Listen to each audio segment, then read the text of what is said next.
Chapter 21. Greater London. Adrian Winkler was waiting at Heathrow on Sunday morning. Harry had sent him a Jabberwocky message from his personal email account. Let's get incremental, adding his arrival time in London. Harry slept soundly on the long flight, the first good night's sleep he'd had in a while. In the arrivals hall at Terminal 3, Adrian was holding a sign that said, Mr. Fellows. That made Harry laugh when he first saw it, but he realized it wasn't a joke. That was his work name now. He was Adrian's agent. Adrian had a car waiting, a late-model Rover, nothing too fancy. He was dressed simply in jeans and an old sweater. The Sunday morning traffic was light on the M4 into London. Adrian asked if Harry wanted to sleep after his flight, but Harry said no, he needed to be back in Washington in 48 hours. They should use every minute they had. They stopped at a simple hotel in West London near the Hammersmith flyover. Adrian waited in the car park while Harry checked in and changed into jeans and a black leather jacket. The two men looked like punters out to do a bit of business. Not quite shady, but not entirely respectable either. The Rover chugged to a suburb called Neasden, almost to the North Circular Road. There wasn't a more anonymous neighborhood in London. The housing estates and council flats had been built for the working classes of several generations ago. But now it was a neighborhood for immigrants, Pakistanis and Indians mostly. Adrian drove through the market streets of Neasden until he reached the Dollis Hill housing estate and then pulled up outside a garage. A Pakistani man was inside working on a motorcycle, a muscle bike, big and bright with chromed exhausts. Bhangra music was playing on a boombox inside the garage. Adrian parked the car and got out. "Hey, mate," he called out. The Pakistani emerged from the shadows of the garage and waved. He turned down the music, but you could still hear a faint exotic beat. The man's skin was a dusky brown, the color of tobacco. He was wearing coveralls, but you could see from the way he walked that he was a muscular man. His neck was thick, his shoulders broad. Adrian extended his hand. The two men shook hands, palms, and then fists together. "What up, my man?" said the Pakistani. "Hakim, I want you to meet a mate of mine," said Adrian, motioning to Harry. "His name is Bill Fellows. He's working with me on that little project we discussed." "My brother?" The Pakistani bowed. Harry looked at the tough little man. He was taller than the Pakistani by almost a head, but he doubted he could take him in a fight. "How's your bike?" asked Adrian. "Pretty fucking good, man," said Hakim. "I had it up to 140 the other day." "Not on the road, I hope." "Nope. Out at Credneal, putting on a show for the lads in Hereford." "Hakim used to race motorcycles," said Adrian. "He used to do a lot of things. That's part of his cover, eh?" He punched Hakim on one of his thick biceps, and the Pakistani ducked into a fighting crouch, bobbing and weaving. "You used to box, too?" asked Harry. "Still do," said Hakim. "Amateur only, man. Not a professional." He laughed. The Pakistani was a professional killer. That's what he was. Adrian took the Pakistani by the arm and pulled him close. "So here it is, lad. We meet tomorrow with Mr. Fellows and the team. Same meeting place you and I used last time down in Brixton. You remember?" "How could I forget?" "Sorry how that one went down." "Not our fault," said Adrian. "Unlucky." Hakim winked at the SIS man. "Are we cool, then?" said Adrian. "Most cheerful, sir. But you ain't seen me bike share yet. Want to see a boy bang a little rubber, then?" "Sure, mate. Just put it in your pants afterwards." Hakim went back into the garage, wheeled out the big bike, and started it up. The roar made Harry jump. The Pakistani put on a helmet decorated with a red crescent and the words, Allah's warriors and jumped into the saddle of the big bike. "Impress me," said Adrian. Hakim smiled. He rolled the bike to the center of the road, waited for a car to pass in the other direction, and then took off. He hit 60 miles an hour a few seconds later, and 100 miles an hour a few seconds after that. People in the neighborhood looked out the window and thought, what a crazy fucker this Hakim is. The Pakistani turned around at the top of the road near where it met the A406, and then drove back slowly to where Adrian and Harry were standing. "Don't you dare me, man," Hakim said, "because, you know, I'll always do it. I'm a dangerous boy, you know." "Yes," said Adrian. "I am quite aware of that. See you tomorrow in Brixton." The next stop was in Barking, in the far East End, north of the sewage works. This was another dreary working-class neighborhood. Adrian made his way to a sports ground off Longbridge Road. Another muscular young man was waiting for them. This one appeared to be an Arab, his skin the light tan color of a paper bag. It being a Sunday, this gentleman was also getting some exercise in the old neighborhood with some of his mates. He had been lifting weights on an ancient bench whose padding was worn down to the nub. He excused himself from the lads when Adrian and Harry arrived. The young men stood back as he parted, black and brown faces, hooded eyes. You could tell that they worshipped the Arab. He was the neighborhood hero. "Greetings, Marwan," said Adrian. They shook hands, with the same routine he had used with the Pakistani. "Meet Bill Fellows, a friend from work." "Allah yatik alafi," said the Arab. Harry knew the words, "May God grant you good health." The young man's grip was tight as a vice. "What are you bench-pressing these days?" asked Adrian. 300, said Marwan. 350 on a good day. "Well, stop pumping. Now, you're too noticeable. Where you're going, you want to look like a coffee boy." "Got it," said Marwan. "I have my baggy shirts. Nobody's going to make me. Not bloody likely." Adrian explained the drill. The group would meet the next morning in Brixton. After that, they were rolling.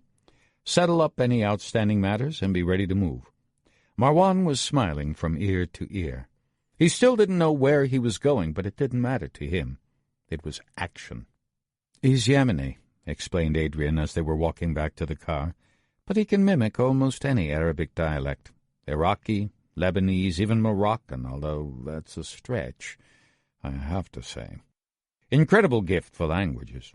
Pretty strong, too. A good man to have in a tight spot, I'll tell you. One of the best." "The best what?" asked Harry. "You'll find out. All in good time." Adrian was showing off. He was demonstrating for Harry what the action arm of British secret intelligence looked like today. It wasn't James Bond in a tuxedo drinking a martini, or some upper-class twit driving an Aston Martin and saying, "Sorry, old boy," as he shot his adversary with a bespoke pistol. Instead, it was these righteous Pakis and Arabs, ready to kick ass for Queen and country, blowing people away while they listened to Bob Marley on the iPod. C and Q and Miss Moneypenny and the rest of the doting end-of-empire gang were gone. The Increment was Sex Pistols, Prince Nassim, and Hanif Qureshi, all rolled into one.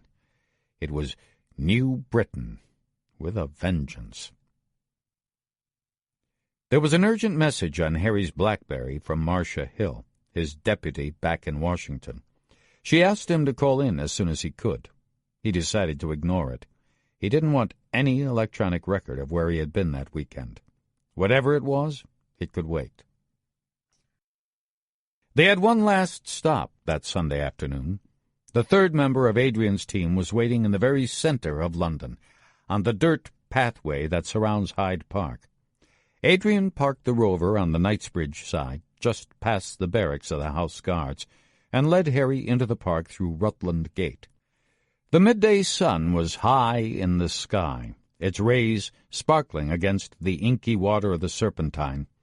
They stopped at the bridle path that skirted the grass. Harry looked up and down the trail.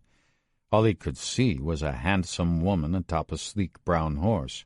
She looked like an equestrian socialite with a fancy flat in Sloane Square. Harry looked in the other direction, down the park toward the Albert Memorial, searching for the final member of Adrian's team. "If you please, Jackie," called out Adrian to the woman on the brown stallion. "Get off your high horse and say hello." The woman dismounted and took off her black riding hat. The blonde hair cascaded down her shoulders. Clad in her tight jodhpurs and high leather boots, crop in one hand and horse's reins in the other, she wasn't simply handsome, but quite strikingly beautiful. She stuck the crop in the waistband of her trousers and extended her hand toward Harry. "William Fellows," said Harry. The horse started for a moment, rearing as Harry walked toward the rider. She jerked the animal back with a sharp pull on the reins. "Delighted," she said. Harry couldn't take his eyes off the young woman. "Jackie's a looker, isn't she?" said Adrian, drawing close to the other two. Rather than being offended, the woman smiled. "That's her cover, you see, the fact that she's so bloody attractive." "How so?" asked Harry. The woman was flicking the crop against her lower thigh. "Jackie seems pretty conspicuous to me." "Precisely." Adrian surveyed the area to make sure no one was in listening distance. "That's the whole point, my friend. Beautiful Western woman in Tehran traveling on a German passport, there to see her Iranian lover, a businessman who visits her hotel at odd hours. The woman goes to restaurants, parties in North Tehran, gets up late and eats breakfast in bed, maybe even goes riding at the Jockey Club with some posh Iranians.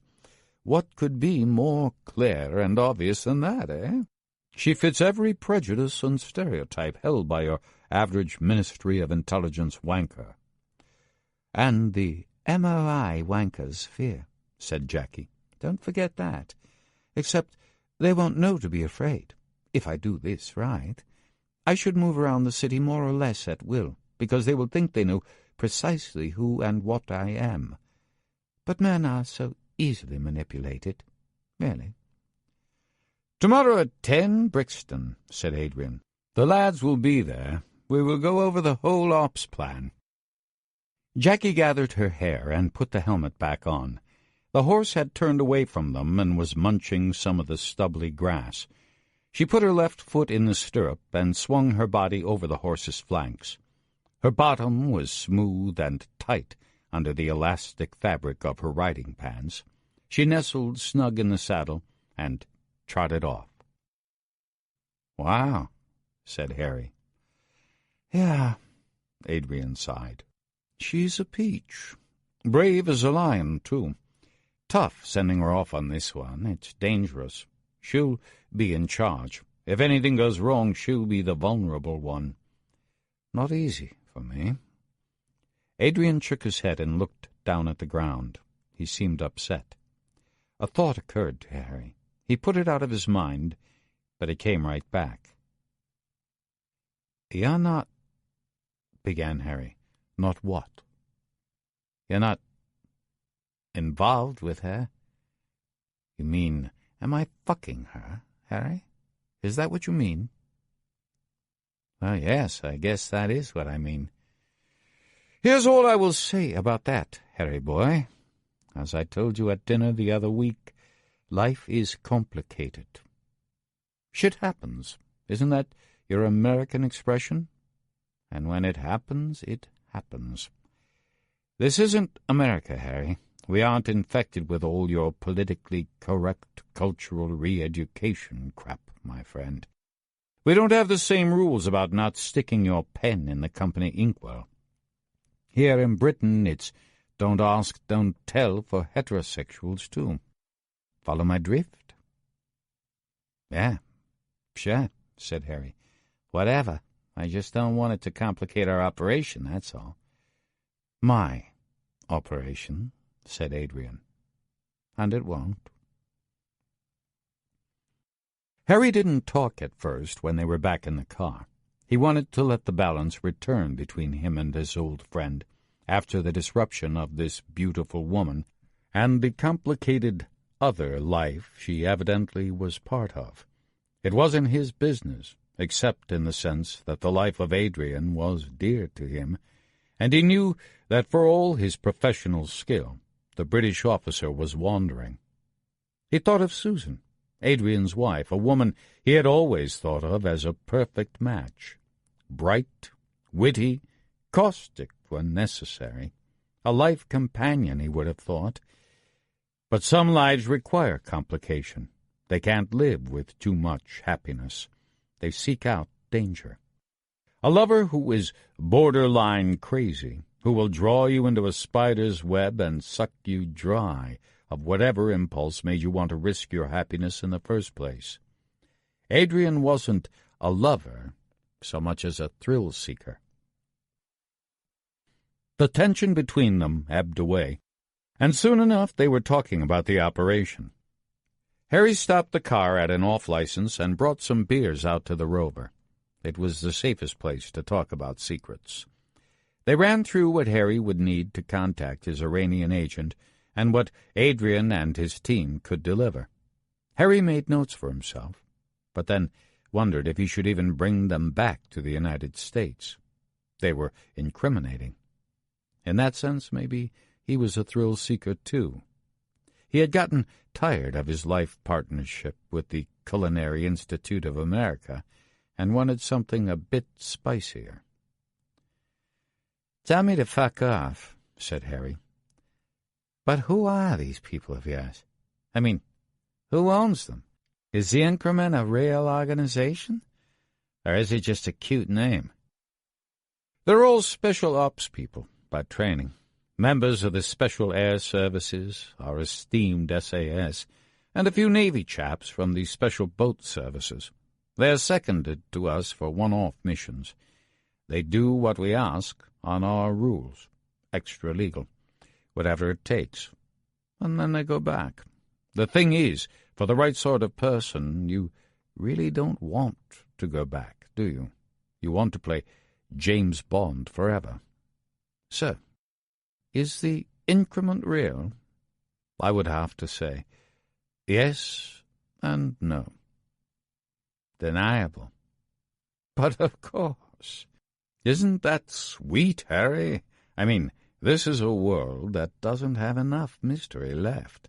And here, to excite the blood, we have a bunch of stone-cold killers who can get in and get out and get the job done, and nobody is the wiser. And if anyone ever asks a question, we just say, 'Sorry, mate, that's a state secret. Can't really help you with that one.' Never Neverland. That's the Increment." This is the end of the CD. The audiobook continues on the next CD. Chapter 22. Brixton. The 5 conspirators met Monday morning in a warehouse off Brixton Road, in the heart of the West Indian ghetto of South London.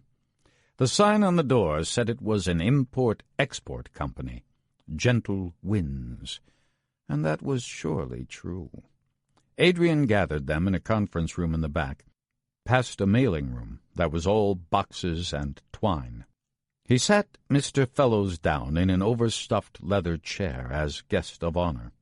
The SIS Chief of Staff was dressed in an old corduroy jacket with worn leather patches at the elbow and a blue denim shirt, open at the collar. He had an easy command of the group, a manner that was relaxed but also focused on the mission. It was evident that he had worked with the members of this team before and that they trusted him. The 3 operatives were dressed in the clothes they would wear in Iran. Hakim, the Pakistani from North London, wore a simple cotton shirt and a pair of trousers of the kind you might see on South Asian migrants throughout the Middle East. The daredevil on the motorcycle of the day before had vanished. Now there was a faint, submissive wobble to his head and a deferential smile. Marwan, the Yemeni from Barking, wore a cheap brown suit and a gray and blue polyester tie. He looked every inch the Arab businessman trying to hustle a buck. He, too, had managed to disguise the athletic vigor of the previous day. His suit was baggy and made him seem bulky rather than muscular. Jackie was the most transformed. In place of the striking riding habit of Sunday afternoon, she wore a loose-fitting gray gabardine jacket that covered her down to her knees and a black scarf that almost hid her blonde tresses. Sunglasses shielded her eyes, but her lips were colored and glossy. When they sat down in the back room, Jackie unbuttoned her manteau. Underneath, she was wearing a low-cut silk blouse in a vivid print that resembled the spots of a leopard.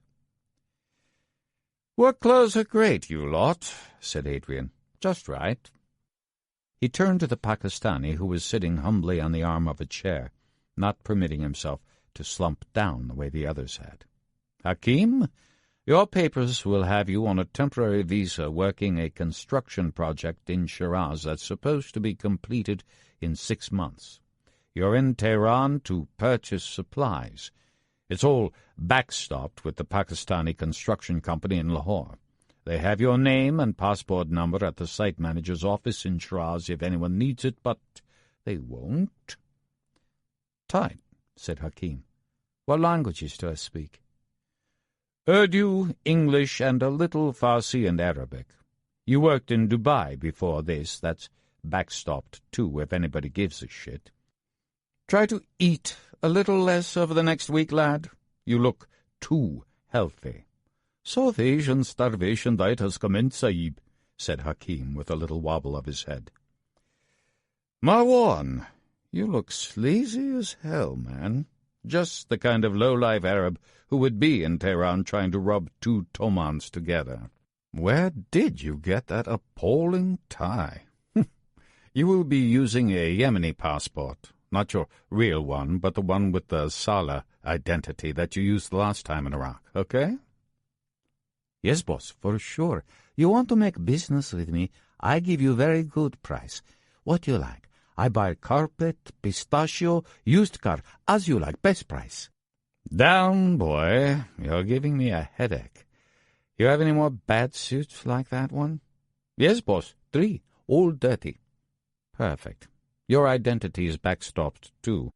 You have a letter of credit on a Yemeni bank that will allow you to draw up to $100,000 in the unlikely event that you should need to do any actual business. You have a multiple-entry commercial visa. You work for a trading company in Sana'a with a branch office in Muscat, and the managers in both offices will vouch for you. That work?" "You are too kind, Habibi." "You're right, I am. So, Jacqueline will be running the show. She'll have the command post at an apartment hotel in Bali Asa. We'll have the main communications module there, hidden in a makeup kit. There's a rooftop restaurant with some flower pots where she can put a little relay antenna, so the transmission quality should be good. You've all got your gear?" "Not yet," said Marwan. "Tomorrow," said Hakim. "Well, once you get it, do some dry runs with Jackie. Different parts of London, different propagation characteristics. If there are any problems, Jackie will get on to us." "What passport am I using?" asked Jackie. "Same German identity as last time. Working girl, femme fatale, lady with a past, all backstopped. As if you needed a legend. Only joking, love." "Ha, ha," said Jackie. "How's your German, then?" "It's pretty fucking good, actually. How's yours?" "Non-existent." The boys laughed. They liked Jackie taking the piss out of the boss. "How do we get in-country?" asked Jackie. "Nobody had decided that last week. Waiting for you to decide, they said." "Each of you different to fit your cover. I was thinking of bringing you all in together across the Turkish border and then having you find your way separately to Tehran, but I don't like it. Our Turkish friends have gotten so squirrely lately. What is their problem, anyway? I don't trust their intelligence boys, and I don't even trust the army anymore. So, better to come in separately, right?" Everyone nodded. "So, Hakim, you will come in overland from Pakistan, crossing the border at Mirjava, then take Iranian buses to Shiraz. Sorry, mate, not exactly business class, but it can't be helped. Don't worry about me, boss. I like traveling rough." Famous last words. He looked down at a notebook he had brought, which listed the logistical details. "You'll be staying at the Hotel Shams, right in the bazaar in South Tehran. Lots of Pakis. No showers, I'm afraid." Hakim sniffed his armpits and laughed. Adrian turned to the Arab. "Marwan, I want you to fly in from Qatar. There's a daily flight to the new airport, Imam Khomeini International. Doesn't sound quite right, does it? So, you will fly from Sana'a to Doha, then Doha to Tehran. Back of the plane, discounted economy, bought from a bucket shop in Sana'a." He looked at his paper again. "We've got you staying at the New Naderi Hotel off Jamhuriya Islami Street. Business hotel, big with the commercial traveler set from Dubai. Road warriors, Tehran style. Some of the desk clerks speak Arabic, apparently. And now you, Madam Base Commander. You will be staying top of the line, naturellement, at the Aziz Apartment Hotel in Valiasa. Big suite, lots of room, wide-screen TV, swimming pool that actually has water in it, health club, jacuzzi. You are never going to want to come home. You will fly in on the Lufthansa flight from Frankfurt. Very nice. And you actually are flying business class. Drink your fill on the plane, lassie, because when you land there ain't no more." "What's the jumping-off point?" asked Jackie. "RAF Mildenhall to Ramstein. When you get off the plane in Germany, you assume your new identities. New passports, the whole lot. We'll have you all stamped into Germany in pseudonym. Then off you go, Hakim to Pakistan, Marwan to Yemen. Jackie lives it up in Frankfurt for a few days. Are we set on the basics, then?" "Sure," said Jackie. "But what's the mission?" Adrian turned to his American friend. Harry had been taking notes as his SIS colleague talked, wanting to get the details set in his mind. But now the preliminaries were done, and it was time to get to the heart of the matter. "I'm going to let Mr. Fellows explain that," said Adrian. "This is his baby, really. We are Mother's little helpers." Harry looked at the 3 SAS warriors in mufti. It was impossible not to like them, or to have confidence that they would do their jobs. It was a feeling he didn't have often enough at the CIA. That was what had brought him here, really. The British could execute a daring mission, decisively and deniably, and his own service couldn't, or wouldn't. That bothered him, but it wasn't the problem he could fix. "This is an exfiltration," Harry began. "We have an agent in Tehran. Adrian and I do. He's frightened and he wants out. He's in a very sensitive position in a program run by the Revolutionary Guard, so he can't travel. But we need to talk with him face to face and then decide what to do next, whether to pull him or send him back in. We can't decide that until we talk to him, and we can't do that without an exfil, so that's why we're here. But there's a problem." "We like problems," said Jackie. "Yeah? Well, that's good, because we are asking you to exfiltrate someone we have never met, never contacted directly, never trained. We know where he works, but we have never seen him.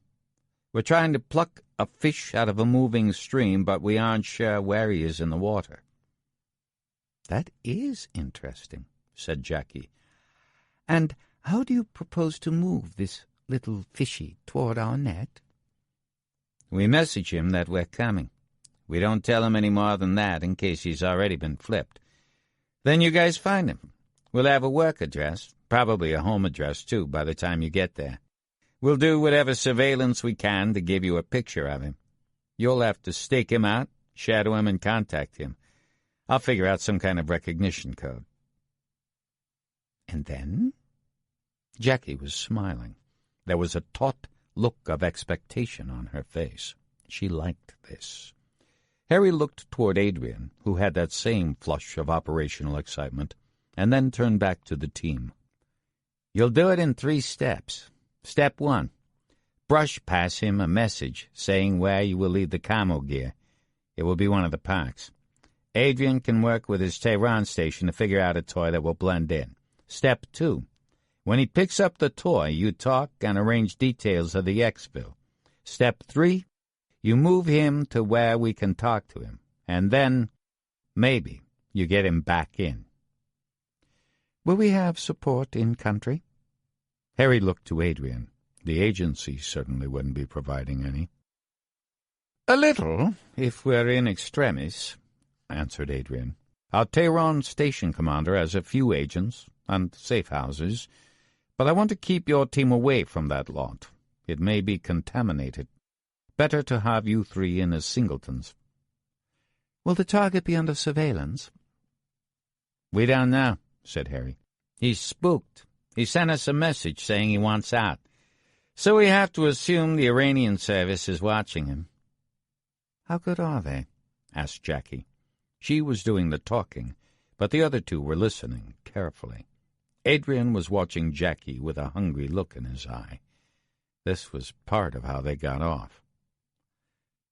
We'll find out, won't we? Said Harry. But everything I know about the MOI says they are quite competent, especially on their own turf. So you will just have to be smarter. I like it, said Jackie. A test of wits. You give us the Tehran locations, office and home, and we'll work it out. Where do we exfil him once we've found him? Not sure yet. Azeri border, Iraqi border, Turkmen border, take your pick. Adrian and I will decide which works best for us. What do you mean, us? Are you lot coming along? Most definitely. We need to meet him, face to face. Talk to him, see how scared he is. Decide on an ops plan. The only way is to eyeball him. You're the delivery service. If he insists on defecting, then we have to arrange something that makes it look like he's dead. If we send him back in, then you'll have to get him back. Does he have a wife and kids? Asked Jackie. Don't know. My gut says no. But honestly, I don't even know what this guy looks like, let alone his marital status. There was a pause while they all digested the risk and uncertainty of the operation. Jackie broke the silence. What happens if we get caught? You're fucked, said Adrian. No black passports on this one. You shoot your way out, I would say, if you're near a border. If they grab you inside Tehran, there isn't a lot you can do except pucker up. We'll get you a good Iranian lawyer, promise, and we'll send a fruitcake to Evin prison every Christmas. The 3 laughed, politely. They didn't want to think about the risks. Part of being a successful operator was assuming you would never get caught. In your mind's eye, you had to believe you were invisible. So, what do you think? Come on, Adrian and I want to know. All 3 smiled. It was no bullshit. They were excited. Are you joking? This is what we live for. Jackie was looking at Adrian as she spoke. Harry wanted to fly back home that afternoon so that he would miss only 1 day at the office. He had sent Marcia Hill a message at 6:30 a.m. Washington time, saying that he had a stomach flu and wouldn't be coming in that Monday. She messaged back that she needed to talk with him urgently. The boys downtown were in a sweat, but it could wait another day if he was sick. Harry knew that if his flu stretched 2 days, Marcia and other colleagues would be calling him at home to make sure he was okay. Adrian drove Harry back to Heathrow in the same Rover sedan. The SIS officers seemed preoccupied, perhaps thinking about Jackie, worrying about her, or wishing he was bonking her, or probably both. But that wasn't it. "Should we talk about arrangements?" said Adrian as they passed Chiswick and neared the airport.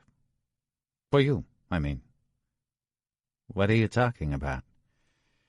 "What we're doing is out of the normal lanes, old boy. Unauthorized, illegal, even." "That's my problem." "Quite right. Don't mean to intrude. But what if you should get caught?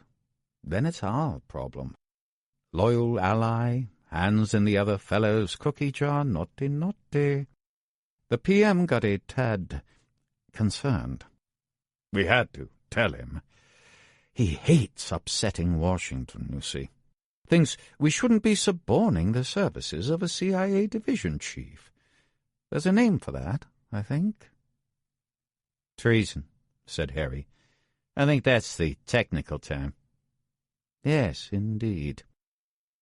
"So, the question is, what would we do for each other in the highly unlikely event that anyone tumbled to what we've been doing?"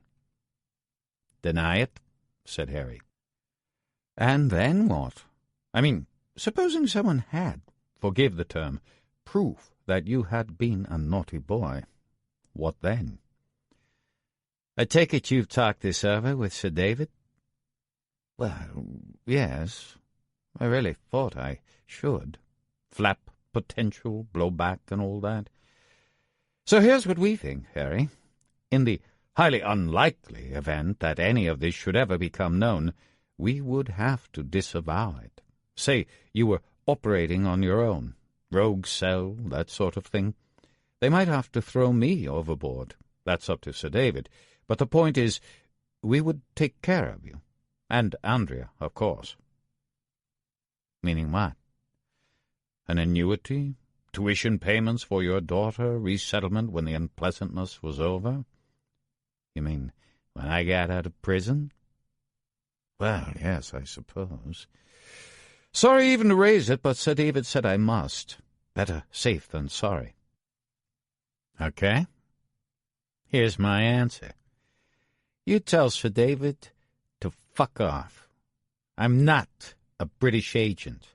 I wouldn't take your money, or your tuition, or a free bottle of scotch. The very idea is ridiculous. I am using my authority as a CIA division chief, working with a liaison service on a case we are running jointly, as per the oral instructions of my boss, the director." "Not written?" "Of course not. But I am acting under his authority, and that's what I am going to tell anyone who asks. But nobody will. And what are you going to tell Sir David?" "To fuck off." "Good. Then I guess that takes care of everything. And while we're at it, you want a little gratuitous advice from me?" "No." "Stop fucking Jackie. She may be the greatest lay in the world, but it's unprofessional and it's stupid. If you're tired of Susan, screw one of the secretaries. But romancing a paramilitary from the SAS is sick. Even as a midlife crisis, it makes you look silly." She is a great lay, Harry. And let's be honest. What you're doing is a hell of a lot stupider than what I'm doing. The difference is that you have a guilty conscience, and I don't. So let's be good mates and get each other through this, eh? I won't judge you, and you won't judge me. Are we cool?" Adrian took his hand off the shift knob and gave Harry a friendly pat on the back. The big American stared ahead for a moment and shifted uncomfortably in his seat. He turned back to Adrian. "We're cool," said Harry. "So long as you tell Sir David that I'm working with you, not for you." Chapter 23. Tehran. Dr. Karim Malavi went to visit his Uncle Darab one Friday evening in early October in the western suburb known as Sadegia. He wanted to check the internet to see if his call for help had received a reply, but he was afraid to touch any computer he had used in the past. "It is cold in Tehran this fall. I think we must leave for a vacation." He hadn't asked for an answer, but he was sure that one had been sent. If he could read it, he would feel less alone. He didn't like putting his Uncle Darab and Aunt Nasreen in danger, but he couldn't think of any other safe way to check his email accounts. The man had his shipping business successful enough that he had bought a new villa near Partizan Park, and he had a new computer at home for his kids. Malavi had helped install it when they brought the big crate back from Istanbul last Nowruz. Karim didn't call ahead to his uncle. He was afraid of that, too. And he didn't go to the house directly. He walked from his flat in Yusufabad through Argentine Square to the subway stop at Mosala. It wasn't so busy on Fridays. He took the Line 1 train south. A woman's voice named the stops. The Martyr Behesti. The Martyr Mofata. He stared out the window of the train, trying to will himself into stillness.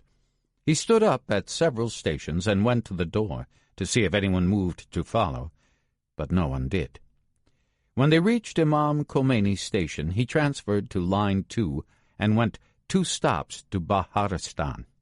He exited the subway and took a stroll around the Parliament building. He couldn't see anyone following him, but if they were good, he wouldn't know. He walked a few blocks south to the Melat station. Outside, he bought some expensive Belgian chocolates for Nasreen and a book for Darab, The Future of Freedom by Farid Zakaria, translated into Farsi. That would make his uncle nervous, but it would impress him, too. A knockoff Baskin-Robbins was open, so he bought some ice cream for the kids. Karim texted his uncle and said that he was in the neighborhood and would like to stop by. A minute later, Darab texted back and invited him for dinner. Of course he did. As far as he knew, his nephew Karim was a successful young man, doing important work that nobody ever talked about. Malavi suspected that his uncle was even a bit afraid of him. Karim walked toward the entrance to the station. There was more of a crowd now, as families returned home from their Friday trips to the park. Before he reached the concourse, he took out a cap and pulled it low so that it half covered his face. They must have fixed surveillance in these stations, television cameras that monitored everyone in and out. He wouldn't make it easy for them. Karim traveled west for 10 stations, listening to the rumble of the train and clutching his bag of gifts. He hoped the ice cream wouldn't melt. When he got to the western terminus at Sadegia Square, he exited and walked the few blocks to his uncle's villa. He stopped several times and took one deliberate detour down a dead-end alley. He didn't think anyone was following him. His aunt and uncle welcomed him at the door with many kisses. Darab was overweight, with a thin mustache and a sneaky look in his eye. Nasreen was a beautiful woman who had let herself go. She belonged to the caliphate of food.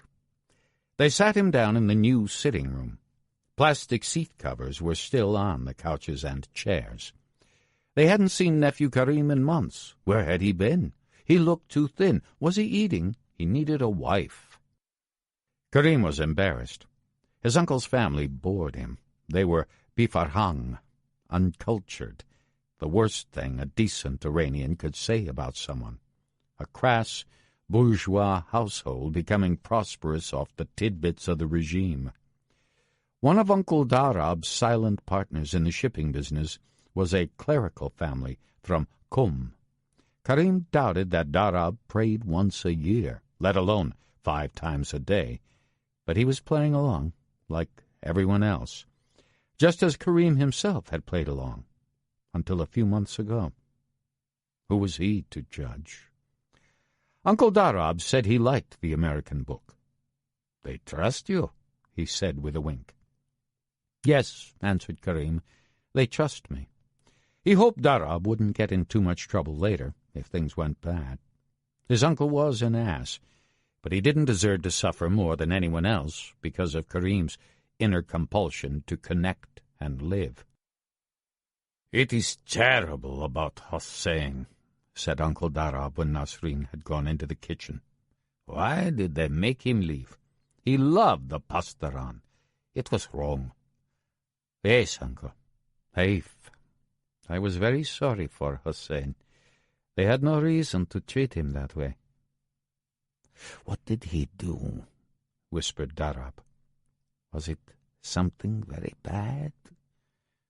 "No," answered Karim. "He had the wrong friends. A new team came into his section and poof, that was it. They made up something about him to get him out of the way, but I do not think it was true." "Did you try to help him, Karim? You have influence. I know that." "I did what I could," he said. Karim looked down at his shoes. He was embarrassed. In truth, he had done nothing to help his cousin. He had been too afraid. "Well, I can tell you, it has been hard for me. Hussein was a help. He knew the people who mattered. When I had a problem, he could help me solve it. And now I have to find other ways." He looked at Karim expectantly. So that was it. Uncle Darab's sorrow for Cousin Hussein was a business matter. What really upset him was that he had lost a fixer high up in the Revolutionary Guard. "I wish I could help," said Karim. "But you know, my work is scientific. I don't meet these politicians." "I would never ask, my dear, never. But it's not easy for a businessman. There are so many hands out. Still, we do all right. I am opening a new office in Bandar Abbas. Did you know that? What would your father say about that if he were alive? His kid brother, Darab, with 3 offices and a new house. He would say, I am a success. He would be proud of me, rest his soul." "I am sure Father would be very happy," said Karim. He thought, in truth, of the contempt his father had felt to the day he died for the vulgar cheerleaders of the new Iran. People like dear Uncle Darab. Nasreen served up a mountain of food. Somehow, in the few dozen minutes between Karim's text message and his arrival, she had managed to cook minced lamb shello kebab over a heaping tray of rice, a roast chicken covered with fasanjun sauce of pomegranate juice, walnuts, and cardamom, and a dolme badamjun of eggplant stuffed with meat and raisins. It was the best meal Karim had eaten in weeks, and he went back for seconds, which made Nasreen very happy. She brought out homemade sweets, and in deference to her guest a selection of the Baskin-Robbins ice cream, but Karim had no more appetite left for dessert. After coffee, Karim offered to go and play with the kids on the computer. There was Ali, now 12, and little Azada, who was 6. Uncle Darab had a fairly fast connection with one of the satellite ISP providers. Karim knew that because he had helped him set up the Internet link. He and Ali and Azada played for a while on some Persian websites for kids, but soon enough they got tired and lay down on the floor of the playroom. Nasreen was doing the dishes, and Darab was in the parlor talking on the phone. Karim didn't have long. His aunt and uncle would come eventually to take the children up to bed. He thought about checking the Dr. Ali account at Hotmail and decided that would be too dangerous. It had been his opening card. They had moved to another system. He found the URL for Gmail, and when the interface came up, he typed in the username and password of the Iran Metalworks account he had created many weeks ago. His heart was racing. Fear is your friend, he reminded himself. Live inside it. Climb it like a wall. The Gmail account had to be clean. Why should it be otherwise? Millions of Iranians had free Internet accounts with Yahoo and Gmail and MSN. The authorities couldn't monitor them all, and so far as Karim knew, they didn't try. But still, he paused a moment before he hit the Enter key that would take him into the world of secrets. There was a delay as the request moved out along the wires and satellite links and fiber-optic nerves. The system was slow on a Friday night. People were at home checking their mail, playing Internet games with their kids, downloading music and surfing porn. The wait seemed to go on for more than a minute, and sweat began to form on Karim's brow. But finally, the interface showed bright on the screen. Karim typed in the username and password, and then went to the space that held drafts of unsent messages, and there it was. "We are working on vacation plans. We will bring the tickets to you. Be careful about that cold. Stay away from germs and wash your hands regularly." He read it twice, then closed the file. He felt a sense of elation. It was like a current of electricity entering his body from a distant power source. He exited Gmail and went to a popular website run by the conservative newspaper Kayhan to cover his tracks. He was reading an article about Mahdism when Nasreen came in a few minutes later, singing a Persian lullaby. He powered down the computer and helped his aunt carry the children up to bed. Uncle Darab offered to drive Karim back to Yusufabad, and he was mildly offended when his nephew declined. Karim apologized that he needed some exercise after eating 2 dinners. Nasreen liked that, so she gave him more kisses and sent him on his way. Dr. Karim Molavi walked away from the villa in Sadegia as if in a daze. There was a benign and mysterious force out there at the other end of the pond. They had heard his plea, and they understood it. They would find a way to get him out, even if he was watched and had no passport and could not travel in any of the normal ways. That's how powerful they were. He should stay where he was. They would come to him. Meanwhile, he should avoid surveillance. Stay away from germs. Stay alive. He walked for several miles along the border of Partizan Park. The lights were still on at some of the rides and amusements, twinkling, inviting, forgiving. A few families were still out walking. Even the tall needle of the communications tower in Nasser Park, which Karim ordinarily regarded as an insult to the Tehran skyline, looked harmless on this fall evening. He was not alone. They were coming to get him.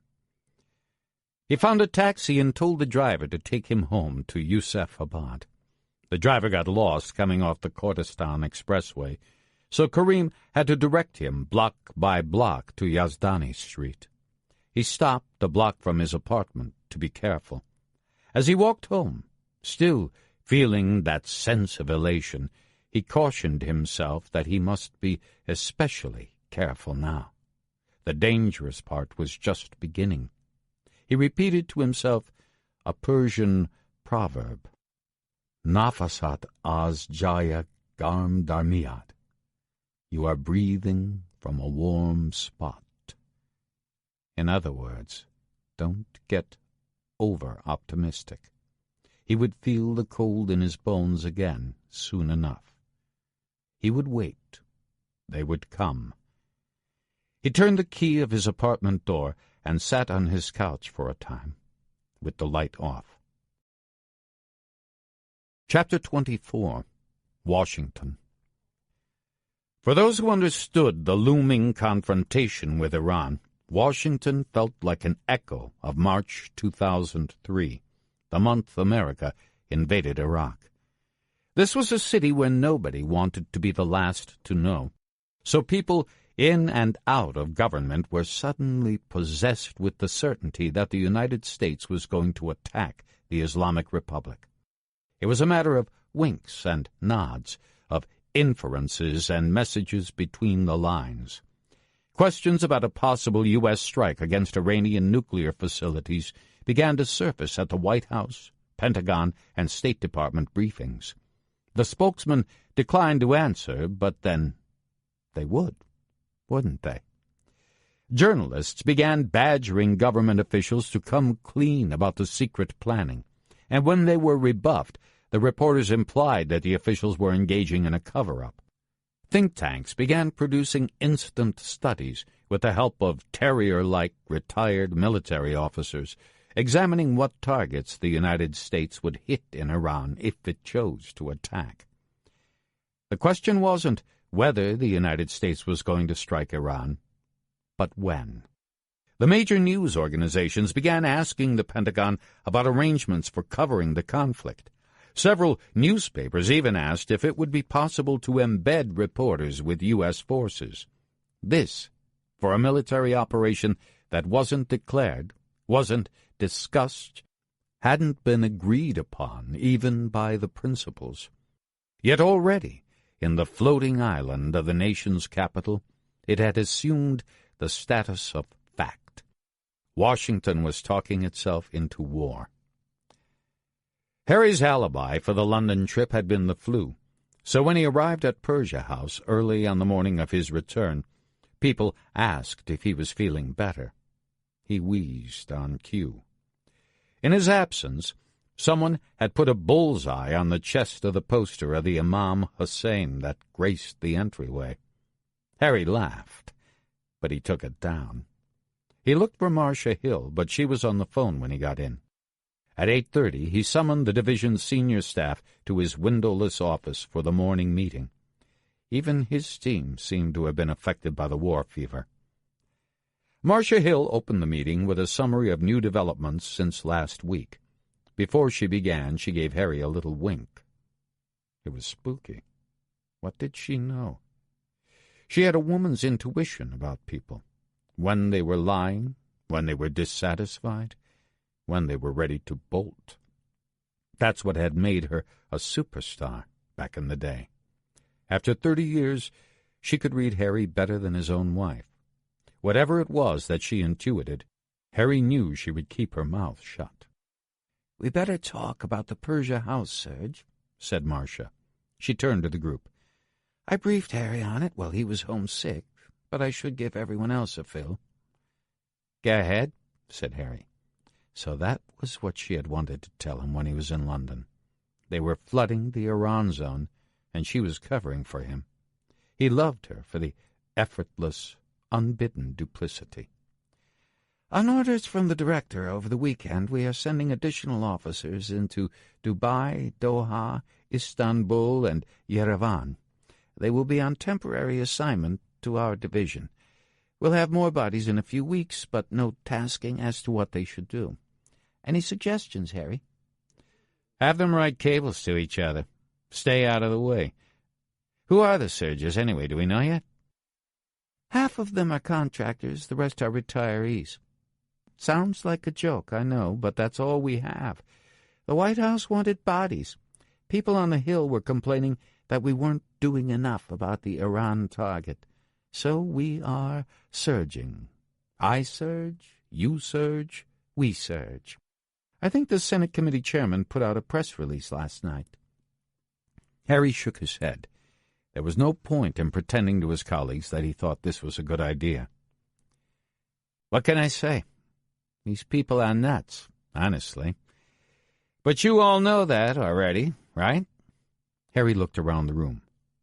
"I mean, you people understand that this is crazy. You don't just throw bodies at a target like Iran." Heads nodded. They understood that their boss didn't want to be rushed, but there was excitement in their eyes, too. They liked the fact that their little division was at the center of the agency's universe. "We'll manage the surge. Slowly," said Harry. "Don't be in a hurry to get people out there. And when they do come online, make sure they don't bother the people who are actually doing the work. Okay? What's next?" "You're not going to like this," said Marcia. "Try me. Humor me. New tasking for tactical collection. Came over from the Pentagon last night. Shit. Does that mean what I think it does? I'm afraid so. We are supposed to coordinate with CENTCOM through our liaison officer in Tampa. What do they want? Target acquisition, target surveillance, reporting on military movements and logistics by the Rev Guard and the regular military, both. Weather reporting from the Iraqi and Turkish borders. Shit. They're going to do it, aren't they? Who knows? But they're definitely getting ready. Well, give them what they're asking for. I'm sure CENTCOM isn't any happier about it than we are. Roger that, spoke up Martin Vitter, the operations chief. I spoke to Tampa this morning. They were doing the rope-a-dope last night, hoping it would go away. But now they're moving a third carrier task force into the Gulf, and they are flying B-2s in from the States to Al Udeid and Qatar. Is this supposed to scare the Iranians? Because it's definitely going to scare the shit out of our friends. What else you got, Marcia? We need operational approval to recontact BQ Bark 2 when he arrives in Geneva. Remind me, who is BQ Bark 2?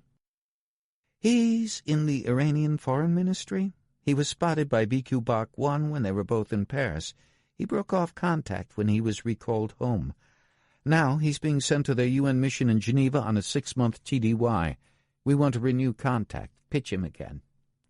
Does he know any secrets? Probably not, but it's another scalp. Okay, it's a waste of time, but so what? Use one of those surge retirees to pitch him. Don't burn anyone who we might want to use later. Anything else? Well, she looked at Harry, not sure he wanted to go in this direction. There's the restricted handling case, the Dr. Ali case. I assume you're running that? Yep. Close hold, RH+. Sorry, gang. Harry didn't want to say any more, but looking at the eager faces around the room, he knew that he had to. They were all cleared for the Special Access Program. If he didn't say anything, they would go away confused. I can tell you the basics. We're working with a liaison service that has access in-country that we don't. We are trying to establish physical contact. As soon as we do, we will set up a normal operational protocol. If we don't make contact, well, we'll just keep looking in the email inbox, right? The heads bobbed up and down. They didn't understand what the boss had said, but they knew he was on the case, which would have to do. Still, they looked anxious, as if they were waiting for something more that would put it all right. Harry gave them a big smile. Lighten up, gang. You know what Warren Buffett said when they asked him what his strategy was? Who's Warren Buffett? Asked Vitter, the gung-ho ops chief. People around the table groaned. Only the richest man in the world.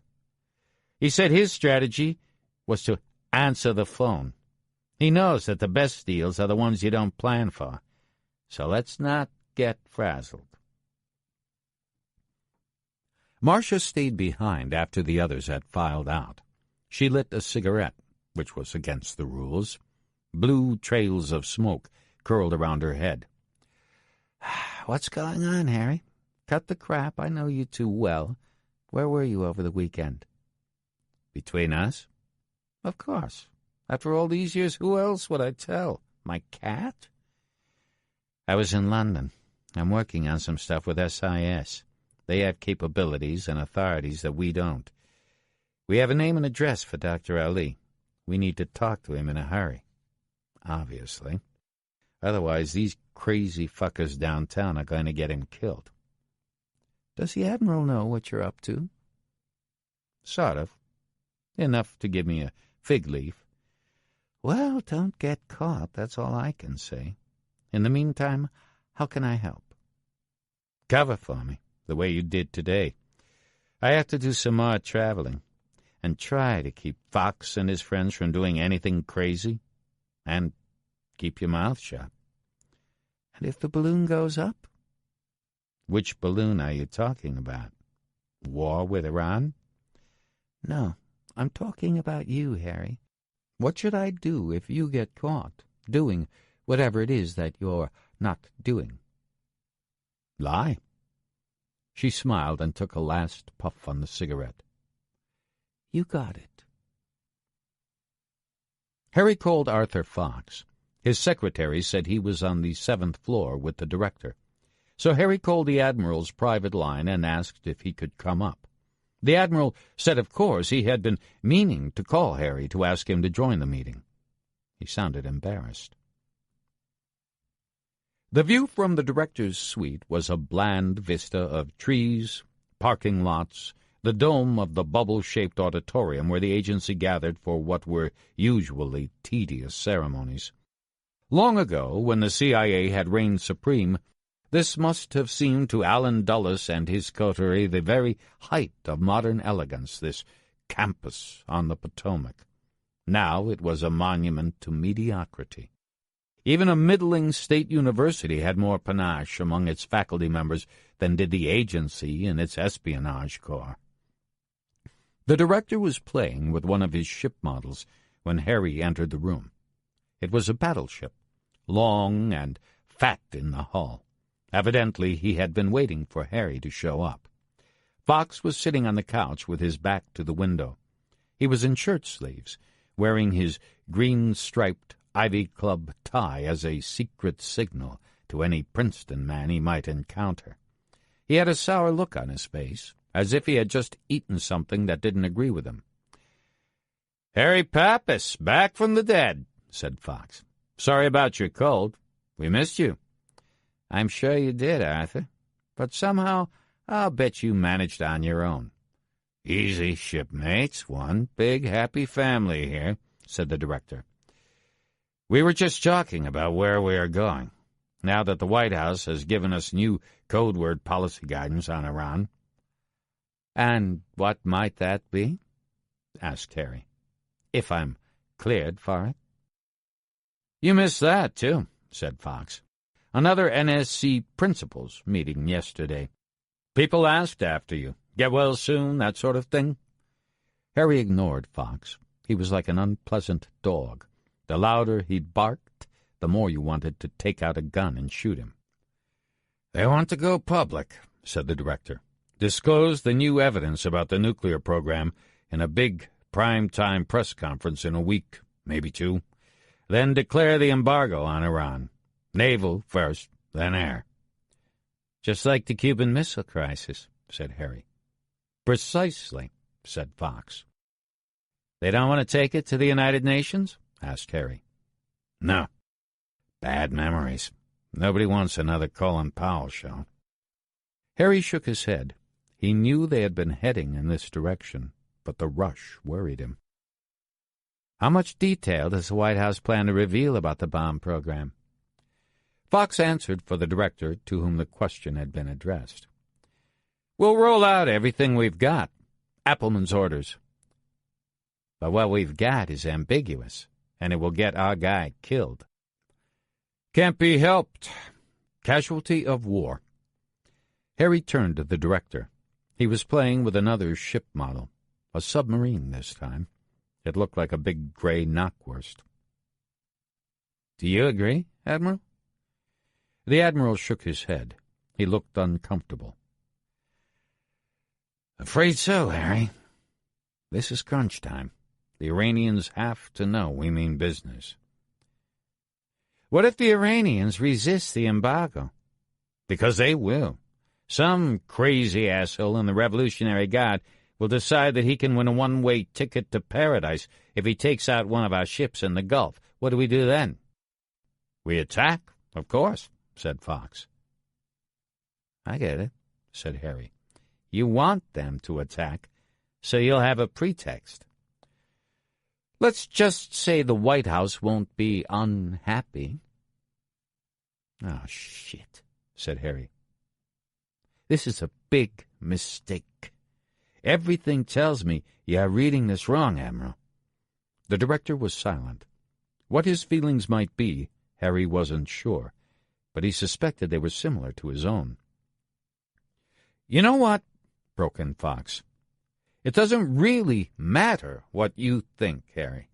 It's too late. This is a decision. What we are talking about now is implementation, and what you should think about is tactical intelligence to support our brave soldiers and airmen who may soon be in battle." "How long do we have?" "Until the press conference? A week. 2 at most." "That's insane," said Harry. "What's the rush? Why be in a hurry to make a mistake?" "Because the president is determined to be firm. This problem isn't going away. Leadership is about making the tough decisions. But that's not your game, is it, Harry? You people always want more time. But we've run out." "Why? For God's sake!" "Nobody knows anything about our new intelligence. Why don't we take the time to understand what it means?" "That's not exactly true, Harry, that nobody knows. The Israelis have found out. The Prime Minister called the President over the weekend. He said that if the United States doesn't take action, others will." "Shit! "How did the Israelis find out?" Harry was glowering at Fox. "Don't be so naive, Harry. This is Washington. Nothing stays secret for very long." Fox had such a smug look on his face that Harry suspected he must have been the leaker himself. "Admiral?" asked Harry. But the director was brushing lint off the crisp blue serge of his Navy uniform. He didn't want to hear about it. They talked for another 45 minutes about the new orders that had been issued by the special interagency group that was now managing Iran policy out of the NSC. Harry asked how the director wanted to use the additional officers that were being surged into the Iran Operations Division, but the director didn't have a clue. He just wanted to cover himself in the event someone asked later if there had been enough people to do the job. Fox didn't have any suggestions either. So Harry said he would draw up an ops plan, muttering that it might have made sense to have the ops plan first and then add the bodies. The heart of the discussion was about tactical intelligence to support the planned naval and air embargo and future follow-on military operations. The White House wanted to mobilize every asset the agency had in the Iranian military or Rev Guard Corps. Unfortunately, that wasn't much, so the discussion didn't take very long. When they finished going over the requirements and tasking, Harry asked if he could see the boss alone for a moment. Fox protested, but the director for once showed a little backbone and asked the counterproliferation chief to leave the room. The two men sat down beside each other on the couch. It was an oddly intimate setting, without the usual buffers of distance and other people. "You've got to delay this," said Harry. "We need more time. We're rushing into this for no reason. We're going to get my guy killed, but I can live with that if I have to. The fact is, we're going to get a lot more people killed, unnecessarily." "I know," said the director quietly. "How much time do you need?" "A month," said Harry. 2 months would be even better." "Forget it. You'll never get that. You heard Fox. These people are ready to go." 3 weeks, said Harry. He was thinking to himself how fast Adrian's team could get into the country, find Karim Malavi, and get him to some place safe where they could talk to him. 2 weeks is the best I can do, Harry. I know for a fact that the president himself isn't quite as hell for leather as Arthur and his pals. But this is in motion. I think he will take the full 2 weeks if I tell him we need that time to work our sources. Then I'll take 2 weeks if that's the best I can get. What are you going to do? I need to tell the president something. Harry turned away and looked out the window to those rustling trees. They were beginning to lose their leaves in the early chill of October. Out by the parking lot, a cluster of Japanese maples had already turned fire red. Harry wondered if he should tell the director what he was doing with Adrian Winkler. It would open too many doors, pose too many questions for which there weren't good answers. It was one of those situations where the right thing to say, paradoxically, was absolutely nothing. Harry had started down a road by himself, and he had no choice but to continue along it to the end. Tell the president I'm working my ass off to get him what he needs. I'm doing everything I can to make contact with our Iranian agent in the nuclear program and get more information out of him. Right, but how are you going to do that? The director spoke softly, as if his words might break something fragile. I don't know. Just tell the president I am trying to get him the information he needs to make a wise decision, and not to pull any triggers until I get back to him. And if you run out of time? Harry didn't answer. He wanted to say that if he ran out of time he would plead for more, or lie to delay action another few weeks. But the truth was, he didn't know what he would do. Chapter 25. Tehran. An attractive foreign woman with an Hermes scarf tied loosely around her blonde hair approached the reception desk at the Aziz Apartment Hotel on Esfandiar Street in North Tehran. She was muttering to herself in German, but when she reached the desk clerk, she switched to a slightly accented English. Her suite on the 7th floor was acceptable, she told the clerk. It was very nice, very clean. The porters had carried the luggage up to the room, thank you very much, all 4 Louis Vuitton bags plus the oversized makeup kit, but there was a problem. She would be needing 2 keys, please, because she would have a visitor, coming and going. Yes, and he would need his own key. She tilted her head ever so slightly and smiled at the clerk. She didn't have to explain any further, did she? The woman was very beautiful, with bronzed skin and that silky blonde hair that kept slipping out from beneath the luxurious scarf that was her attempt at a hijab. She talked loudly, so that others in the small lobby could hear, and when the desk clerk handed her a second key card, she smiled conspiratorially. She unfolded a 10-euro bill and left it on the desk, then strolled back to the elevator. None of the Iranians who watched the woman, including the several who reported to the intelligence ministry, would have been in the slightest doubt as to what they had just seen. This German woman was the mistress of someone powerful. She was the sort of well-mannered courtesan who escorted international businessmen, even in a city such as Tehran. By Islamic lights, she was certainly immoral. But then so were most Western women. Her status was confirmed a few hours later when she received a visit from a gentleman caller, a wealthy Iranian businessman who resided most of the time in London and Frankfurt. The microphones in the woman's bedroom picked up the sounds of love-making, quite amorous, and, by the sound of it, more than a little rough. Jackie stayed in her room for several hours, reading a book.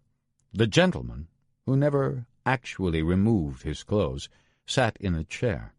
When it was dark, she led the Iranian man upstairs to the rooftop restaurant of the Aziz Apartment Hotel. The lights of North Tehran twinkled in every direction, and the night air was scented with the perfume of the garden's array of flowering plants. They ordered a lavish dinner, and as they waited for the courses to arrive, they busied themselves with cellular telephone calls, his and hers, as travelers will do. Jackie's first call was to the number of a young man from Yemen who had entered the country that same day. His real name was Marwan, but she called him Saleh. She spoke in her German-accented English, and only for long enough to confirm an appointment the next morning. Then she took another phone from her purse and called a hairdresser in the penthouse of the Simorg Hotel, the newest and glitziest in town, and made an appointment to have her hair done. When the food arrived, she flirted with the Iranian gentleman in her mix of German and English. Before she left the rooftop at the end of the evening, she and her friend walked over to an array of shrubs that marked the edge of the terrace. As she gazed out at the million points of light that was Tehran, she leaned toward one of the wooden boxes in which the shrubbery was planted. No one could have seen her remove a thin object from her purse and stick it into the soil of the planter's box, so deep that only the very top remained above the dirt. She walked away, leaving her relay antenna invisibly in place. Marwan's flight from Doha was delayed by a sandstorm, and when the Qatar Airways jet finally arrived at Imam Khomeini Airport, Marwan couldn't find a taxi at first. The airport was so far from the center of town that the drivers didn't like to pick up passengers they couldn't cheat by doubling or tripling the fare. In his cheap suit and his garish tie, Marwan looked like an Arab hustler, a man who would cheat the cab driver before falling prey to his tricks. But eventually a taxi pulled up in front of Marwan, and the driver agreed to take him to the new Nadiri Hotel, just off Jamhuriya Islami Street. The hotel was a big, ramshackle place in the middle of the downtown business district. A few blocks north were the main offices of the big Iranian banks, Meli, Sepa, Tejarat. Marwan had booked a cheap single room in his work name, Mustafa Saleh, and a cheap room was what he got, facing out on a courtyard that was little more than a ventilation shaft. The Iranians didn't much like Arabs, least of all the Yemenis who came to Tehran prospecting for quick ways to make money. Marwan emptied the contents of his flimsy suitcase into the drawers of the wooden dresser. He opened the window to get some fresh air. Even if there had been surveillance in his room, nobody would have seen him attach a small rod to the exterior wall, hidden against the frame of the window. The second node of the communications relay net was up. The Yemeni traveler took his dinner at a small restaurant on Sadi Street. He had his cell phone with him, the one that had been configured so artfully in London. It transmitted to the high-gain antenna, and from there to the satellite in space. Marwan took a brief call during dinner from a woman. Then he placed a call to a third cell phone, configured like the other two. That one didn't answer, but Marwan didn't leave a message. He knew that his Pakistani brother was coming.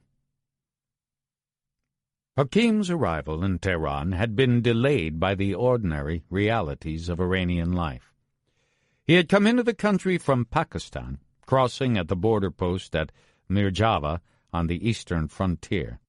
He had boarded a bus operated by Cooperative Bus Company No. 8, which traveled the main highway of southeastern Iran, the A02. It wound through Zahedan and Kerman and Yazid, sour little cities frequented by smugglers and traders. The bus was supposed to connect in Yazid with another that would take him southwest to Shiraz. But this was Baluchistan. The bus had a flat tire a few hours into the trip, and it took many hours to fix it. They limped into Kerman 8 hours late. Hakim found a cheap guest house where he could spend the night and set off the next morning for Yazid. He missed one Shiraz bus, but found another and finally arrived in a city where he was registered as a purchasing agent for a construction project. He took the first transportation to Tehran he could find, the Seyro Safar private bus. The trip was almost 1,000 kilometers, all night and most of the next day, before the bus finally rolled into the southern station below Bisat Park. From there, he took a group taxi a few miles north to the dust and debris of the old Tehran bazaar and checked into the Hotel Shams. He was dirty and smelly, which gave his cover a gritty reality. Hakim found the Qibla in his room, pointing the direction toward Mecca. There was just enough space for him to put down a prayer rug. He walked to the window.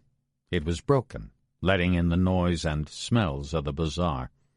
He found a gap in the molding around the window, and into it he placed the thin antenna of his relay transmitter. His cell phone rang as he was trying to catch a little sleep. It was Marwan checking to make sure that he had arrived and confirming the meeting the next day. Jackie left the Aziz Hotel the next morning at 9. Her Iranian gentleman caller had departed at 7:30, dropping a lavish tip in the doorman's hand as he departed. Jackie made a grand exit, wearing black leather pants under her manteau and carrying a flamboyant Fendi purse. She had reserved a hotel car and ordered the driver to take her down Valiasar Avenue to the Simorg Hotel. The hairdresser was on the top floor of the hotel. She made her way across the lobby toward the elevator, the leather of her pants squeaking from the friction of her thighs as she walked. From the other side of the lobby, an Arab man dressed in a business suit approached the elevator, entering it just after she did. Marwan stood in the back of the elevator car next to Jackie. She took from her purse something that looked like a small rock of the dusty limestone color that was typical of the region. She held it against her side. In the same moment, Marwan reached out his hand, took it from her, and put it in the pocket of his coat. He got off one floor before she did, and then rode the elevator back down to the lobby. He walked out into the morning sun, carrying in his pocket the transmitter that had been prepared for Dr. Karim Molavi. Marwan took a taxi north, up Valiasar Avenue to Melat Park, one of the biggest and most beautiful in Tehran. He had several hours to look for the right drop. He strolled toward the little lake at the eastern end, but it was too crowded there. So he wandered deeper into the woods and gardens in the center of the park. He sat on a bench for a while, watching the flow of people and making sure that he wasn't being followed. The right hiding place would be off one of the main pathways, but not so far that someone would look conspicuous going in or out. He walked toward the southern edge of the park, along Niyayesh Expressway, where there were fewer strollers. He passed the stadium where the Angalab team played its matches, and continued on until he found a path that led up to a pond named for the martyrs in the Iraq-Iran War. He walked up the path until he saw a small stand of exotic trees off to the left. He walked toward the trees, counting 50 paces until he reached them. He looked at the terrain, the lack of people nearby, the way the site was obscured from the main path. This was the right place. He took the simulated rock from his pocket and laid it behind a Japanese maple. It looked like a normal bit of local stone until you picked it up in your hand. He took a piece of yellow chalk from his pocket and drew a thin diagonal line across the tree trunk. The marking was hard to see, unless you were looking for it. He walked back to the pathway, counting the paces again to make sure he had it right. This time it came out to 52 paces, but that was close enough. He walked back toward the park entrance on Niyayesh, counting the number of benches on his right side. 14. Marwan took an index card from his pocket. On it he had already written the words, "We are working on vacation plans. We will bring the tickets to you." That was the same message that had been sent in the last communication to Karim Molavi. Below that message he wrote in neat block letters the directions to the site and the instructions. Go to Melat Park tonight. Take the Martyrs Pond entrance off Niyayesh Expressway. Walk north, passing 14 benches on your left. Then turn left and walk 50 paces to a maple tree marked with yellow chalk. Behind the tree is a rock that is unlike any other. Inside the rock is a device. Open it. Press 1, and you will reach us. He folded the index card in half so that it would fit easily in a man's palm. They had the target's work and home address. Both were dangerous, but they had decided that the home address was safer. The office in Jamaran would be under constant surveillance. Anyone loitering there would be suspect, no matter how good their cover. This was the trickiest part of the operation. If they did it right, everything else would be easy.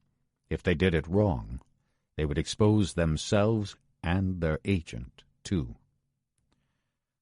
Marwan had lunch in a cheap restaurant off Jihad Square, near where the mighty Estaglal played its soccer games. He was killing time until his meeting with Hakim at 4 p.m. He had a coffee, and then another coffee, and then it was time to go. They had agreed to meet in Farabakhsh Square in the Yusufabad district, a few blocks south of where they had identified Karim Molavi's apartment.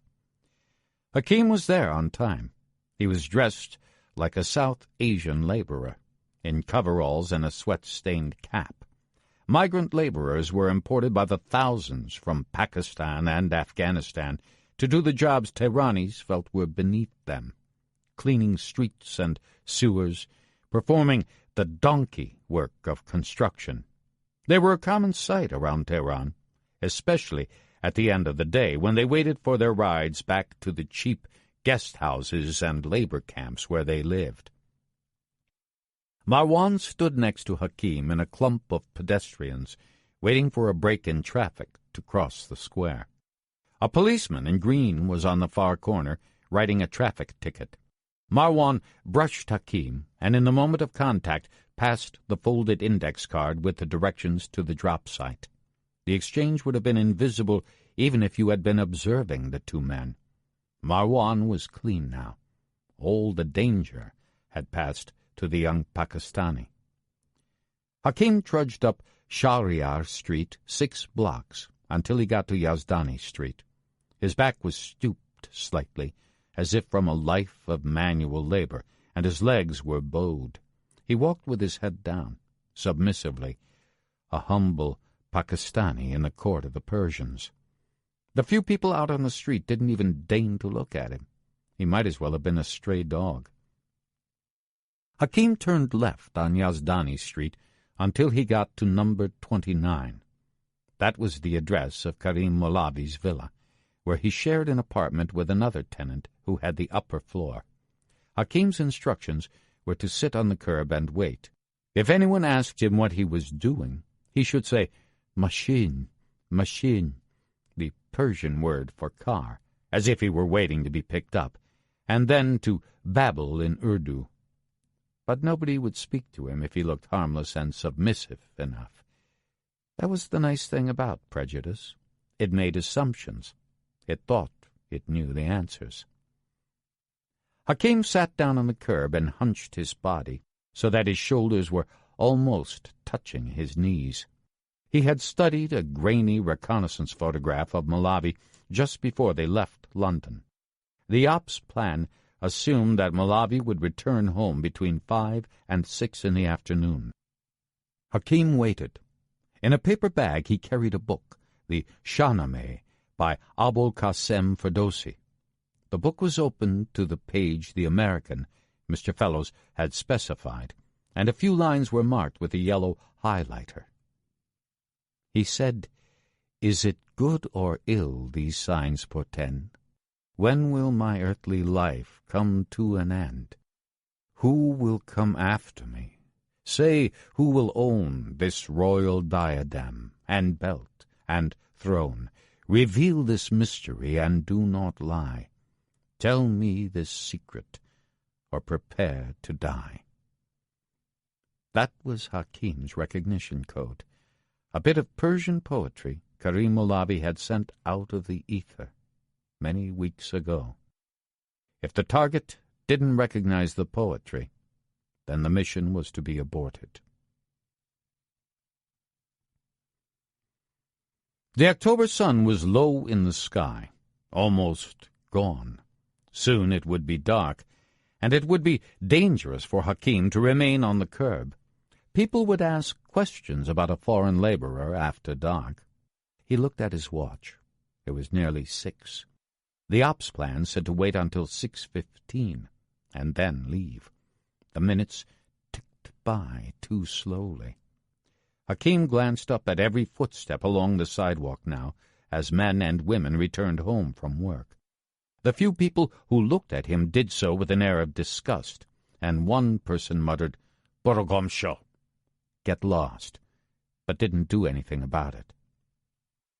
At 6:10, Hakim saw a well-built man in a black suit approaching the villa. He was still wearing his sunglasses, even in the dim light of dusk, so it was hard to see his face. He was walking quickly, as if he wanted to get home. As he neared Hakim, he turned onto the concrete walkway that led to the villa at number 29. Hakim stood and walked toward him. "Dr. Molavi, I have some poetry I would like you to read," he whispered in perfect English. "Perhaps you will remember it."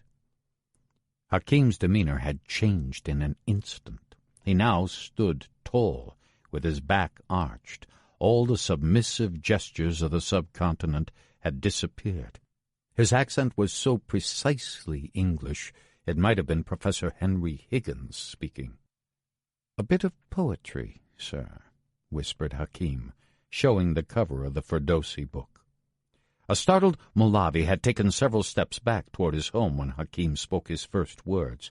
Now he removed his sunglasses and looked the Pakistani in the eye, uncertain what was happening, but wondering, thinking. "Come here, boy," said the Iranian, who by now was close to the safety of his doorstep. Hakim stepped forward into the shadows and handed Molavi the book, open to the marked page. Molavi read the passage and shook his head. He muttered a phrase in Persian, "Ger kabel fam." It is incomprehensible. Hakim moved closer, and in a quick motion brushed the folded index card against Molavi's hand. The Iranian, despite his fear, took it. The Pakistani immediately returned to his posture of humility. In a broken mix of Farsi, Urdu, and English, he apologized that he had the wrong house and backed away toward the street. The index card was in Molavi's pocket now, and in another moment the Iranian was inside his apartment. Chapter 26. Tehran.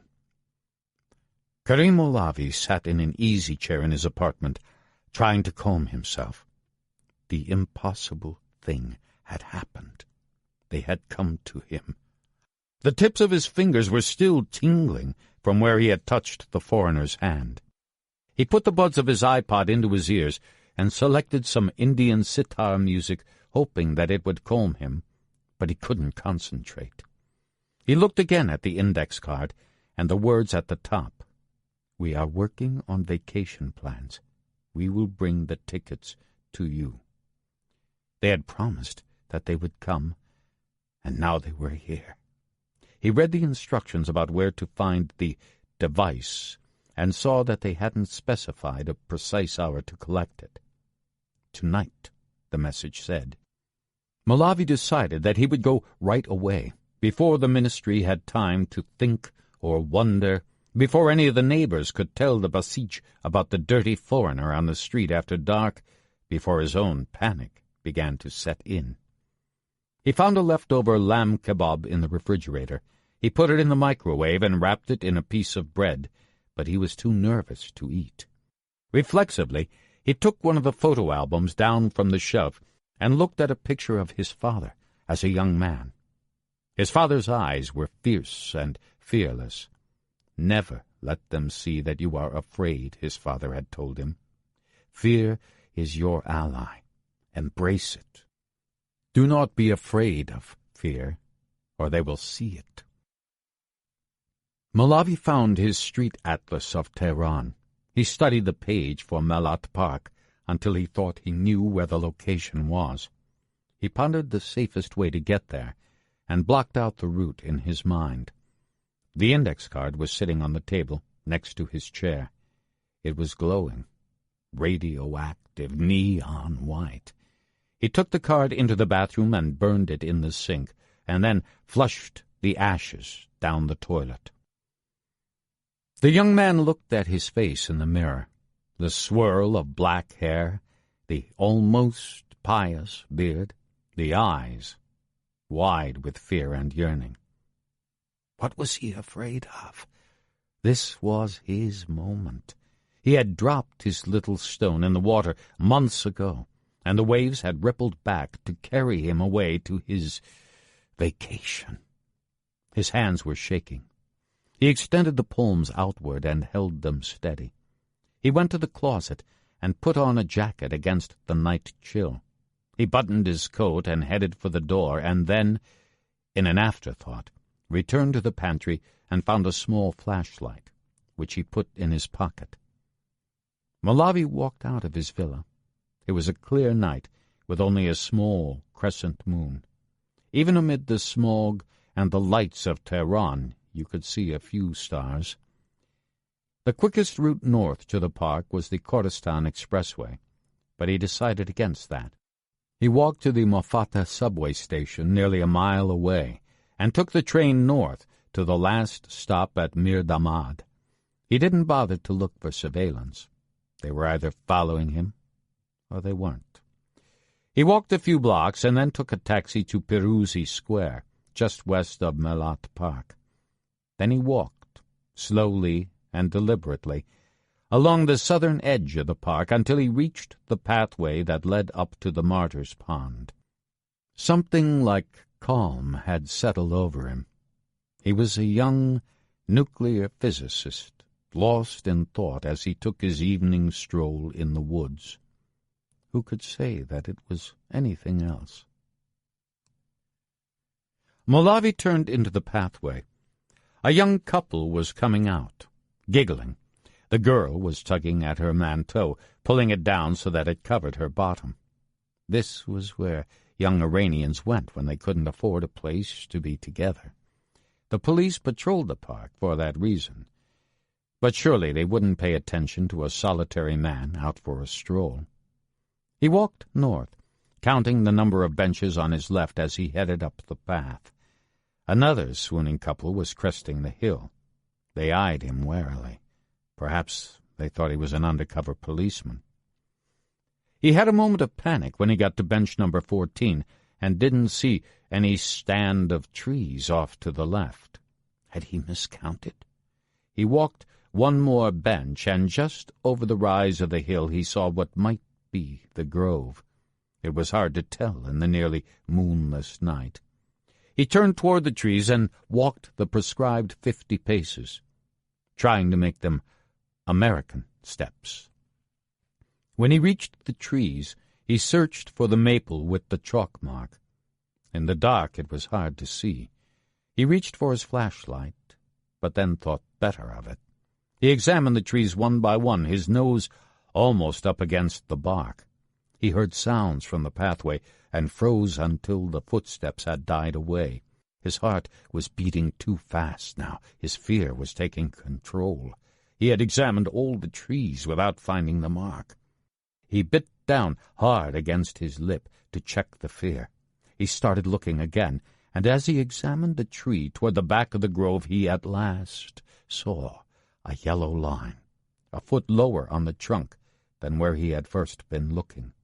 He grasped the tree as if it were a lifeline and moved to the other side. Crouching now, he felt for a rock that was not a rock. He picked up one, and then a second, and then he touched one that wasn't stone, but plastic. He put it quickly in his pocket. As he stood up, he felt a kind of vertigo. Now he was truly a spy, an enemy of the state. What he had in his pocket was a death sentence. He made himself take a step, and then another, until he was back on the main pathway. More young lovers were coming down from the lake, and a policeman was following them. Malavi tried to control his fear and make each twitch and shiver a jolt of strength. The policeman was approaching him. He was a beady-eyed young man with a thick beard, the kind who liked surprising young lovers in the woods. Malavi stopped. His palms were moistening.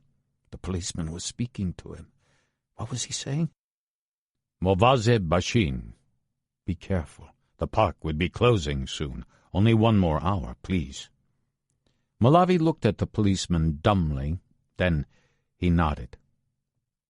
Haj Aga, no shakaram. I understand, officer. Thank you.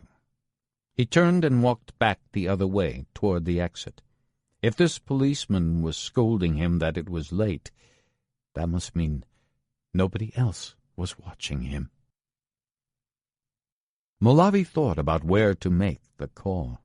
His apartment was a bad idea. They might have planted a bug there months ago. His office was out of the question.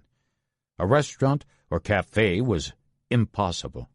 The best place might be right here, in the outdoors. He walked past the Angalab Stadium. A few people were milling about, but on the other side, in the formal gardens of the park, it was nearly empty.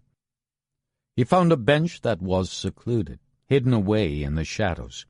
He sat down and took the plastic rock from his pocket.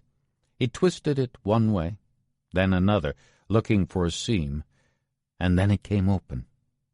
He saw a keyboard and pressed the number 1. He put the phone to his ear and waited for someone to answer. Jackie was sitting in the garden restaurant on the rooftop of her hotel when her special phone rang. She was eating alone tonight. The waiters were off helping another table. She put the phone to her ear and spoke the words carefully, in German, a language she knew Karim Molavi would understand. "We have come to take you on your vacation," she said. "Listen to me carefully and do exactly what I say." "Yes," said Molavi. His hand was shaking as he held the phone. "Leave work early tomorrow afternoon. Tell them that you are feeling sick. Then go to the Eastern Terminal bus station. Go carefully, you understand? Take the bus to Sari on the Caspian coast. The trip will take about 5 hours. Don't tell anyone at work where you are going." "Yes, all right," said Molavi. He was surprised that it was a woman's voice giving the order and speaking in German. But that was the mystery of these Americans. They could assume any form. "When you get to Sari, book a room in the Ashram Hotel in Golaha Square. The next morning, go to breakfast in the restaurant. An Arab man will approach you and ask if you are Dr. Ali. He knows what you look like. Ask him for his name, and he will say that he is Mr. Saleh. When he leaves the restaurant, follow him. Do you understand?" "Yes," said Molavi. "Repeat it, so that I know you have it right." "Bus to Sari, Ashram Hotel, Mr. Saleh."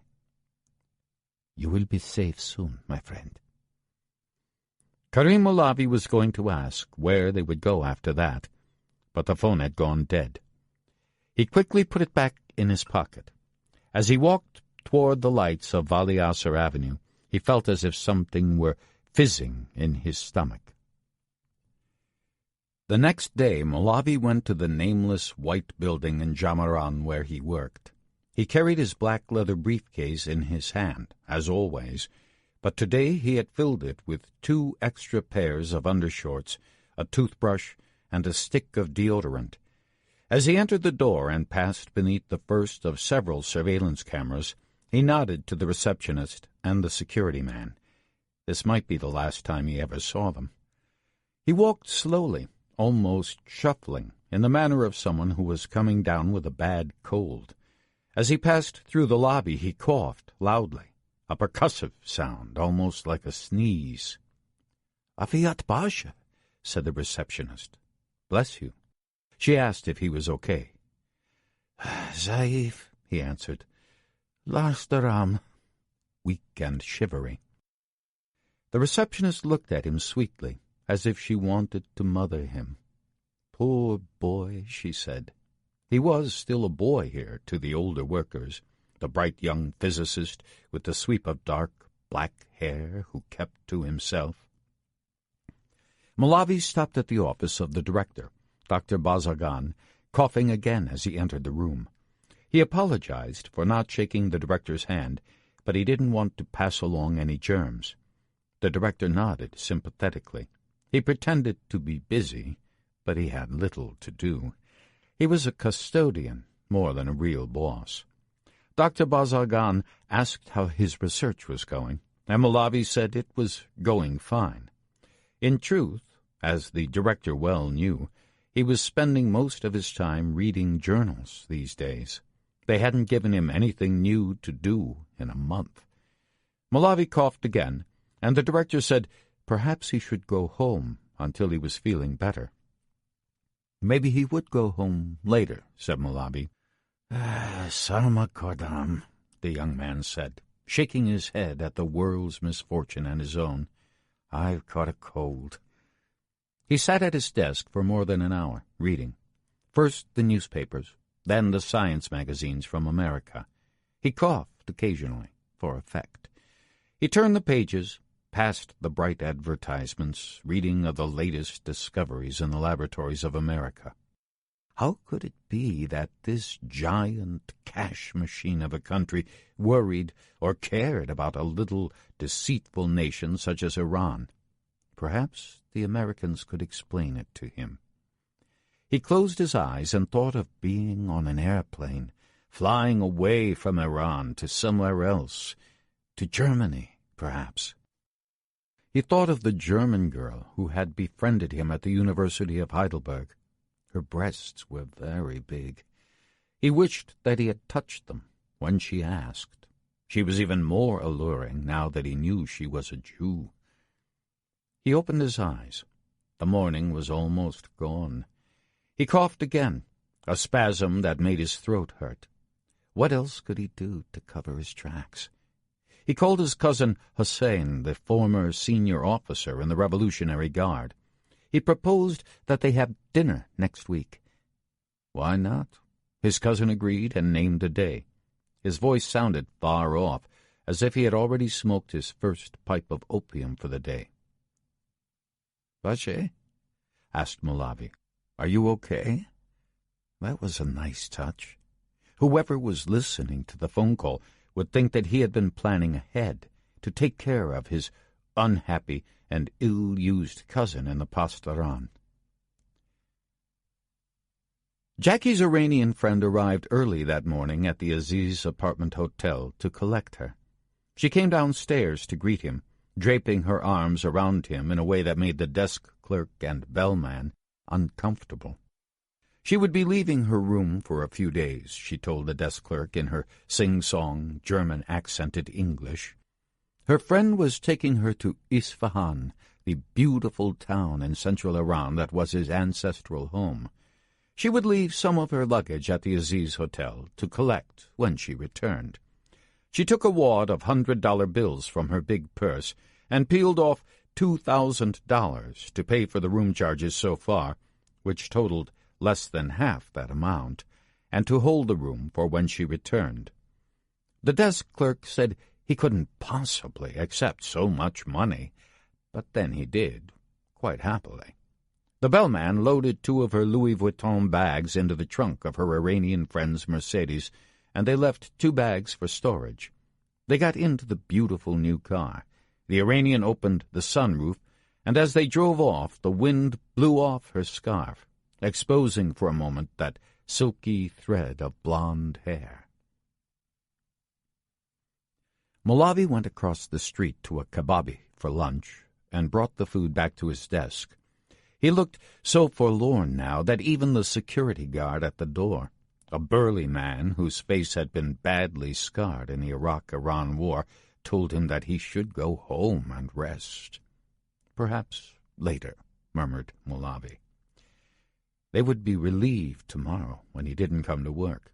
He was taking care of himself, they would say, and keeping his germs at home. If they called his home and got no answer, they would think he had gone to the doctor, or even the hospital, and then it would be Friday, and the Muslim weekend. It would be a week before anyone really missed him. He sat at his desk until it was nearly 3. He buttoned his coat up tight around his neck as if he were suffering from chills, and then picked up his briefcase and headed out the door. He stopped by Dr. Bazargan's office, but the director was out, so he told the secretary that he was feeling ill and going home. The secretary suggested that he should see a doctor. Malavi said he would do that tomorrow, if he didn't feel better. He shuffled down the hall to the receptionist, who gave him one more piteous look as he gingerly walked out the door. A policeman stopped Jackie's Mercedes as they were spinning along the Resalat highway. He was an upright young man with a bushy beard, who squinted at them with a busybody's suspicious eyes. He didn't like the looks of this European woman driving in a fancy car with an Iranian man. The driver asked what was wrong, and when the policeman said they weren't wearing seat belts, Jackie almost laughed. But it wasn't funny. The cop was asking to see the driver's papers for the car, and then he was saying that something wasn't in order, and that he would need to call his superiors on the radio for advice. The Iranian was nimble. He asked the officer if he could speak to him privately. He got out of the driver's seat and walked to the back of the car, half hidden from the road. He talked with the policeman respectfully, humbly, and then said something that made the cop laugh. Then they were shaking hands, and Jackie knew that a bribe had passed from one man to the other. "What did you tell him?" asked Jackie. "I told him that you were a German whore, and that I only had a few hours with you. I asked him as a man to have pity on me. I told him I had borrowed the car to impress you." "And he believed you?" "Of course he did," said the Iranian. "I told him what he already believed. I made it a question of shame. If he detained me, I would lose face, not to mention my sexual pleasure. No Iranian will humiliate another." Jackie shook her head. "Bollocks," she said. "You were lucky. Don't get stopped again." Chapter 27. Sari, Iran. Karim Mulavi wobbled down the steps of the white building in Jamaran and took the first taxi from the queue across the street. He wanted to look feeble and unwell, but inside he was elated. His escape had begun. He told the driver to take him to Yazdeni Street in Yusufabad. His instructions had been to go from work to the bus station, but he had decided that was unwise. They would ask the cab driver later, when he didn't show up at work next week, where he had taken Dr. Malavi. The pieces of the story had to fit right. When he got to his apartment, he changed out of his black business suit into a pair of slacks and a warm shirt and jacket, and added a cap that would partially cover his face. He exchanged his leather slip-ons for some rubber-soled shoes in case he would need to do some hiking. How did one escape from Iran? Over mountains or deserts? He had no idea. He added another pair of underwear and 2 pairs of socks to his kit and put it all in a simple canvas bag, leaving the briefcase behind. He checked his wallet to make sure he had all his identification cards. He wished he had his passport, but they had already taken that. His rescuers would have to improvise. He headed for the door and then stopped. What else could he do to make it look as if he had expected to come back? He put some food in the microwave, and he turned on the television set in his bedroom with the volume low enough that it wouldn't disturb the neighbors. What more? He wrote himself a little list of things to do. Pick up the laundry, go to the dentist, buy a new shower curtain. He left it on his desk. Nobody thinks about buying a new shower curtain if they are planning to flee the country. Malavi left his apartment by the back door and took an alleyway to the next street, heading north. That was the opposite direction from the one he usually traveled. He walked a few blocks to Farhang Square and waited for a taxi. A rusted orange Pecan, normally a group taxi, rumbled toward him. He called out his destination, the eastern bus terminal. The driver shouted back, "Dar baste," which meant, "Closed door?"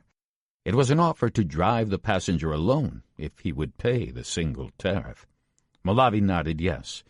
The fewer people who saw him on this trip, the better. Malavi sat in front, next to the driver. There was a Koran on the dashboard and a blue-colored ornament dangling from the rearview mirror to guard against the evil eye. The driver wasn't in a mood to talk, fortunately. The Pecan rolled east, spewing exhaust. The afternoon traffic was heavy, the air so thick with smog that it caught in Malavi's throat. Now he was coughing for real. When they reached the Damavand highway, the road opened up a bit, and the air got fresher. Malavi looked at his watch. It was nearly 4. He had no idea how often the buses left for Sari, but he wanted to find one quickly and disappear into the seat. The eastern terminal was at the far edge of the city. Malavi arrived a little after 4 and bought a seat on a bus that was scheduled to depart at 4:30. There were police in the bus station, but nobody paid him any attention. He had an odd feeling of invisibility. People saw him, certainly, but they did not begin to understand who he was. He bought a magazine and a sandwich for the road, along with a bottle of mineral water, and waited to board. This bus didn't have a separate men's and women's section, unlike the ones in the city. But women sat with women, men with men. Malavi took a lone seat near the back and hoped nobody would join him. He settled into the seat. It was a new Volvo bus, a super, as the Iranians called it. The seat was comfortable. With a loud honk of the horn, the bus rolled out of the terminal. Nobody had claimed the seat next to him. Malavi took a bite of his sandwich. For the first time in 24 hours, he began to relax. The trip was so achingly beautiful that it made Malavi wonder for a moment if he really was ready to leave Iran. For the first few miles east, the road skirted forest parkland, rich and green. Soon they picked up the A01, the main route to the northeast, and the bus began climbing the steep slopes of the Alborz Mountains. The sun was low in the sky, and the majestic Mount Damavand was bathed in a golden wash of refracted light. They wound through the mountains for several more hours, the snow at the peaks faintly illuminated in the pale moonlight, so that the landscape looked as if it had been painted in shadow colors. He nibbled at his sandwich and sipped occasionally from his water bottle. He dozed off for an hour, and when he awoke the bus was descending from the mountains toward the commercial towns along the Caspian Sea. The bus stopped in Amol and then Babol, and a half-hour after that it rolled into the ancient town of Sari. Malavi looked out the window. The town looked familiar. He had come here as a boy with his parents, before his mother became ill, and it was impossible for her to travel. The bus passed the old part of town, graced by a white clock tower that gleamed in the floodlights. Did he remember this place, or was it the idea of this place that he was remembering? The bus stopped at the Sari main terminal near the Tajan River. A few other passengers stumbled off, weary from the trip. It was past 9 p.m., and the station was nearly empty. It had the desolate feel of a small bus terminal anywhere. It was a place people left to go to bigger cities, not a place they came back to. Malavi asked the station manager for directions to Galhus Square and the Hotel Asram. It was just a few hundred meters south from the station, said the manager, an easy walk. Malavi walked along the bank of the river, thinking to himself, I don't want to die here. I want to live. The hotel was modern and ugly, 2 words that often went together in Iran. The concrete exterior was lit in red and green, which made the facade even less attractive. The desk clerk gave him a room on one of the upper floors, with its own bathroom and a view of the old city and its whitewashed tower. Malavi wasn't ready to sleep, and the hotel made him uncomfortable. He found a cafe near the old city, close by a graceful fountain, and ordered himself a glass of fresh pomegranate juice. It was at once sweet and tart on his tongue. He went back to the hotel, washed his undershorts and socks in the bathroom sink, and hung them by the open window to dry. It was an act of faith that he would survive. Washing his undergarments, he slept naked, the fabric of the cheap cotton sheets rough against his arms and legs. Jackie and her Iranian agent took the fast road north from Tehran to Shalos and the Caspian coast. They passed through Karaj and then climbed the spectacular highway through the mountains to the sea. In Shalos, Jackie and her friends stopped at the Hotel Malek and dined at the stylish hotel restaurant. The atmosphere was more relaxed here than in Tehran, and Jackie loosened her headscarf, as had many of the Iranian women seated nearby. In the ladies' room, an Iranian woman said in perfect English, "I love your purse," and asked where she had bought it. It turned out she had a flat in Paris. The two travelers were conspicuous enough that a dozen people could have testified who they were. A rich Iranian traveling with his mistress along the Caspian Sea coastal road, bound for the east. When they returned to the Mercedes after dinner, an additional passenger was waiting in the shadows. He was a Pakistani man, dressed neatly in a black suit and tie. He looked like he might be a personal servant to the Iranian man, a valet, or perhaps an office manager. He was carrying an elongated travel bag, of the sort tennis players carry. He placed it in the trunk of the Mercedes. The three drove east along the coast road, stopping for the night in Babel, just west of Sari. The Iranian man and his German woman friend took adjoining rooms at the Marjan Hotel. The Pakistani continued east a few more kilometers. Malavi rose with the cry of the dawn prayers the next morning. He walked to his window and looked out on the city. It was uglier by day. The buses and cars were starting up, making a ferocious rumble as they moved through Galha Square toward the river bridge. They are out there, he told himself.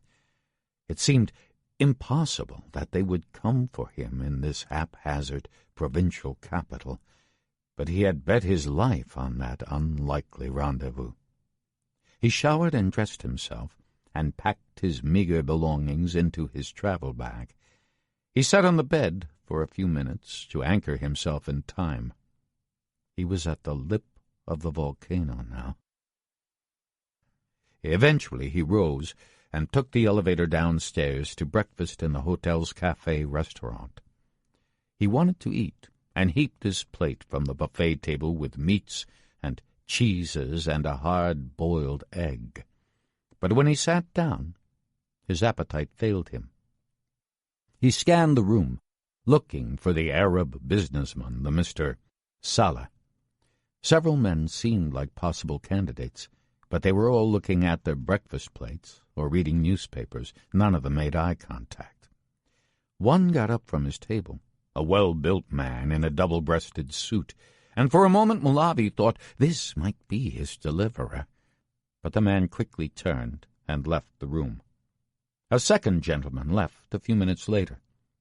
Malavi had finished his breakfast now and was drinking his second cup of coffee. Maybe something had gone wrong, and they wouldn't be coming. What would he do then?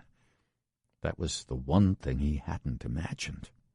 The possibilities had been flight or death, but never just sitting in a cafe in a remote provincial city and then picking up and going back home.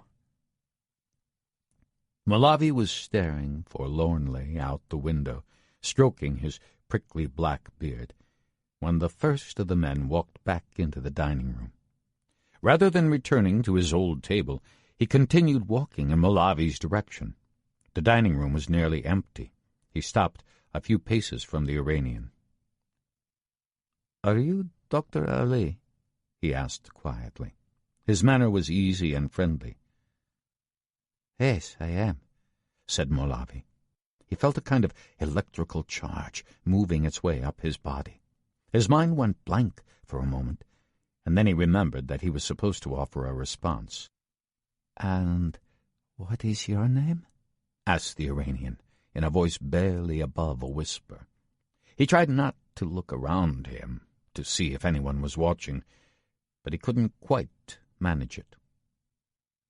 "I am Mr. Saleh," said the Arab. He stuck out his hand and smiled, as if they were old friends and business partners. "Perhaps we could take a walk and see the city." "Yes," said Malavi. "I think that is a good idea." The two men strode down Talagani Street toward the road that led to the coast, which was 15 miles north.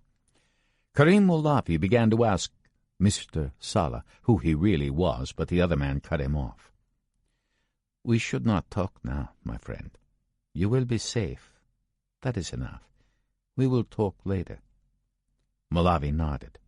They walked on in silence. The city was coming to life. The bazaar in the old city was filling with traders. Men were entering the local hammam to have their morning steam bath. When they neared Shohada Square, Mr. Saleh turned right, down a side street crowded with parked cars. Mr. Saleh walked a dozen yards and stopped in front of a new Iranian samand with power windows and air conditioning. He took a key from his pocket, clicked open the doors, and nodded for Malavi to get in the driver's side. Malavi stood, motionless. He wasn't sure what he was supposed to do. "You have an Iranian driver's license?" asked Mr. Saleh. Malavi nodded. "Then drive, my friend." He handed him the keys. Malavi shook his head in wonderment. "Keli Samat Kashidin," he said. "You've gone to a lot of trouble." He drove slowly at first, but he picked up speed and confidence as they left the town. They drove north, through orange groves and rice fields. "How did you make all these things happen?" he asked Mr. Saleh, when there were no other cars on the road and no sound but the hum of the wheels against the pavement. "It is magic, my friend," said the Arab with a wink. "That is what we do. We create illusions. You are living in one now. Relax, my brother. Enjoy your freedom." It took Malavi and his Arab guardian nearly an hour to reach the coast. The shore road was busy with the cars of Tehranis who had flocked to the coast to get a last bit of fall sunshine. Holiday apartment buildings and villas were crowded along both sides of the road, filling every inch of space near the water. They drove east through Farahabad and Goharbaran. There were no police and, judging by the cars racing past, no speed limits. The seaside construction became a little less dense as they moved toward the Turkmenistan border to the east. Mr. Saleh was peering intently at the landscape now, looking for something. "Turn left," he said to Malavi, pointing toward a small paved road. There was a little flag at the intersection, decorated with the colors of the Astaglal soccer club. Malavi drove slowly down the road. He saw a house on the right, a dilapidated old beach villa that looked as if it hadn't been renovated since the Shah's time. It appeared to be deserted. "Stop," said Mr. Saleh. He got out of the car and walked slowly to the house. On the way, He grasped something from inside his coat and took it in his hand, pointing it straight ahead. It was a gun. He walked to the windows of the house and peered inside, one window after the other, until he was sure the house was empty. He returned to the front of the house and opened the garage door. "Park the car," he said to Malavi. "Then come inside." 2 hours later, a Mercedes sedan carrying 3 passengers moved down the same coastal road. It proceeded past the little banner for Estaglal, but stopped at the next turn. 2 figures emerged from the car, a South Asian man and a European woman. The woman was dressed in a black chadur. Underneath, she was dressed in black as well. Black spandex that covered her arms and legs like a second skin. Her blonde hair was tied in a tight bun and was invisible beneath her veil. The man was dressed in simple peasant garb. The only modern touch was the big bag slung over his shoulders. The Iranian gentleman continued east in the Mercedes. His 2 passengers made their way on foot through the low brush along the seaside. In 20 minutes they had reached the empty beach house where Malavi and his guide had taken refuge. The woman in the chadur made a sound that was like a warbling bird call. She waited 10 seconds, then made the same sound again, louder. From inside the house came back a similar warble, quickly, 3 times, answered by a long, low whistle from the woman. The door of the house opened, and Jackie and Hakim swept inside. He laid down his heavy bag and unzipped it. Inside were 3 automatic weapons. Malavi watched this pantomime wide-eyed. When the woman entered the room, she removed her chadur and approached him in her tight black suit. "Dr. Ali, I presume? You don't mind shaking hands with a woman, I hope?" "Not at all," said Malavi. His face was alight. "I could give you a kiss, madam." Jackie smiled. "Not yet, I think. Let's get you out of here first." Malavi looked at the others, waiting for someone to say something, but nobody did, so he spoke up himself. "And where are we going, please?" "My dear doctor, we are going to take a little boat ride. A fishing boat, I should think, the kind that likes to do its fishing after dark. So for now, I suggest that we all get some rest and a little food if our hosts have been able to arrange that." She walked to the kitchen and found cans of tuna fish, a jar of mayonnaise, some crackers packed tightly in cellophane. On the floor was a case of mineral water. In a cabinet was an unopened jar of Nescafé.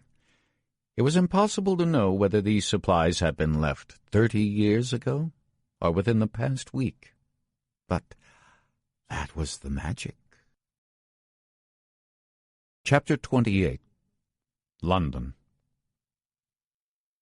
October is the month when Washington tricks itself into thinking that summer's promise isn't quite spent. The trees are shedding their leaves in the biological certainty that winter is coming, but humans are not so sure.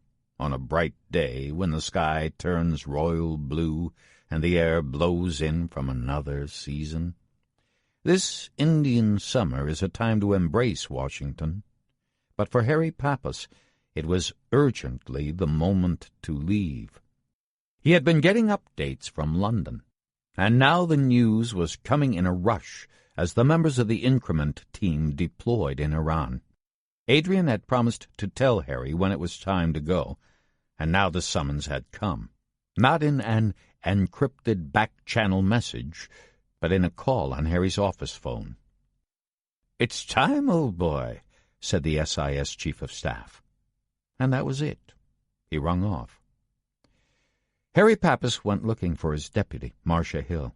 He walked through the Persia House reception area, past the garish poster of the martyred imam, to Marcia's cubicle. She was buffing her nails with an emery board.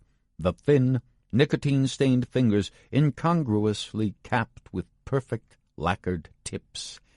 Another woman would have stopped when the boss arrived, but she continued. "I'm off for a few days," Harry said. "Maybe a week. Hard to be sure. Don't fuck everything up while I'm gone." "I'll try to remember that." She looked at her nails and blew away the dust. "And where are you going, if I may ask?" "London first, but after that I'm not sure." "And what am I supposed to tell how should I put this? Your colleagues?" "Hell, I don't know. Tell them I'm on an operational assignment. Tell them I'm meeting an agent who will only talk to me. Tell them whatever will work." "Should I say it's Dr. Ali?" "No. If they think they know, fine, who cares? But I don't want any chatter in the system anywhere. This could get complicated." "How?" "Just take my word, Marcia. This one has more creases and folds in it than a paper airplane." Marcia touched his arm with one of her brown, buffed fingers. It was something she almost never did. "Are you sure this is the right time to be leaving town, Harry? I mean, there are some people across the river who are ready to start a war with Iran in a week. You're supposed to stop that kind of nonsense. You are the head of the Iran Operations Division, or at least you were, last time I checked. So we sort of need you." Harry took her hand. "Don't go soft on me, woman. The Admiral knows I'm not abandoning ship. So do you. The fact that these crazy bastards are beating the war drums is why I have to go. I can't explain it to you, but I probably don't have to." "No." Marcia shook her head. She knew what he was doing, and she knew why he couldn't talk about it. She loved Harry, and she worried about him. He was carrying too much baggage. At some point he was going to stumble and hurt himself. "Call for help if you need it," she said. "Promise me that, Harry? Don't let yourself get turned upside down. You're good, but you're not Superman." On his way out of the building, Harry went up to the 7th floor to say goodbye to the director. He wanted to keep faith with his boss without making him complicit in what he was doing. The Admiral was in his office, reading cables from a red-striped binder. He was wearing the dress blues today, rather than the summer whites of a few months ago. These admirals sure liked their uniforms. In another life, Harry would get a job running a dry-cleaning shop near a naval base. "I'm off again for a few days," said Harry, sticking his head in the door. "Marcia will run the division while I'm gone." "Is this it?" asked the director, looking up from his cables. "Have you found your man?" "Maybe. We'll see." "Can I tell the White House?" "I'd rather you didn't. It's off the books. It could blow up. I don't want anyone to get caught in the fallout, including you." The Admiral extended his hand. He wasn't an emotional man, but he felt something in this encounter that wasn't official, but personal. "Bless you, Harry. Travel safe. Good luck." "Yes, sir." Harry gave a little salute. He saw that the director's eyes were moist. Even in this building, where the bureaucrats always seemed to be gaining the upper hand, you couldn't entirely suppress the reality that this business was about life and death. Adrian Winkler met Harry at Heathrow the next morning. He looked even more than usual like a rascal, a man who has his hand in the cookie jar and is so sure of himself that he doesn't care if you catch him at it. He was wearing a fine cashmere blazer, double-breasted with brass buttons bearing the crest of his London club, and gray flannel slacks that fell over his shoes, just so. Harry, tired from a mostly sleepless night on the plane, could only smile at his friend's dandy appearance. "Hello, old son," said Adrian. How are they hanging, eh? Stop sounding so cheerful. It hurts my head. Harry took another look at his sleek British friend. You look like you won the lottery. We both won the lottery, Harry. My team is on the way out of Iran. Our team, I should say. And they have our boy. Thanks be to Allah. Where are we going to meet them? Well. That's the question, isn't it? And I have an answer, most certainly do. But first we have a little bit of business to do on our way into Vauxhall Cross. I'm kind of tired, Adrian. Can I get some sleep? Ooh, afraid not, old boy. This is an appointment we don't want to miss. Not really a choice, actually. We all have to pay the piper, you see. What the hell are you talking about, Adrian? I don't have any piper, and I hope you don't. But the SIS Chief of Staff wouldn't answer.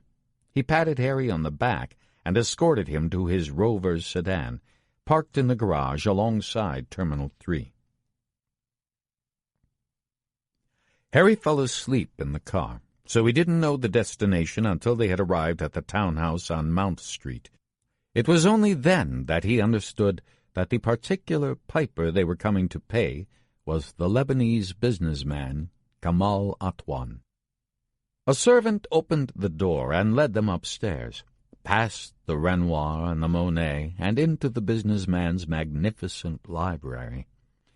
Atwan was sitting in a chair, looking at a Bloomberg terminal and occasionally punching numbers on his keyboard. He looked up when he saw his two visitors, and then back at the screen. "A moment, please," said the Lebanese. "This is an opportunity I really should not miss." He picked up the phone to call a trading floor somewhere to confirm that his buy order had been executed. When the business was done, he rose to greet them. It's easy to be smart when other people insist on being stupid," said Atwan.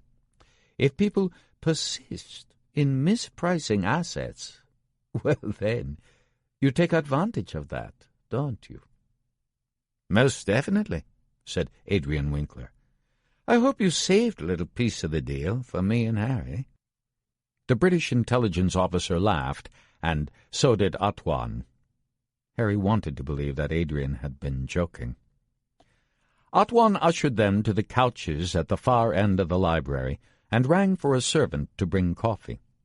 The Lebanese was wearing his black velvet slippers, monogrammed with his initials, a velvet smoking jacket, and an ascot. Harry had never seen anyone dressed in an outfit like that except in old movies. "Mr. Fellows and I are about to go on a trip," said Adrian. "We thought we should stop by and see you first." "Well, that's very kind of you, my dear, I must say. And where are you going?" "Somewhere on the Caspian coast," said Adrian. "I was thinking of Turkmenistan. They say it's quite nice this time of year." Harry shot his British partner a dirty look. What was he doing, telling this Lebanese businessman their operational plan? And why was he telling Atwan before he had even briefed Harry? Adrian didn't even glance at him. "Ashgabat is especially nice," said Atwan, "and quiet. One can work there without fear of being disturbed, if one knows the local customs. And the headman, of course. I was rather good to the old Bashi, and the new one realizes he's in my debt." "So you'll tell him we're coming?" "Of course. I'll have someone call with the tail number of your plane. As we say in the East, you are most welcome." "Thank you, Kamal Bey. I am most particularly grateful. And so's Mr. Fellows, though he is only now learning of our destination." "Don't mind me, boys," said Harry. "I'm just here to clean up the mess." Atwan laughed. "Oh, very good, yes. Clean up the mess. But Mr. Winkler assured me there won't be a mess. Will there?" No, of course not. The coffee arrived, along with some pain au chocolat and muffins and jam. Harry hadn't eaten much on the plane, and he devoured what was before him. The coffee roused him so that he began to focus more clearly.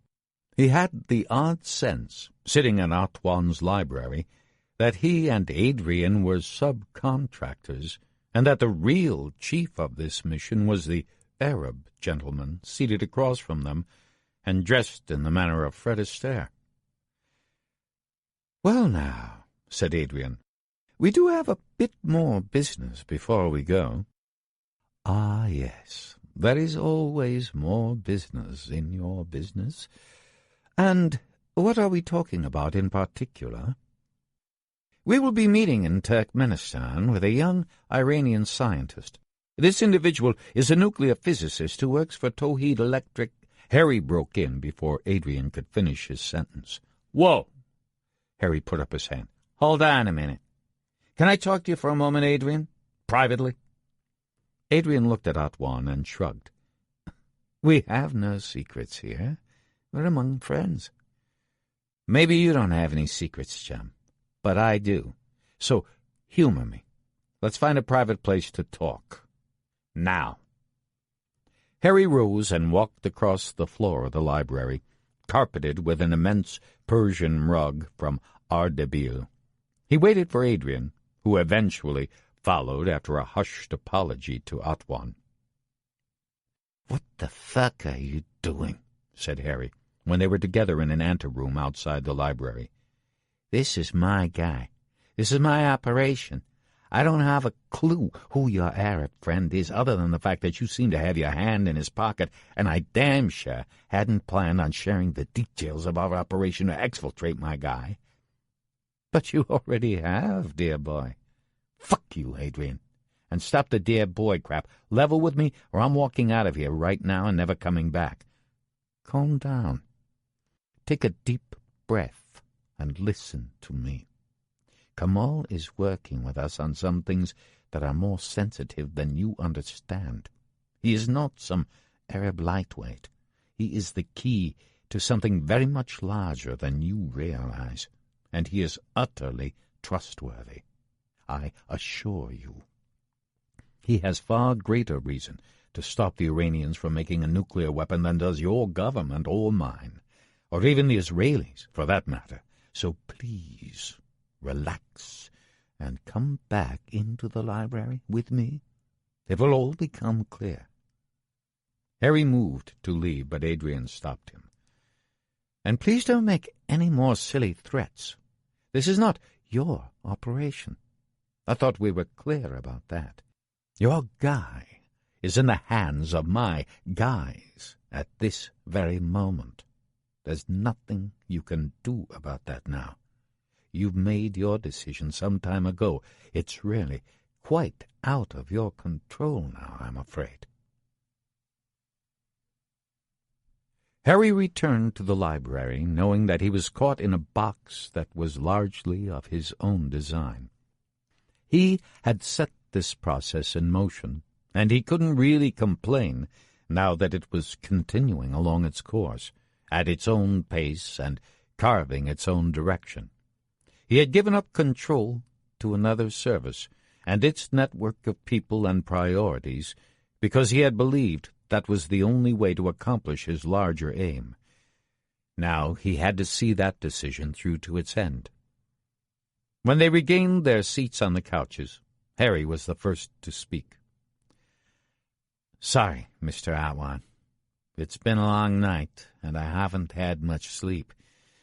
I just needed to get some things clear with my partner, Adrian. I was the one who originally made contact with the Iranian who works for Tawhid, so this is personal for me. I don't like anyone shopping my kids without my permission, but Adrian tells me that you are 100% reliable, and I trust Adrian, so I trust you. And there we are." Harry reached out his hand to Kamal Antoine. They had greeted each other earlier, when Harry first arrived, but this time the Lebanese held the American's palm in his own for a good 20 seconds. Atwan's fingers were finely drawn, but powerful, like those of a pianist. "Trust does not speak in words, Mr. Fellows," said Atwan, finally letting the American's hand go. "So, let us think this through, eh, gents?" said Adrian, starting up again.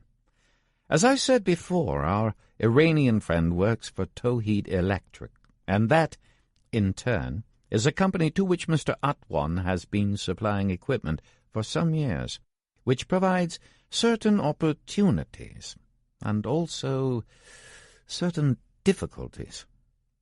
Harry nodded, but he needed to understand this better before he made any more mistakes. He turned to Atwan. "What kind of equipment have you been selling, Towheed?" he asked. "Very high-end, a half-dozen different items, I should think. Adrian has the list. We've sold them flash X-ray systems, I'm quite sure of that. We've sold them many different kinds of measuring equipment. Hydrodynamics is the name of that area of research, I think. Shock waves and all that. Very expensive." "I'm sure," said Harry, with a wave of his hand. Whatever. He didn't understand money, or care much about it. "My dear, really, you have no idea. Hundreds of millions of dollars change hands in these deals. In the case of one item, the Iranians particularly wanted, the price tag was $500 million. How do you put a price on such an item? It is a matter of life and death, sir.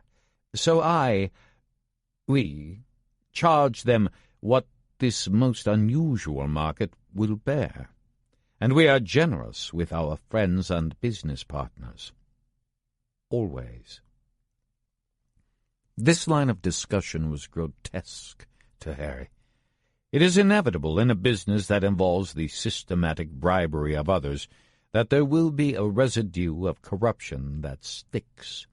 But Kamal Atwan's operation seemed to have taken this to an entirely new level. Harry wondered not whether his friend Adrian Winkler was part of the business plan. That was already obvious. But whether the chain of partners in the firm extended upward to Sir David Plum and, perhaps, others, higher still. He honestly did not want to know the big picture, so he focused on the details. "How do you ship the equipment? Not from Britain, I assume?" "Of course not, my dear. It comes from 100 different places. It is smuggled and sold and resold. We have witting cutouts, unwitting cutouts. We use every bit of artifice you can imagine, and then we add another layer or two. Our advantage is that we know what the Iranians want, and we know how to insert ourselves into the supply chain in a way that will, eventually, intersect their purchasing network. It's not for everyone, this sort of business, oh no. We know the sort of people whom the Iranians are likely to trust. We know who to pay and how much. So the business gets done, you see." "And the equipment you sell? How well does it work?" At this, a smile came over Atwan's face, and then he began to chuckle aloud, and soon Adrian was laughing too. "How well does it work? That is very good, Mr. Fellows. It works, at first, exactly as it should, as the purchaser expects. But then, a month or a year later, it begins ever so slightly to deviate from the proper performance. But how can the purchaser tell? If a watch tells you it is 11:15, how are you to know that it is really 11:16 if you don't have a second watch? And then it's 11:17 and 11:30, and so on. A year into a project, our miscalibrated equipment will have deflected you a bit from where you should be. And 5 years on, it will have deflected you a good long way. In 10 years, you would be totally lost, I should think. So you've been sending this defective equipment to Towhead and to other Iranian companies, I assume. Oh, yes, we have quite a number of buyers. But you are quite wrong to describe the equipment as defective, Mr. Fellows. It operates precisely as designed. It's just that the design was a bit mischievous. Okay. Let me add this up, said Harry. An Iranian scientist sends us information saying that his lab has tested a neutron generator of the kind that could be used to trigger a nuclear weapon. Yes, very good. Very useful for you. A bit problematic for me. Potentially bad for business, but never mind that. Bad for business, how? Never mind, my dear. Just a joke, really. Atwan laughed. Adrian laughed. Harry continued with his questions, not understanding Atwan's comment, but not paying very much attention to it either. Okay. So according to my Iranian scientist at Towhead, the neutron trigger didn't work the way it was supposed to. The test failed. But if his lab was using some of your, let's say, reconfigured equipment, then it's possible the test never will work out right, because all the measurements are screwed up. Not possible, my dear, but likely, I should say. So instead of setting off alarm bells, the report from this Iranian agent should actually be reassuring. Is that right? Oh, yes, said Atwan. Very reassuring. Unless the Iranians for some reason came to doubt the accuracy of their measuring equipment, they would stumble on inconclusively for years and years, trying and failing and never understanding why, and buying more equipment, of course, to hedge their bets. Atwan smiled with the air of a businessman contemplating a cash flow that would continue for decades. "Feel better now, Mr. Fellows?" said Adrian. "A little less hot under the collar? Perhaps even happy that the firm of Atwan and Winkler has been managing your interests?" Harry contemplated the complexity of the operation Atwan had described. The CIA had begun a gambit like this, according to Jack Hoffman, but had given it up a few years later when its supplier network was blown. He was happy to know that someone else had taken up the skein of deception, and that this someone had been the British Secret Intelligence Service and its business partner. But some questions were nagging in Harry's mind, and he struggled to put them in words for his colleagues. "What if there's a second watch?" Harry asked eventually. "Sorry, I don't follow that at all," said Adrian. "What if the Iranians have a second watch that tells them the first watch is wrong, that it isn't 11:15 as the first watch said, but some other time?" "Ah, clever man," said Atwan. The Lebanese financier was quicker than Adrian, who expressed puzzlement again.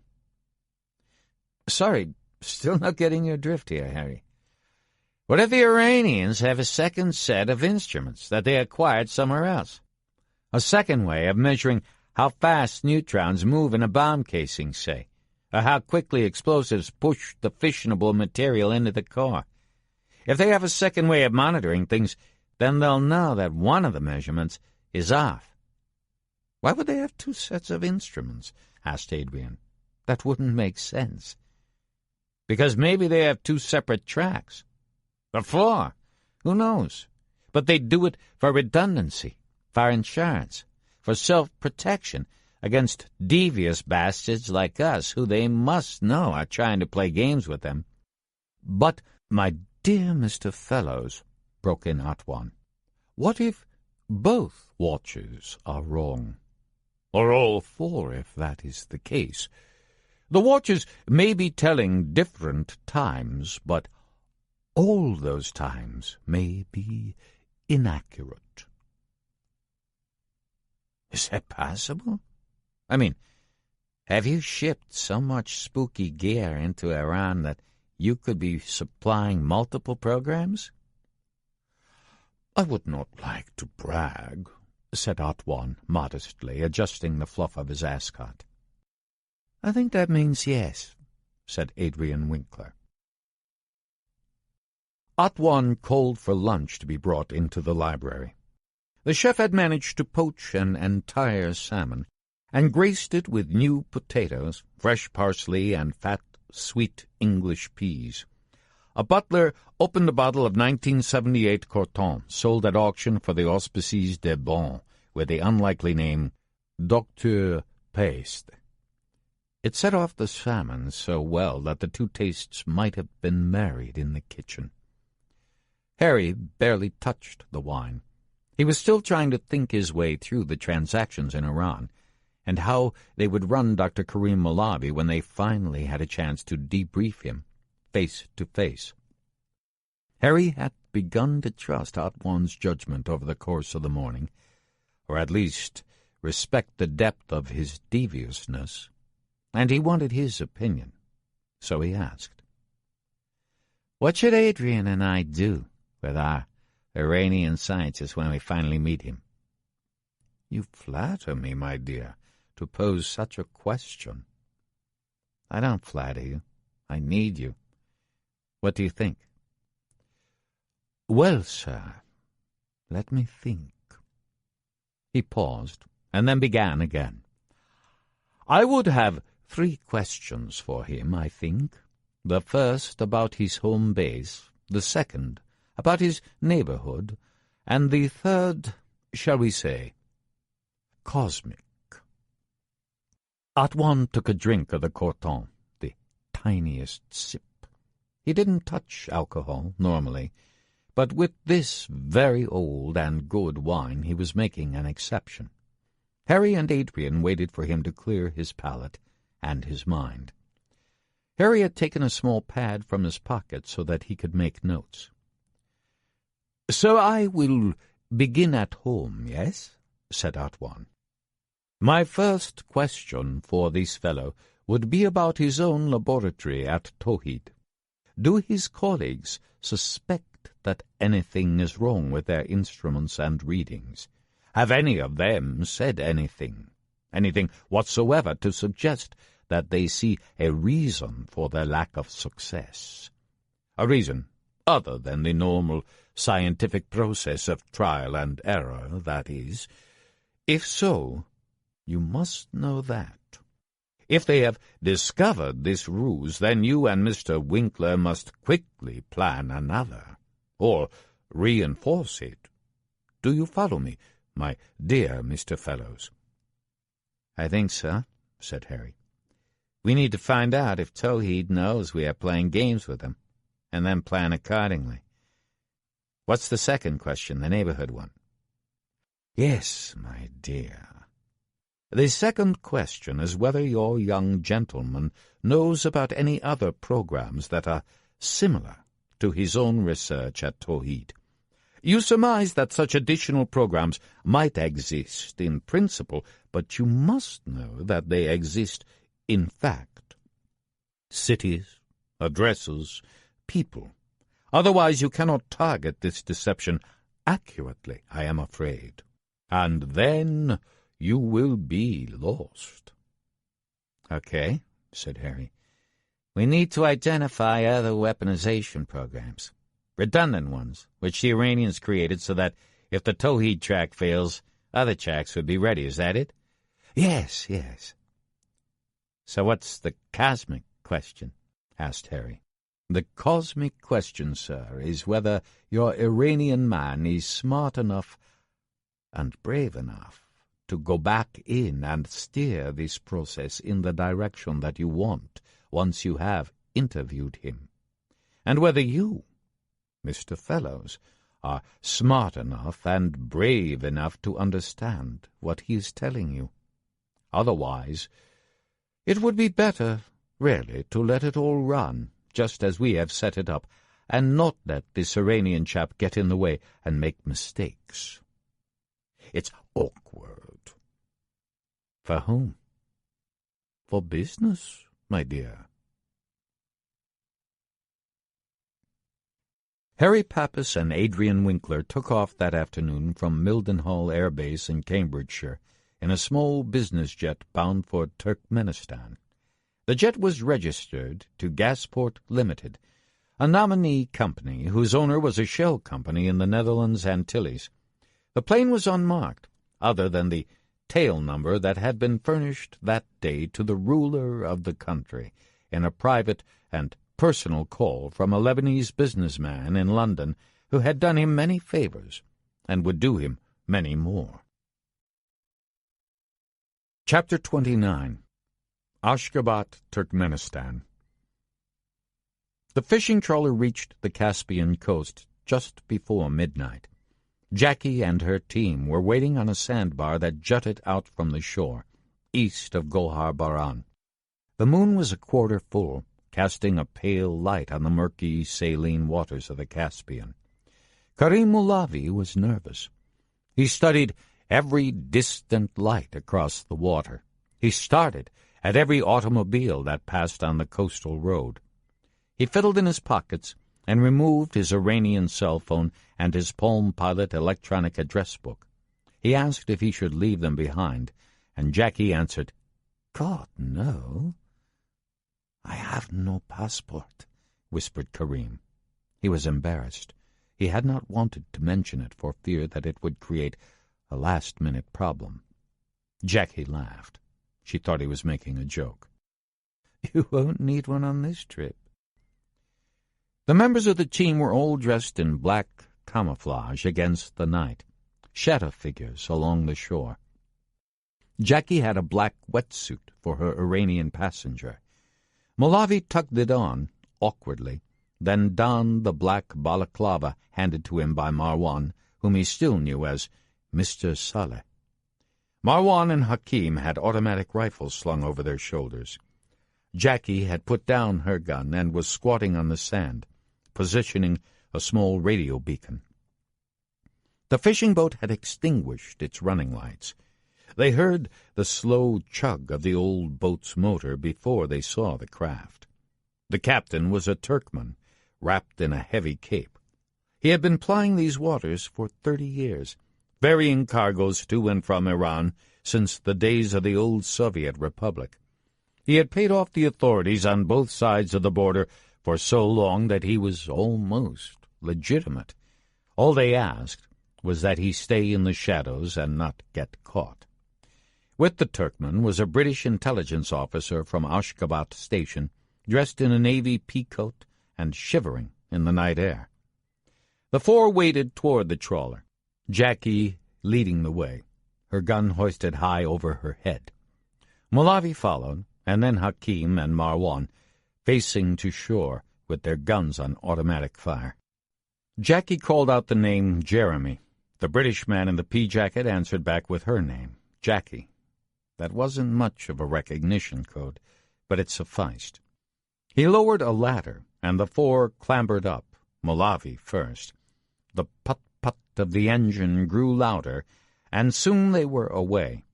When they cleared Iranian coastal waters, Jackie told Molavi he was safe. He shook his head, as if he still did not believe his deliverance was real. The Iranian looked at the British woman, snug in her wetsuit, the rubber fabric clinging to her breasts and hips. "Is it always this easy?"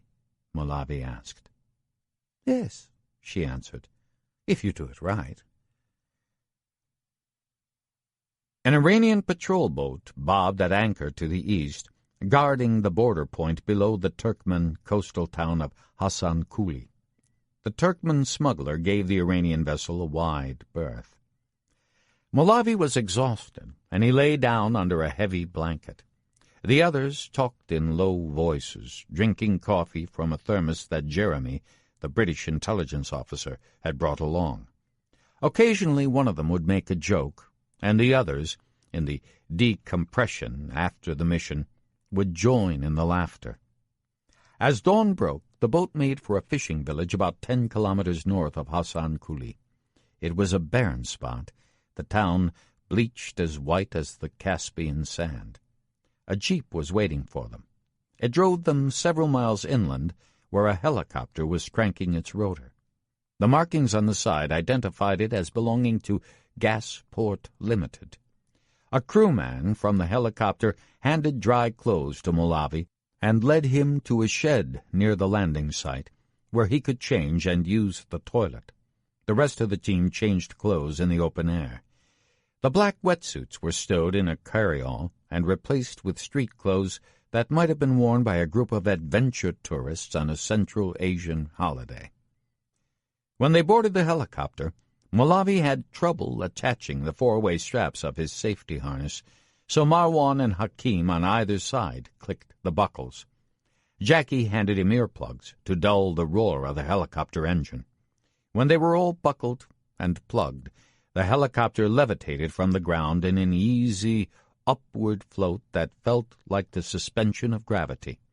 When the chopper was several hundred feet up, it lowered its nose and banked east toward Ashgabat. The helicopter flew over the desert plains of southwest Turkmenistan, passing near trading towns with unpronounceable names: Kizil Atrek, Gomdag, Gazilarbot. To the south were the Kopet Mountains, a sharp ridge of peaks that guarded the frontier between Turkmenistan and Iran. Through the helicopter window you could make out the dry riverbeds and goat trails of this rugged, empty land. Molavi tried to stay awake and see the sights, but he couldn't manage it. Escape was a kind of narcoleptic drug. He enjoyed the sleep of a condemned prisoner released. Harry Pappas and Adrian Winkler landed at the Ashgabat airport, the plane coming to rest in a distant corner away from the commercial terminal. A powder-blue Mercedes was parked on the jetway, a local security man in plain clothes standing beside it. When the two men descended the gangway, the Turkman greeted them stiffly and led them to the car. He rode in front with the driver, the two Westerners in back. The car peeled off the tarmac, avoiding customs, passport control, and the Ashgabat VIP lounge. It was early morning, and the city was just waking up. It was a capital that appeared to have been built overnight. The new section of town was all white marble palaces, ceremonial state buildings, and grand apartment blocks. It was like a toy city. The buildings were stately and well-built, designed in a sort of Turkic neoclassical style that was noble pillars and gold domes. It conveyed the sort of permanence that a nomadic people would want in their capital when they realized that they were sitting on the world's fifth largest gas reserves and could afford to build whatever they wanted. The nation's previous leader, who had modestly called himself Turkmenbashi, or leader of the Turkmen, had named nearly every one of these grand edifices after himself. He had even crafted a golden statue of himself atop a massive pillar at the center of town. It was motorized, so that at every daylight hour the Bashi's body was facing the sun. "Is this place for real?" asked Harry. "It looks like a Turkish Disney World." "Beats me, old boy. Never been here. Not likely to come back, either." "It's beautiful, but in an ugly sort of way." "Shh," said Adrian, nodding toward the security man in front. "Remember, we are guests in the house of the Bashi." The powder-blue Mercedes drove them south through the capital. They passed eccentric buildings designed to please the former leader's iron whim, the State Publishing Company, whose facade was built to look like the open pages of a book, the Ministry of Health, a skyscraper formed to resemble the caduceus, the rod entwined by two snakes that is the symbol of the medical profession, Ahead of them, a dozen miles distant, stood the Kopet Range, rising sharply out of the high plain. The buildings here offered an unobstructed view of the mountains. They passed the President Hotel, open only to guests of the Bashi, and then the presidential palace itself. Another mile, and they came to a gated villa.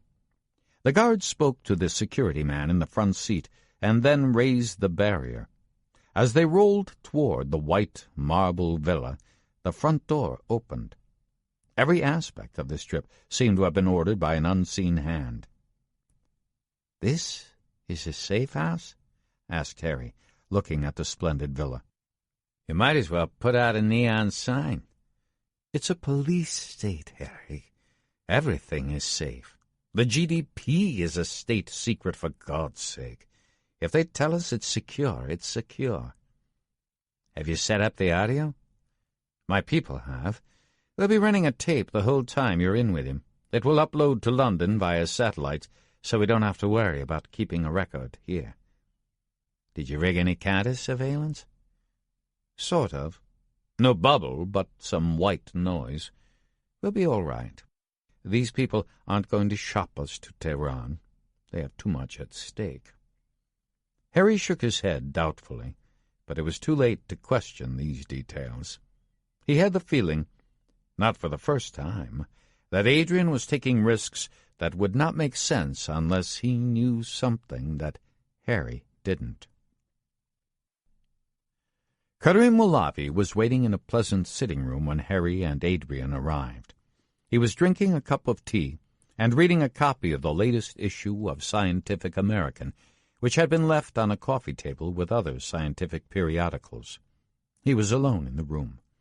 Jackie and her crew had gone somewhere else in the villa, to sleep or eat or practice their marksmanship. Adrian peered through a keyhole into the room where Mulavi was sitting and opined that the Iranian appeared to be content. They had agreed that Harry would do the initial debriefing alone. Behind Mulavi, through a large plate-glass window, were the mountain peaks that buffered him from his homeland. Harry Pappas entered the room. He took his first look at the man who until this moment had only been an email address. Mulavi was bigger and younger than he had expected.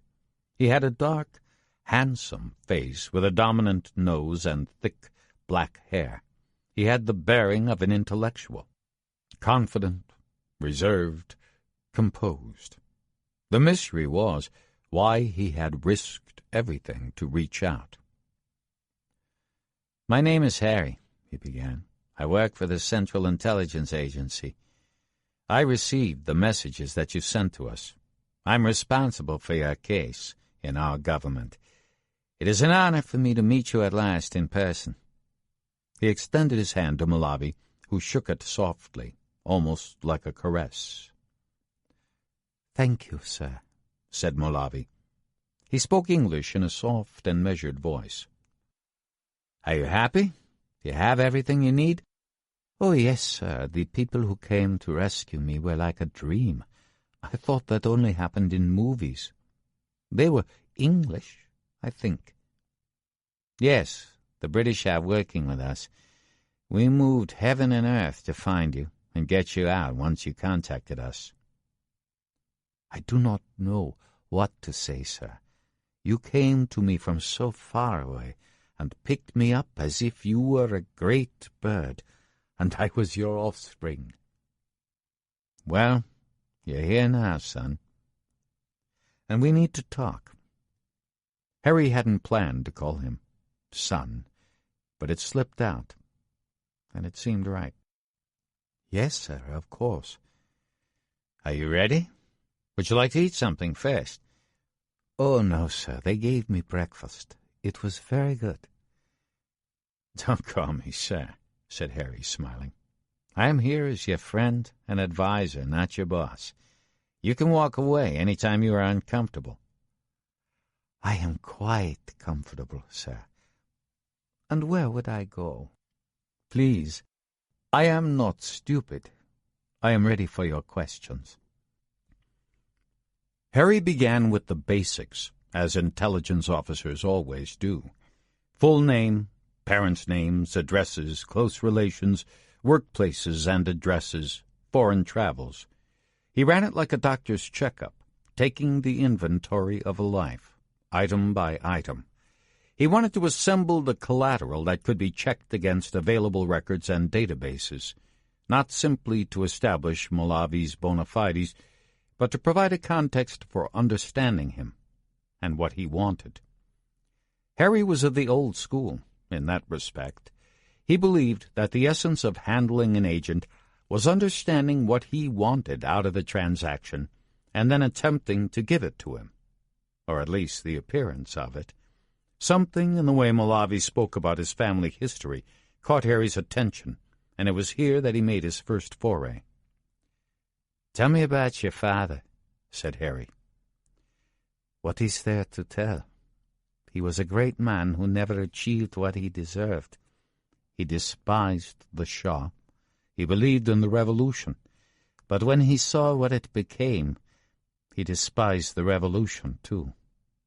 Iran is full of people like my father, who were unlucky." Harry studied the young man. "He was never honored for his service, I take it?" "No. They gave him a pension and free medical care because he had been tortured by Savak. But he was a professor of literature. He believed in the imagination. What use did they have for him?" "You honor him," said Harry softly. "What? I'm sorry?" "You honor him, Karim, by who you are and what you do, especially by having the courage to be here today." The Iranian lowered his head. Harry could not tell whether there were tears in his eyes, but he suspected that it was so. Harry took one more step. In the manuals of tradecraft, what he was doing was known as establishing rapport, but that instrumental term did not begin to encompass the art of establishing a clandestine relationship. "I had a son who would be almost your age now," said Harry. His voice was now so soft that it could barely be heard. Malavi had to lean toward the older man. "What happened to him?" "He died in Iraq. He was a good boy. I grieve for him every day." "I am sorry, sir." "I mention my son for a reason. If he were alive today, I would want him to be as brave as you are. I would want him to have the same conviction as you, that there are larger interests than what your government tells you to do. I wish that I had taught my son better that his country's leaders do not define what is true and right. If I had done that, he might be alive today. That is why I know that your father would be proud of you.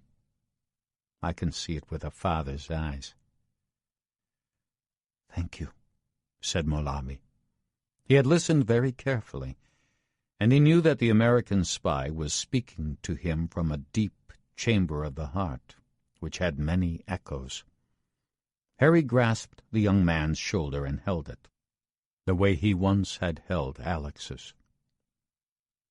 "Now, come sit here next to me," said Harry, "and let's talk about your work in the nuclear program." Adrian strolled down the marble hall of the villa. He knew he should be listening to Harry's debriefing, but Harry could do the work by himself. And he had another concern. He had seen Jackie turn into a room off the main corridor when he and Harry first arrived, and now he wanted to find her. His heart was racing. It was like the feeling he used to get when he wanted a cigarette and couldn't find one back when he smoked. To call it desire was being polite. It was an addiction. He stuck his head in one door. It was an exercise room. Hakim was lifting weights. Marwan was doing crunches on a rubber mat. One of Hakim's Bhangra CDs was playing, the percussive sound of the drum marking the beat against the high wail of the singer. They didn't notice Adrian. They were in their zone, warriors at rest. Adrian went farther down the hall and opened the door on a vacant library lined with empty shelves. The last door on the corridor was open a crack. He peered in and saw Jackie reclining languidly on a couch. She had showered and changed and was dressed in sweatpants and a blue cashmere sweater. Her hair was not quite dry, and long blonde ringlets were circling her neck. She was listening to music on her iPod, so she didn't notice Adrian at first. As he tiptoed into the room, she looked up at him and smiled. "Lock the door," she said. Adrian secured the lock and walked back toward the couch. She had risen. The sweatpants were hanging low below her navel, dripping almost to her crotch. As she took a step toward him, her breasts moved under the blue sweater like a swell upon the water. She shook her hair, and the droplets of water came off her in a fine mist. "God, woman, you are a sight." "I was waiting for you, darling. I was afraid you would be too busy to see me." "I am too busy to see you," he said, taking her in his arms and whispering in her ear, "but not too busy to fuck you." He pulled at the loose terry-cloth fabric of the sweatpants, which fell to the floor. Her flanks were as taut as those of the fine horse she had ridden around the Serpentine in Hyde Park. He cracked her across the bottom with his open palm. She felt the sting and smiled so that you could see her perfect white teeth. "You want it like that?" "Like what?" Adrian's voice had a tremble of anticipation. "Take off your trousers, my darling, and you'll find out. Don't disappoint Jackie, or she will be very angry." Harry worked patiently through the morning with Molavi. He was building his dossier. He asked first for a list of the experiments and research tasks Molavi had conducted, and then a list of all other research projects he had heard about. As he logged each answer in a spiral notebook, Harry would ask whether that particular piece of research had been successful. Had the equipment worked properly? Was anyone suspicious? He recalled Kamal Atwan's list of questions and tried to touch all those bases. When this inventory was done, Harry asked for a list of locations where nuclear weapons work was done in Iran, all the places Molavi had ever visited, and the additional places he might have heard about. That was the most important information Molavi possessed, and Harry wanted to get it out in their first hours, in case they had to break off the meeting for some reason. Molavi mentioned only 6 locations. Harry knew about 5 of them. The 6th was new. It was in Mashhad, near the eastern border with Turkmenistan. "Why was it there?" asked Harry. "I don't know." "Far from Israel, maybe?" Harry said they would come back to Mashhad later. He wanted to know when Karim had gone to work at Tawhid and what that laboratory had been doing in the years when the weaponization work had supposedly stopped in 2003. "It never stopped, really. The program stopped, but the work continued. I did the same things after the official termination that I did before." "Why did you send us your first message?" "To wake you up, sir. You had gone to sleep." "Sorry. That's not a good enough explanation." "Because I was angry. The regime was destroying everyone I cared about. My father, my cousin, me. I had to do something. Otherwise, Mr. Harry, I would die." "Okay. But still not good enough. Revenge may have been a reason, but you're not just about that. There was something else." Molavi searched his mind. He had never fully analyzed his motives until now. He had acted on instinct and compulsion, rather than a rational plan. But what was it that had made him take the risks, without asking for anything in return? "I was ashamed," answered the Iranian. "I could not live with myself if I didn't do something, so I acted." "That probably sounds crazy." "No," said Harry. "It sounds like the truth." It was lunchtime. Harry's stomach was growling, and he knew that Malavi could use a break before they cycled back over the details. Harry stepped outside into the hall and looked for Adrian in the anteroom, next to the room they were using for the debriefing. Jeremy, the young British officer who had accompanied the boat out of Iran, was sitting at a computer, his earphones on to monitor the conversation in the other room. "Where's Adrian?" asked Harry. "He stepped out. Busy with something else, I guess."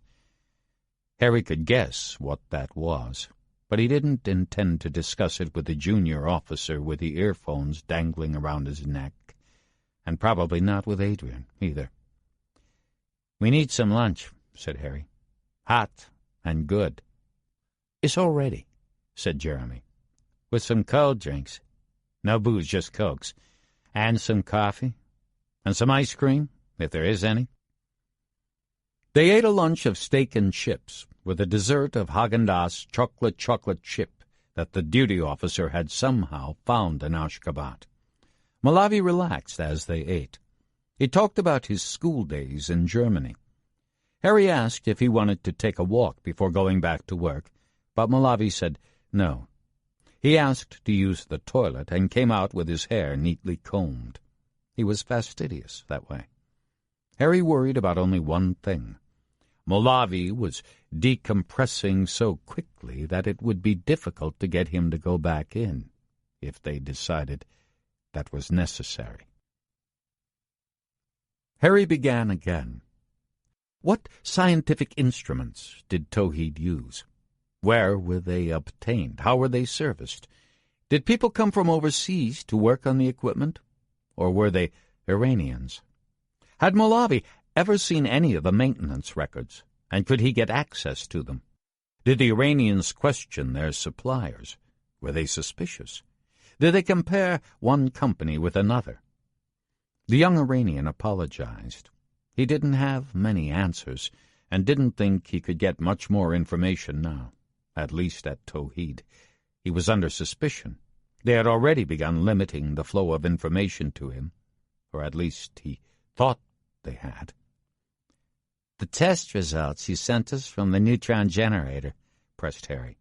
"Where did you get those?" "From the central laboratory. I go there to do some of my research. It is a closed site. We are accompanied in and out." "How did you take the material out?"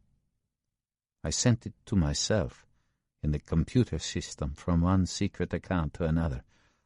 It's not so difficult if you know how. That is the advantage I had. None of the Pastoran security people are clever enough to track the scientists. They have to trust us.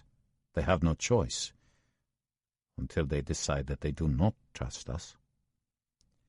"The neutron trigger experiments that were described in those test results, were they considered successes or failures?" "Failures," answered the Iranian. "And what was the response of your colleagues to those failures?" "To try again. You know the expression, if at first you don't succeed, try again," said Harry, completing the old saw. "But they kept failing. Isn't that right? The tests were failing before the lab report you sent, and they have continued to fail since then. Is that right?" Malavi nodded. His erect posture had eased. He was slumping a little in the chair now. "And were they suspicious that the experiments kept failing?" Malavi paused, as if he understood the importance of the ground they were touching now. "Yes, they began to worry." "How do you know that?" because that was one of the subjects they asked about when they interrogated me. The interrogator talked about trains going in the wrong direction and equipment being unreliable. He wouldn't say any more. They aren't sure, you see, but I know that he was worried about it. Harry rose from his chair and walked to the window. He needed to think a moment. There was a dusting of early snow at the very top of the mountain range that stood so starkly before them. The impression was of a fringe of white hair atop a creased and pitted face. How far away was Iran? 20 miles? 50 miles? Harry walked back to his chair. Malavi was sitting attentively, waiting to begin again. He was a good boy. It was not easy for Harry to think that he might have to send him back across those mountains again. "So, Dr. Malavi, here is my question," said Harry, leaning in toward the young man. His bulk was a shield and also a prod. "Suppose that someone decided that the work in your laboratory was unreliable. Would they have an option to go to another facility, let's say, to conduct similar experiments?" "Oh, yes, I think so. That was one of the principles of the program, robust and redundant. They said that in English, because there are not good words for those ideas in Farsi." "And where would they do this redundant research if they decided that the first track at Tawhid wasn't working right, do you know?" "In my area of neutron research? At Mashhad, I believe. That was the parallel site." "How do you know? Did you ever go there?" "Oh, yes, of course. I was sent there for 2 months back before 2003 when the official program was still going. I had a second cousin there from my mother's family. I lived with them. But then they decided that the main research would be at Tawhid and Mashhad would just be a backup. But that's where they would go. They have equipment there. Everything. It's called Audible Research Establishment." "And they have confidence in this facility in Mashhad, that it has not been penetrated or manipulated by us?" "Oh, yes. Why not? It is very secret. There were only a few of us who went there. My best friend from high school is still there, I think." "Your best friend?" Harry was trying to contain his enthusiasm, but he was not entirely successful. "Your best friend from high school works at the neutron research facility in Mashhad? A person who would do you a favor if you asked? Is that right?" "Yes, certainly. His name is Reza. He doesn't like the big bosses very much either. Nobody does." "Sweet Jesus." Harry shook his head. "Excuse me, sir." "Nothing," said Harry. "Let's take a break. I need to think." He walked out of the room with a buzz he couldn't have explained. It was like a logic cloud coming together, all the disparate words and shapes fitting together into something that didn't have words yet, but felt like an idea, a plan even. But to make it real, he would need help in a hurry from someone he did not fully trust. Chapter 30. Ashgabat, Turkmenistan. Harry eventually found Adrian Winkler. He was out walking with Jackie in the garden on the other side of the villa. He was whispering something in her ear, and she was giving him a little paddle on the fanny. Adrian had a flushed look on his face. Harry hoped it was from sex rather than from drinking. Jackie pulled back from her boss as Harry approached. She was in control of him. Every gesture and movement said that. "How's it going, old boy? Is the young Iranian doctor all that we dreamed about? Worth the effort? Do tell." "Don't give me the old boy stuff, thank you very much," Harry barked. "We need to talk, right now, so tell Miss Moneypenny to get lost for a while. A what? Adrian shrugged. He looked back at Jackie and gave her a wink, and walked inside with Harry. He really didn't give a shit. That was the measure of his debauchery, that he didn't care whether his friend Harry knew that he had been fucking his brains out with a woman who was nominally his subordinate. Don't say anything, Harry, because it would be tedious, and it would be irrelevant. We all have our weaknesses. You just haven't been creative enough to discover yours. Shut up, Adrian, and get your nose out of that woman's pussy for long enough to sober up. We have work to do. I think I just figured out what the game is here. Oh, jolly good. So pleased. I would hate to think that this was just a dirty little weekend in Ashgabat. They walked into the villa and found the anteroom where Jeremy was sitting at his monitoring station. Malavi had gone back to his bedroom to take a nap, the young officer said. Harry asked Jeremy to leave the room and then closed the door. He poured some coffee for Adrian and told him to drink it. The British officer took a few gulps and then helped himself to a piece of a Toblerone candy bar that was sitting next to Jeremy's computer. "Are you back among the living?" asked Harry. "Yes, more or less. And don't pay too much attention to my extracurriculars, Harry. That's always been part of my operational style." "No apology necessary," said Harry. "Well, that's lucky, because I'm not apologizing. What's up? Did you break the bank with our Iranian friend?" "Hope so." "I got a lot of good stuff. So much, actually, that I have a question for you. Can you make a secure call to Kamal Atwan if we need to?" "Sure. That shouldn't be a problem. What do you need to know?" "I want to know if he's shipped any equipment to Mashhad, for starters. How would we make the call? Can you use the communication suite at the embassy? Because I want this done in an SCIF or someplace just as tight. For real. I'm sure Her Majesty's government would oblige, but there's no need to use the embassy gear to contact Atwan." "Why not?" "Because he's right here in Ashgabat. He wanted to come along in case we needed anything. Turkmenistan is one of his accounts, shall we say. He keeps a villa here. He has so many strings tied around the leadership, he might as well be Edgar Bergen. Hope you don't mind." "Christ. You are out of control, you know that?"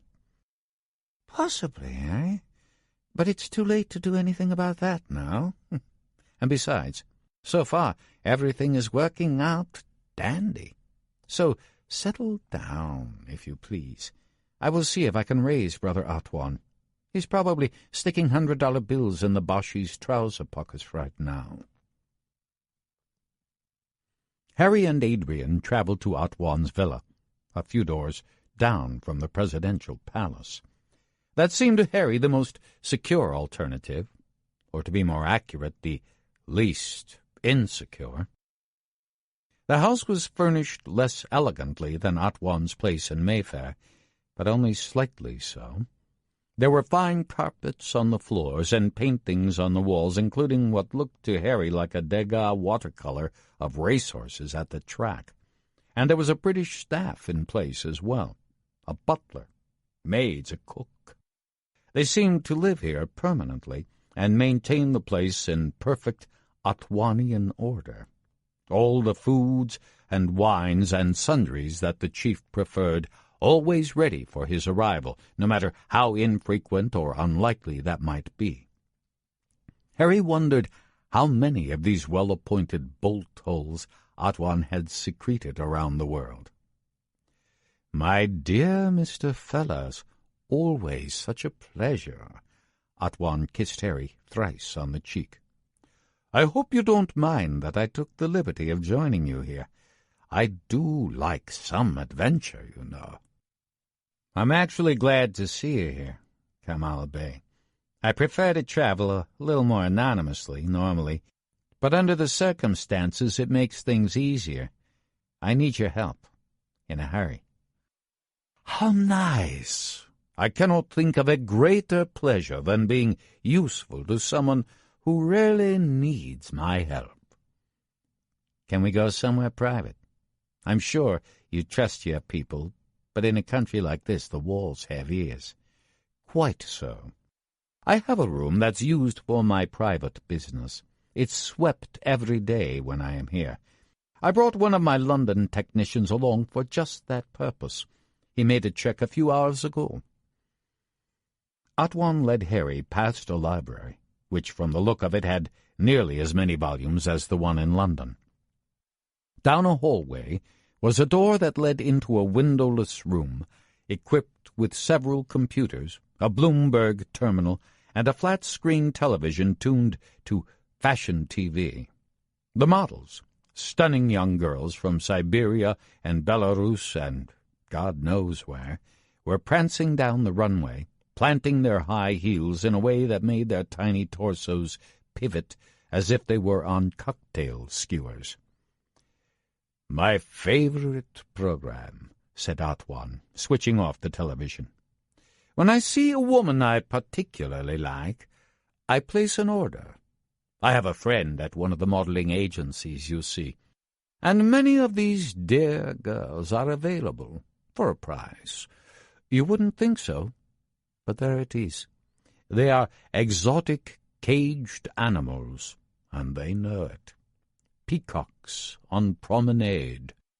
When I find the right girl, available, I will send her as a special gift to a friend. Or send him, where that is appropriate. The boys are not so expensive.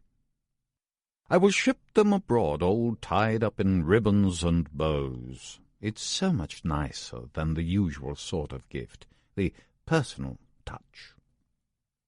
"Not my problem," said Harry, taking a seat in one of the black leather chairs in Atwan's little hideaway. "It's just business." "I am so glad to hear you say that, my dear. That's a very enlightened attitude. Just business, indeed. And how can we afford to make value judgments when it comes to business? Now, my dear, how can I help you do business? Please." "I am at your service." Harry looked around the room. The door was closed tight. The only people inside were him, Adrian, and Atwan. He hated to share secrets with people he didn't fully trust, but he had no choice. "The Iranians have a secret weapons laboratory in Mashhad. At least, it was unknown to me until a few minutes ago. Its cavern name is Audiobook Research Establishment. Have you ever heard of it?" Atwan paused and thought a moment. "I don't think so. We have shipped to Jamaran and Esfahan and Parshin and Natanz and Shiraz, but never to Mashhad. We know about those other places, but Mashhad is new to you too. I can check if you would like. I took the liberty of bringing my records with me. They are very portable." The Lebanese businessman reached into his pocket and removed a computer flash drive, monogrammed with his initials. He turned to the bank of computers and plugged the little drive into the USB port of one of the processors. He clicked open the drive, and in a few moments the screen displayed a spreadsheet of business records. "You're good," said Harry. "The normal billionaire arms dealer would have someone else do that for him." "I couldn't afford to hire such a person, my dear. The only assets I truly possess are the secrets I keep. I cannot entrust those to anyone." Atwan studied the screen, looking for Audiobook Research Establishment among dozens of Iranian company names to which his far-flung affiliates and hidden fronts had shipped equipment over the years. He found nothing in this first scan. Then he went back and looked for any business concerns in Mashhad that might have touched his net. Again he came up dry. "What did you say they were doing at this facility in Mashhad?" "I didn't," said Harry. "But my guess is that it parallels the work at Tawhid. so they would be doing the basics of weaponization. Work on a trigger, probably with a neutron emitter. Work on timing the firing. Work on miniaturization of the core, materials science maybe. The key thing is the neutron trigger. Well, let's look, shall we? Atwan went to a different document on his flash drive, this one organized by products sold. He went to the subcategory for neutron generators and the related instruments for testing and simulation. Towhead had been a customer, all right. Many shipments through various cutouts over many years. But there was nothing for a company called Audiobook or for any concern in Mashhad. "Dear me," said Atwan. "They seem to have gotten past us. I wonder how anyone could have sold them this sort of equipment without it coming to my attention. That disturbs me more than you might imagine." "Accidents do happen," said Adrian, "even to you." Atwan ignored his genial British friend, who was still a bit red-faced and giddy from his earlier activities. It was as if he could smell the sex on Adrian, and he didn't like it. Atwan was peculiar in that respect. He used debauchery freely enough to get what he wanted, but he was not a debauched man himself. That was his power, to use others without being used. "Perhaps you could get us something to drink, Adrian. Some tea, perhaps? A whiskey, if you prefer. I'll have a cup of tea and a sweet biscuit, please. How about you, Mr. Fellows?" Harry said that he would have tea and a biscuit, too. Adrian knew that he was being sent away, but he didn't seem to mind. He had taken the master's shilling, or 1,000,000 of them, and he did as he was asked. "This is just about our worst nightmare, isn't it?" said Harry, turning to Atwan once they were alone. "I mean, we're spinning them for all it's worth on one side of the house, so much so that they're getting suspicious that we're playing games. Meanwhile, there's another side of the house we didn't even know about, and over there they've got a whole other program on ice. As soon as they get spooked about Track A, they'll go to Track B, and then we're fucked. Pardon my French." "That is the problem, my dear Mr. Fellows. Quite right. But it has an answer. We are not without resources. Certainly I am not without resources. The question is how to use them." Harry rubbed his forehead, as if by that action he could bring forth a plan. What were the tools he had to use?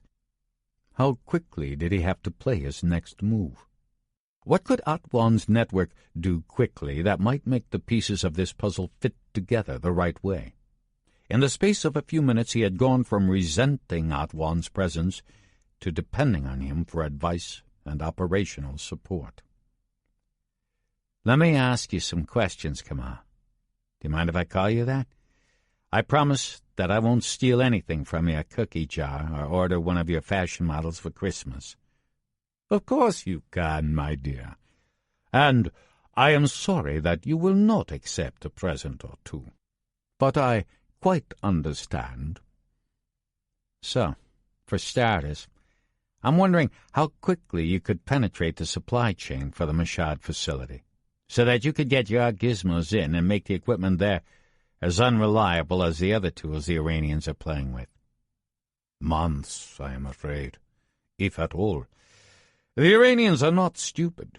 None of their suppliers are either. They go to very great lengths to avoid precisely the tricks that we are using. They accompany all their shipments. They have 24-hour guards at all their warehouses. They do not hire anyone in the chain whom they do not know, and even then they test them for loyalty. To build my network has taken the better part of 30 years. I am using now penetrations that I set down when I was starting out in the business. I can work through many governments, it is true, but I cannot conjure up companies and shipments out of thin air." Harry nodded. That was the answer he had expected. That was the reason the CIA had gotten out of the sabotage business. It was too damned difficult. It took too long, and it cost too much. And it was vulnerable to any asshole scientist who had been recruited for the mission but got pissed off and decided to tell someone about it. But intelligence work was the art of the possible. You used the tools you had in hand, and Harry's hands were not empty. Sleeping in the nearby safe house was a human key that could unlock the door that Antoine thought was impassable. "Come on. I want you to do a little thought experiment with me, okay? I want you to imagine that you had access to the research lab at Mashhad. Assume you could get in and out safely. Is there something you could put in play, into the neutron generator or into the computers, that would achieve the desired result?" "Meaning to poison the project?" "To poison it, but without a trace, so that if the Iranians turned to that facility, assuming that it was clean, they would end up screwing themselves, but they wouldn't know it for years. Do you think that would be possible?" "Oh, yes. I mean, my dear sir, that is what we do. We need only a few minutes' access to the equipment to do our little business." "Would you sabotage the neutron generator?" "Oh, no. They would build another or buy one.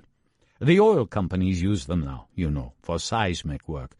No, the better way would be to manipulate the computer that does the simulation of the imploding core and the operation of the neutron generator.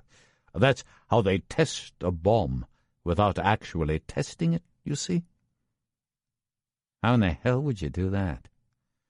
"We have ways to delete bits of code, pieces of chip, slices of memory. We can do brain surgery without ever cutting open the skull. We just have to be nearby. But it is access that is the problem.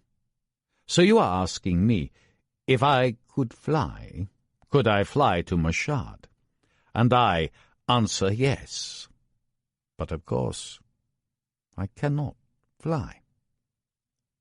"Maybe I can," said Harry. "Or maybe I can put wings on someone." They talked into the evening. The tea and biscuits were replaced with whiskey, and to Harry's surprise, even Kamal Atwan had a drink. And Harry told Atwan about Karim Molavi. He tried to say as little as possible about the boy's background, but the Lebanese had a way of filling in the gaps. He seemed almost to know the story as Harry was telling it. "It would work," Atwan said. "There was a special tool his people used when they had proximity to a computer but couldn't get inside. It used an electronic pulse to alter computer circuits. It needed a lot of power to do its work, but that could be arranged too. Atwan hadn't brought this gear with him, but he knew where it was in London. He sent an encrypted email message to his senior technical assistant back home. He told him to gather the necessary components and then fly that night to Ashgabat on another of Atwan's ubiquitous Gasport Limited jets. Harry asked if the sabotage could be done remotely, without Karim having to take the risk of inserting a flash drive or rewriting code. "As you like," said Atwan. "We need to have someone inside with our device. It is better than rewriting code. Your boy will not have to plug that device into anything, but he must plug himself back into Iran. Do you think he will do that?" Harry's brow furrowed. He didn't like to think about this part. "He'll do it if I ask him. That's my problem. He will do whatever I say." Once the London technical team was on the way, they could all relax a little. Harry had a plan, a complicated and risky one, but not an impossibility. He nursed his Scotch. He still had a lot of work to do and not many hours left. He had already begun thinking through the details in his mind, and he'd had one side talk with Adrian when Atwan was sending his emails to London and ordering up his private air force. But it was still very much a work in progress, and Atwan knew it. "You will need help getting the Iranian boy back in," said the Lebanese. "Adrian has his team. They are multi-talented." Harry shot the British officer a look, and he could see that Adrian winced. Harry felt sorry for him suddenly. He was an addict. He wasn't in control of himself. "They're very good on the ground," Harry continued. "Much better than anything anyone else has. And the kid trusts them. They got him out of Iran, so they can do it again." "Adrian's team will need local help from the Turkmen, I should think," said Atwan. "Mashhad is in their neighborhood. I would be very pleased to assist." "With your own people, or with the Bashi? I don't want to widen this circle any more than we have to." "My dear, in these matters they are all my people. National boundaries are impermanent. Personal loyalties are not." "What could you do?" "To get to Mashhad, you would be wise to cross the border from Sarags, in the eastern portion of this mercifully unpopulated nation. I have friends who can make arrangements for transport." "And crossing the frontier?" "Well, guards are guards, aren't they? A border is not an impermeable wall, but a collection of very permeable individuals. That is my specialty, I think." "I need all the help I can get, Mr. Atwan. I threw the sextant overboard a while ago. When we do the operational scrub tomorrow morning, you sit in with me and Adrian.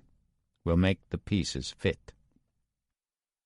Atwan sat back in his chair, but not magisterially. He looked uncomfortable for a moment, and Harry wasn't certain why. This was a man who seemed supremely at ease in just about any situation. But there was something that was nagging at his conscience, if that was the right word. Eventually, he took a long pull on his whiskey and spoke up. "Your Iranian friend, the young scientist. Do you plan on getting him out again?" "Yes," said Harry. "Absolutely. That's a requirement." Atwan measured Harry, at the same time weighing a question of his own. "But that will be quite difficult, won't it? It will be hard enough to get him back into Iran, but it can be done. It will be hard to get him access to Mashhad, but it can be done. Yet surely, my friend, at some point the alarm bells will go off. A nuclear scientist goes missing, foreign spies running about the country on secret missions. I am sorry, but at some point the music stops." "They don't know Dr. Malavi is missing yet. They think he went home sick, and it's still the weekend. By the time they've gone looking for him, it will be too late. He will have done his dirty work in Mashhad, and he'll be out." "But the Iranian investigators are already suspicious of him. Didn't you tell me that? He has been called in for talks. People know about him." Harry looked at Atwan curiously. He was sure he hadn't discussed anything Malavi had said about interrogation during the debriefing that morning. Atwan could see the suspicion in his eyes, and he eased back in his tone. "Never mind. But my point is, wouldn't it be more prudent to plan on the likelihood that this young man will be caught? That way, if it happens, you won't bring the whole operation crashing down on you if he falls." "No," said Harry. There was a surprising passion in his voice. I hate sending this boy in. We will do everything to get him out alive. He is not expendable. He has put his life in our hands, in my hands, and I am not going to let him down. I feel about him as if it were a personal commitment. I will not compromise on that." "I see," said Otwan. Nobody spoke for a while. It was late, and they needed to begin briefing Jackie and Jeremy and the team on what would begin to unfold the next day. As Harry stood to leave, Otwan took his hand and pulled him toward him in something like a hug. It wasn't easy, for Harry was such a big man, and Otwan was small and refined. But he took Harry in his arms and held him for a long while before he let him go.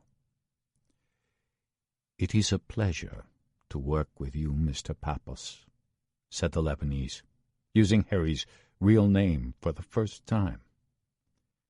"And I am very sorry about the loss of your son in Iraq." When Harry returned to the safe house late that night, he asked Jeremy, the SIS duty officer, to call Jackie's room. He wanted to talk with her, but he didn't want to knock on her door and risk finding Adrian there, humping his warrior goddess on the antique Turkmen carpet. Jeremy reported that she was still awake and alone. Harry rapped on Jackie's door. He was worried about her. She was the team leader. The lives of 3 other people were about to be entrusted to her. Everything depended on her judgment and reliability. Could she stand up under pressure? Harry didn't know. But what he had seen of her sporting with Adrian made him nervous. He didn't understand her. He knocked a second time. Jackie opened the door meekly, her head bowed and a black scarf covering not simply her hair, but most of her face. She looked away modestly. "Ha!" she said suddenly, pulling the scarf away and letting it drop to the floor. "Fooled you, didn't I?" "Not even for a second," said Harry. "Can I come in? I want to talk." "Sure, I wasn't asleep." She opened the door. "Be my guest." With the scarf gone, she was dressed in a tight black turtleneck and jeans that hugged her bottom. On her feet were fluffy pink slippers. "Nervous about tomorrow?" asked Harry. "No, I take a pill for that. I was going over the ops plan." She nodded toward a heap of papers spread on her bed under a reading light. She stood motionless, as if unsure where they should sit, or what it was that Harry had really come for. She was trying to read him, just as he was trying to read her. Was he another lonely, hungry man looking for a place to rest his head and stick his cock? She tilted her head, appraising him. Her cheeks were aglow, even in the low light. She began walking toward the bed, as if that were the right place to talk. In the same moment, Harry moved toward the couch, deep in shadow at the far end of the room. He took a seat there. She followed.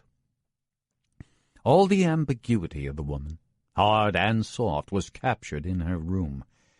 An automatic rifle was leaning against the bedpost. She had disassembled and cleaned it earlier that evening, and the oil still glowed where she had rubbed it against the barrel and the stock. Her workout clothes were in a heap at the far side of the room, where she had left them after a round of weightlifting with the boys in the gym earlier in the evening. Her Muslim pilgrim dress was laid out for tomorrow.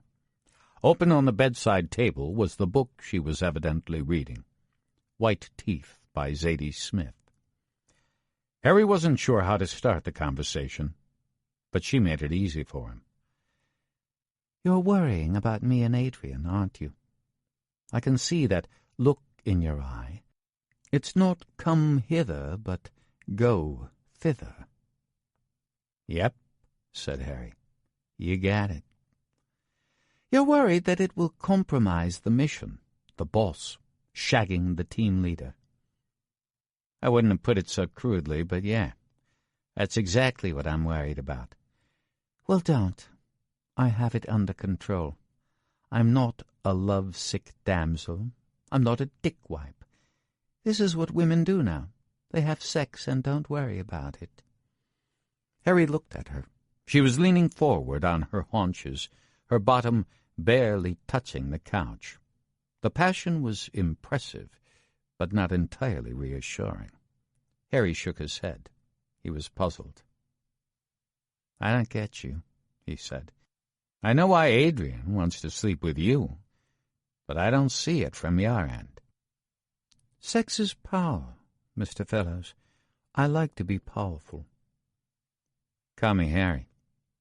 Okay, Harry. I'll tell you a secret, just you and me. How's that? She winked. What's the secret? Harry knew he was being pulled into her vortex, but he couldn't resist. I get off having power over men. Men like to be in control. And you know what, Harry? So do women. But life isn't a bedroom, Jackie. You'll have other people's lives in your hands tomorrow. I need to know that I can trust you. Jackie paused.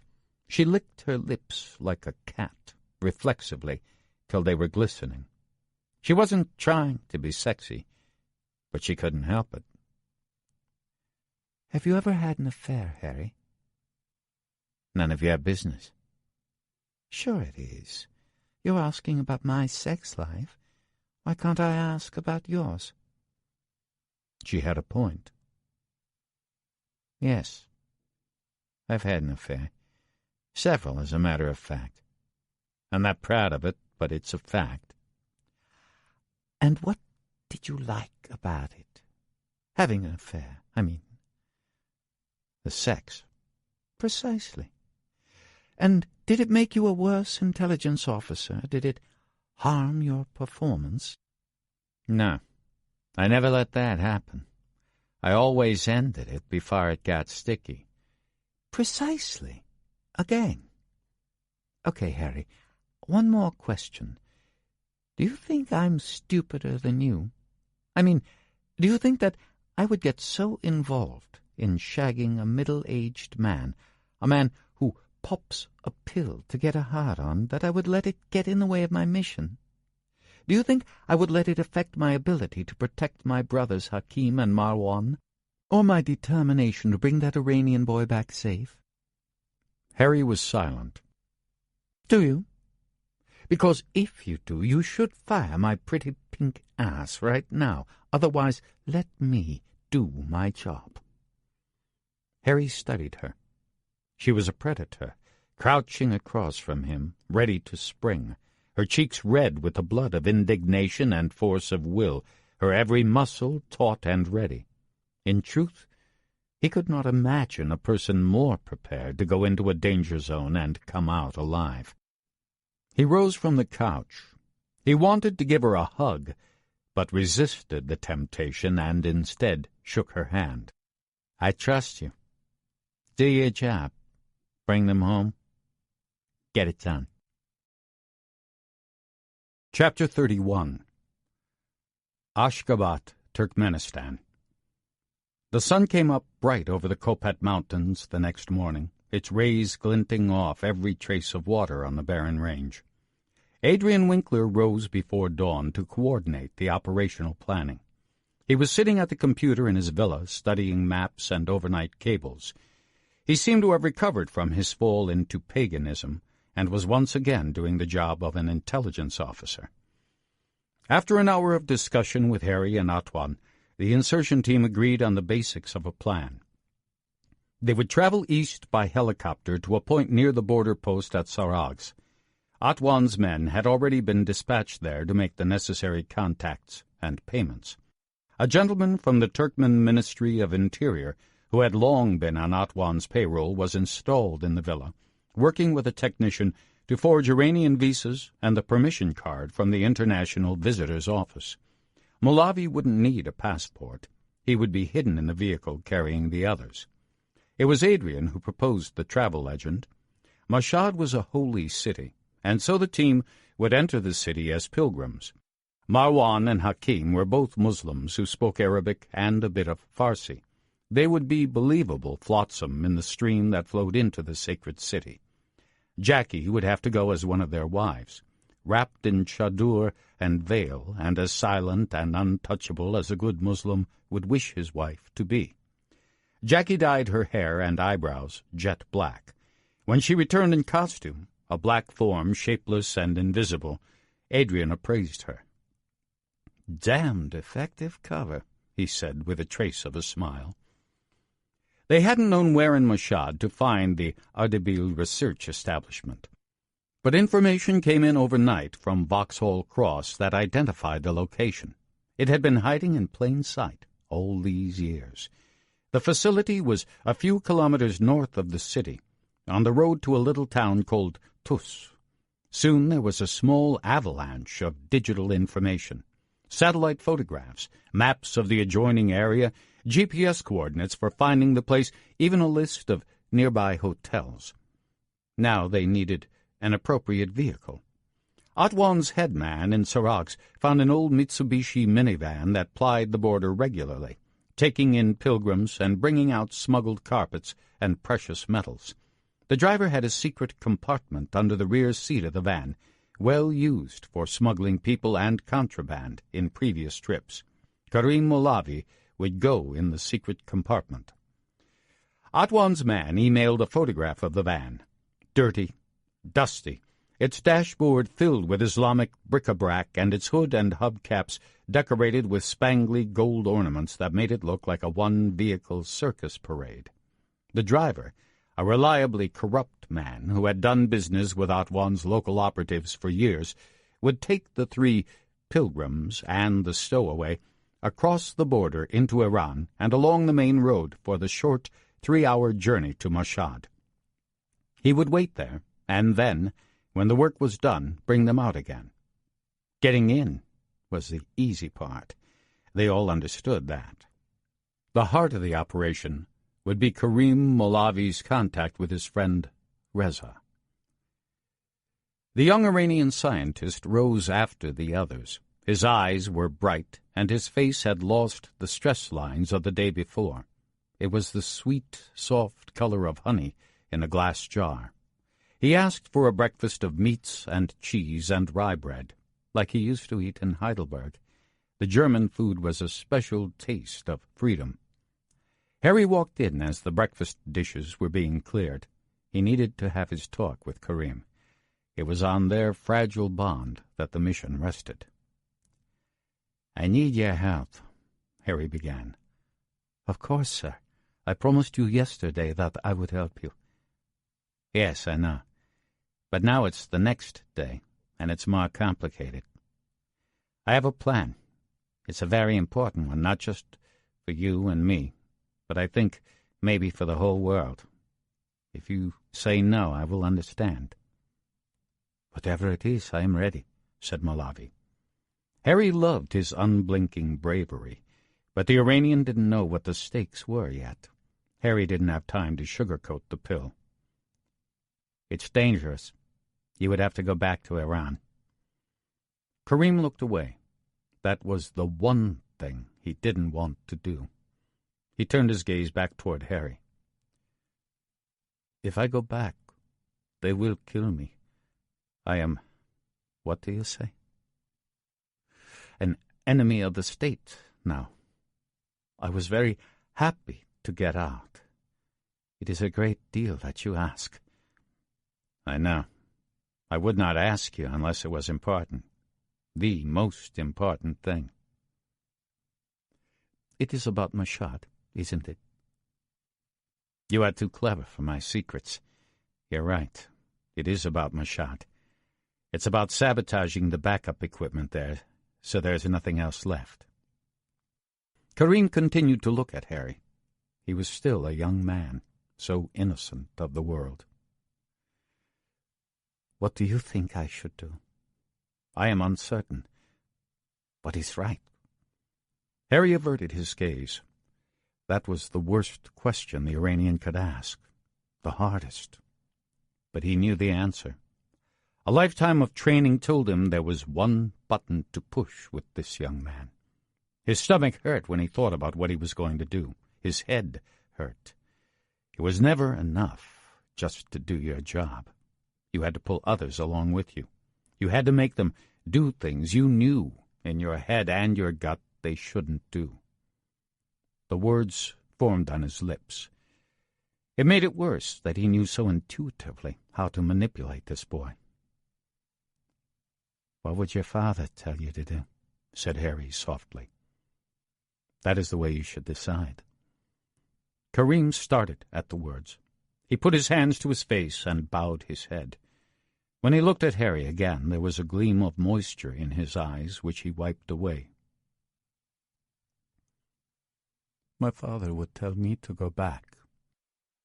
He would say I should do my duty. He was a brave man. Always." Harry bit his lip. He was going to do it. He was going to make the boy walk the plank. "Your father would be proud of you," said Harry. His voice trembled. "He would know that you are his son." Harry excused himself. He said he had to go to the bathroom. He closed the door and sat down on the toilet seat and stayed there until his hands stopped shaking. He had done it again. The worst thing in the world, a thing for which there was no forgiveness, and he had done it again.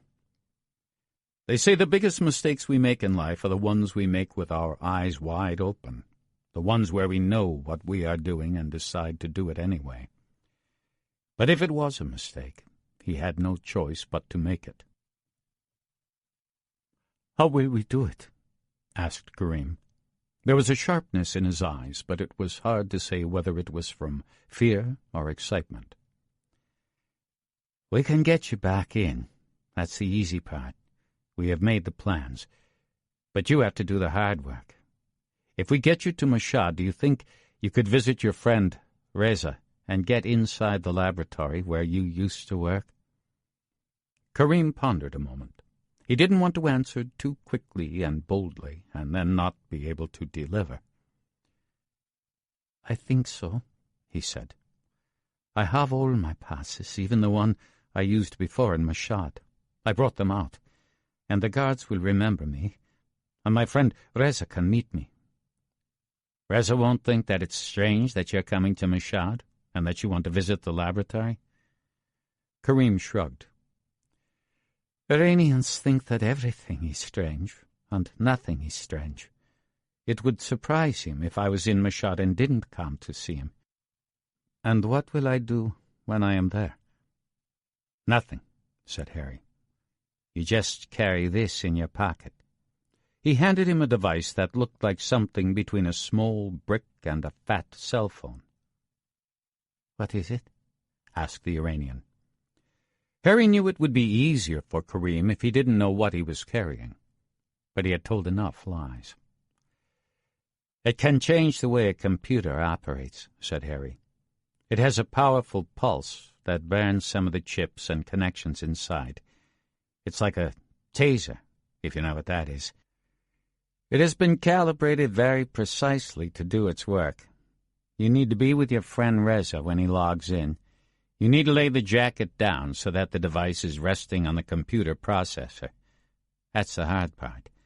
Then you need to stay there with him for an hour while this does its work. We'll have a power source outside to feed it."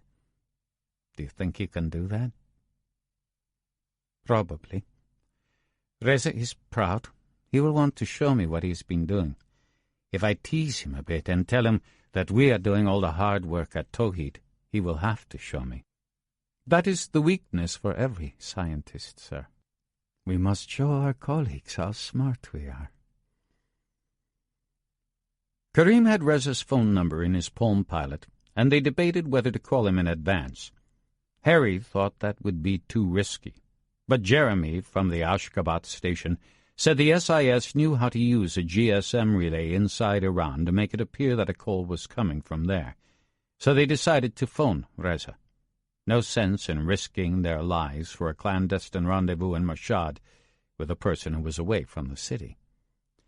Karim sat with Harry and Adrian in the makeshift operations room at the villa.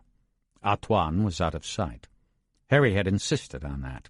He thought it would spook the young Iranian to see the rococo Arab financier, in addition compromising his security.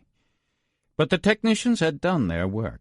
Karim dialed the number on his Iranian cell phone. They waited while the phone rang once, twice, 10 times. A recorded voice in Farsi and English asked the caller to leave a message. Harry shook his head. No message. Wait 5 minutes and try again. Maybe he was away from his phone.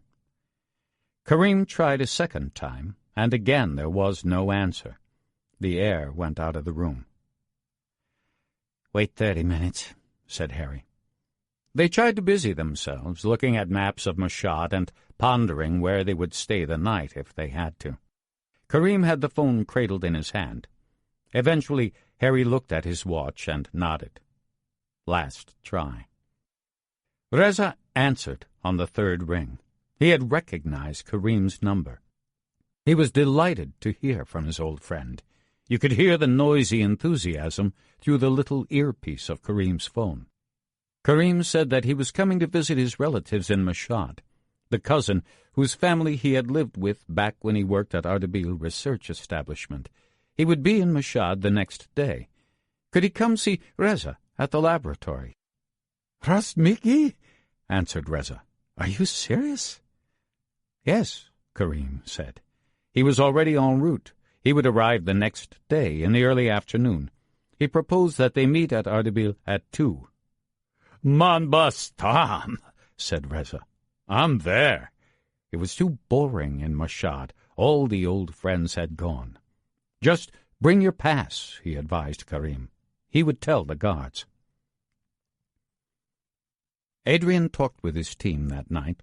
They would be leaving at first light the next day. It was agreed that Hakim would go to the site with the power source that would drive the chip-burning taser. He had to be within 500 yards, but judging from the overhead reconnaissance, that shouldn't be hard. The outer perimeter was only 300 yards from the compound. They talked about how to handle young Dr. Karim, and they talked a good while about his Iranian friend Reza, a conversation that was difficult for every member of the team, but necessary. Harry joined them as the planning meeting was ending. He had been having one last run-through with Karim. Now he wanted to see each face in Adrian's team, each piece of the increment. Adrian asked Harry if he had anything he wanted to say. Don't get caught, said Harry. This is one operation where we cannot afford a flap. The things you would say if you are captured and interrogated, and the use the Iranians would make of them in a show trial, honestly, it's the kind of thing that starts wars, so don't get caught. Meaning what? Asked Adrian. He had willed himself not to think about this part, and Harry had just burst the balloon of denial. I mean that if people try to stop you, serious people with guns, then shoot it out. Don't leave anyone behind. You either get out safely or you don't get out. Nobody gets captured no matter what. Understood? There was silence in the room. Adrian was looking away. Hakim and Marwan didn't move a muscle, either of them.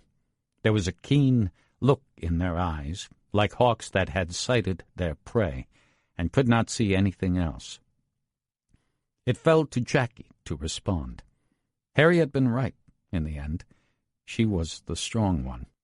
With her darkened hair and complexion, she seemed almost to have changed form. Adrian was still looking away. I don't think there will be a problem, sir, said Jackie. We know how to do this. We'll get back. This is what we do. Chapter 32. Mashhad, Iran.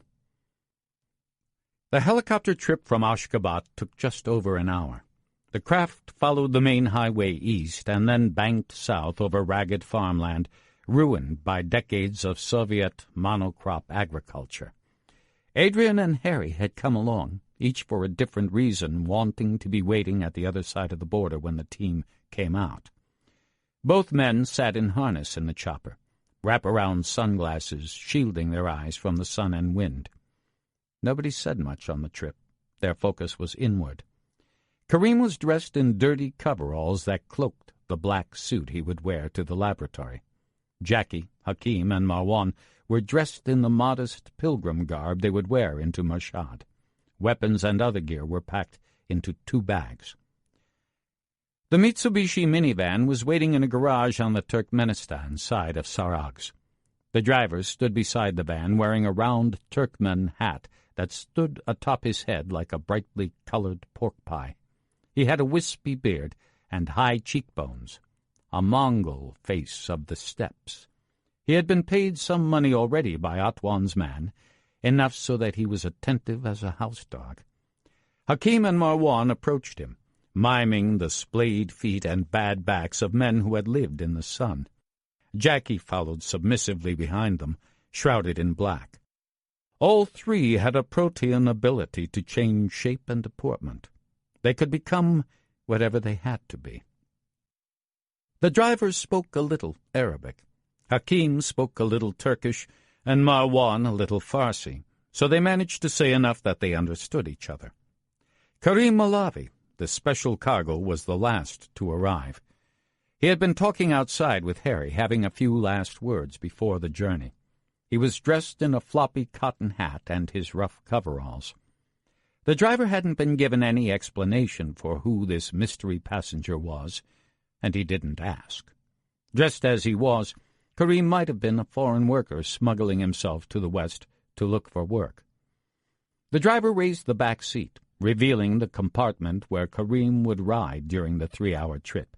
He handed him a large bottle of mineral water and gave him a rough pat on the back, and then sent him into the well. Karim hunched into a fetal position. He was big enough that it was a tight fit in the narrow van, but he eventually arranged his limbs in the least uncomfortable position, and the driver lowered the seat on top of him. The driver checked the documents of his other 3 travelers. He scanned the photos and stamps and checked the visa page twice. He nodded and gave a half-wink, as if to say, "Good work," and smiled a nearly toothless grin. The most reassuring thing about him was that he was so obviously corrupt, and the certainty that Atwan paid better than anyone else. The Mitsubishi rumbled through the Turkmen sector of Sarag's toward the border that bisected this ancient Silk Road town. They were nearly an hour at the frontier. The Turkmen side was easy enough. Those skids had been thoroughly greased. When they had passed over to the Iranian side, the driver led his 3 visible passengers into the passport control office, where they stood in line with several dozen other travelers, all smelling of tobacco and the road. It wasn't Ramadan or Muharram, so the number of pilgrims was fewer than it might have been, which only meant the border police could work even slower. The driver handed over their passports and explained in his broken Farsi that they were pilgrims, a Lucknow Shiite from Pakistan and his bride, and a Shiite from the Zaydi sect in Yemen. The Iranian passport man barely looked at them. The 2 men looked dumb and dirty, and the woman didn't exist. The rubber stamp came down, and they were through. The driver moved on to the customs check. He gave the customs man his registration document with the usual $10 folded inside. But another man was working the post as well today, and he wanted his cut. So after some grumbling, the driver procured more money from his valise, and eventually they were on the road again. They crossed the border into Iran proper just before 10 a.m. The highway rolled south through a gritty urban landscape and then into patchwork farmland. But you could see in an instant that Iran was a real country, with road signs and police, and even a little airport on the Iranian side of Sarag's for the twice-weekly flight to Tehran. Gradually, the highway rose from the desert floor to the uplands of Gondbari and Mazduren. Passenger cars zipped past the wheezing Mitsubishi. Iranians were in a hurry to get where they were going, even at this eastern edge of the country. There was a high hum from the middle seat. Jackie was singing to herself and, she imagined, to Karim bundled underneath. Mashhad was an urban sprawl in the eastern desert. It was bigger than visitors expected, and more modern, with several generations of ring roads encircling the old city and the holy shrine of Imam Reza. The city's growth had been a perverse consequence of Iran's modern history. Its population had nearly doubled during the Iraq-Iran War because it was the farthest city from the war zone, and it had never shrunk back to its old size. It was noisy and sulphurous, a jumble of people and traffic. That disorder was another bit of cover for the group in the Mitsubishi.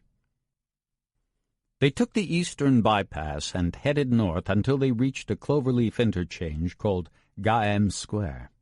The driver had a rest stop near there, a petrol station run by Turkmen immigrants where he habitually pulled in for fuel and repairs. He steered the minivan into the garage and closed the door so that the vehicle was hidden from view. Hakim and his putative wife climbed out of the middle seat. The Turkmen driver opened the rear seat bench and pulled a very sore Karim from his iron box. The Iranian's legs were so cramped that he wobbled at first, barely able to stand. The driver left them alone to make their last preparations. It was now just past 1. Karim planned to meet his friend Reza in an hour. The team would collect him 2 hours after that, at 4. Jackie handed Karim the super taser that would burn out the synapses and memory links of the processor in the neutron laboratory at Ardabil. She had kept it under the billowing black folds of her chador. She went over the plan one more time. He must enter the facility with the device, be present when his friend was logging onto the system, and remain there with him for an hour, if possible.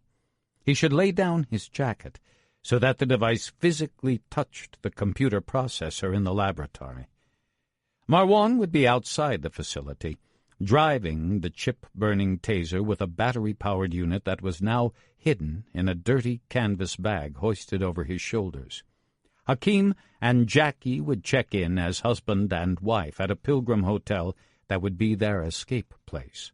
She handed Karim the address, the Tus Hotel on Shirazi Street.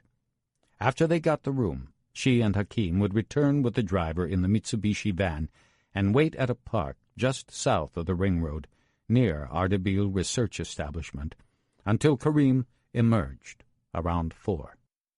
"Bring your friend Reza out with you," said Jackie. "Ask him to have dinner. That will make him think everything is normal." "Okay, sure," said Karim. It sounded like an order. "What will you do?"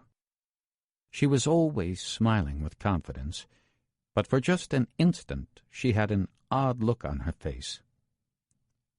"We'll disappear. When dinner is over, we'll meet and get on our way." The young Iranian nodded. This was not his world. He was playing this role because Harry, the American, had asked him to, and had invoked the sacred memory of his father. The pebble he had dropped into the pond had created a wave that was now far larger than he was. He took off his coveralls and handed them to Hakim. His black suit was a bit rumpled, but clean. He combed his hair carefully in a mirror Jackie held up for him. He wished that he was wearing his father's gold cufflinks for luck. Karim Molavi was an Iranian again, just like anyone else in these crowded streets. He called his cousin to say that he was in town, but there was no answer at the house, so he left a message.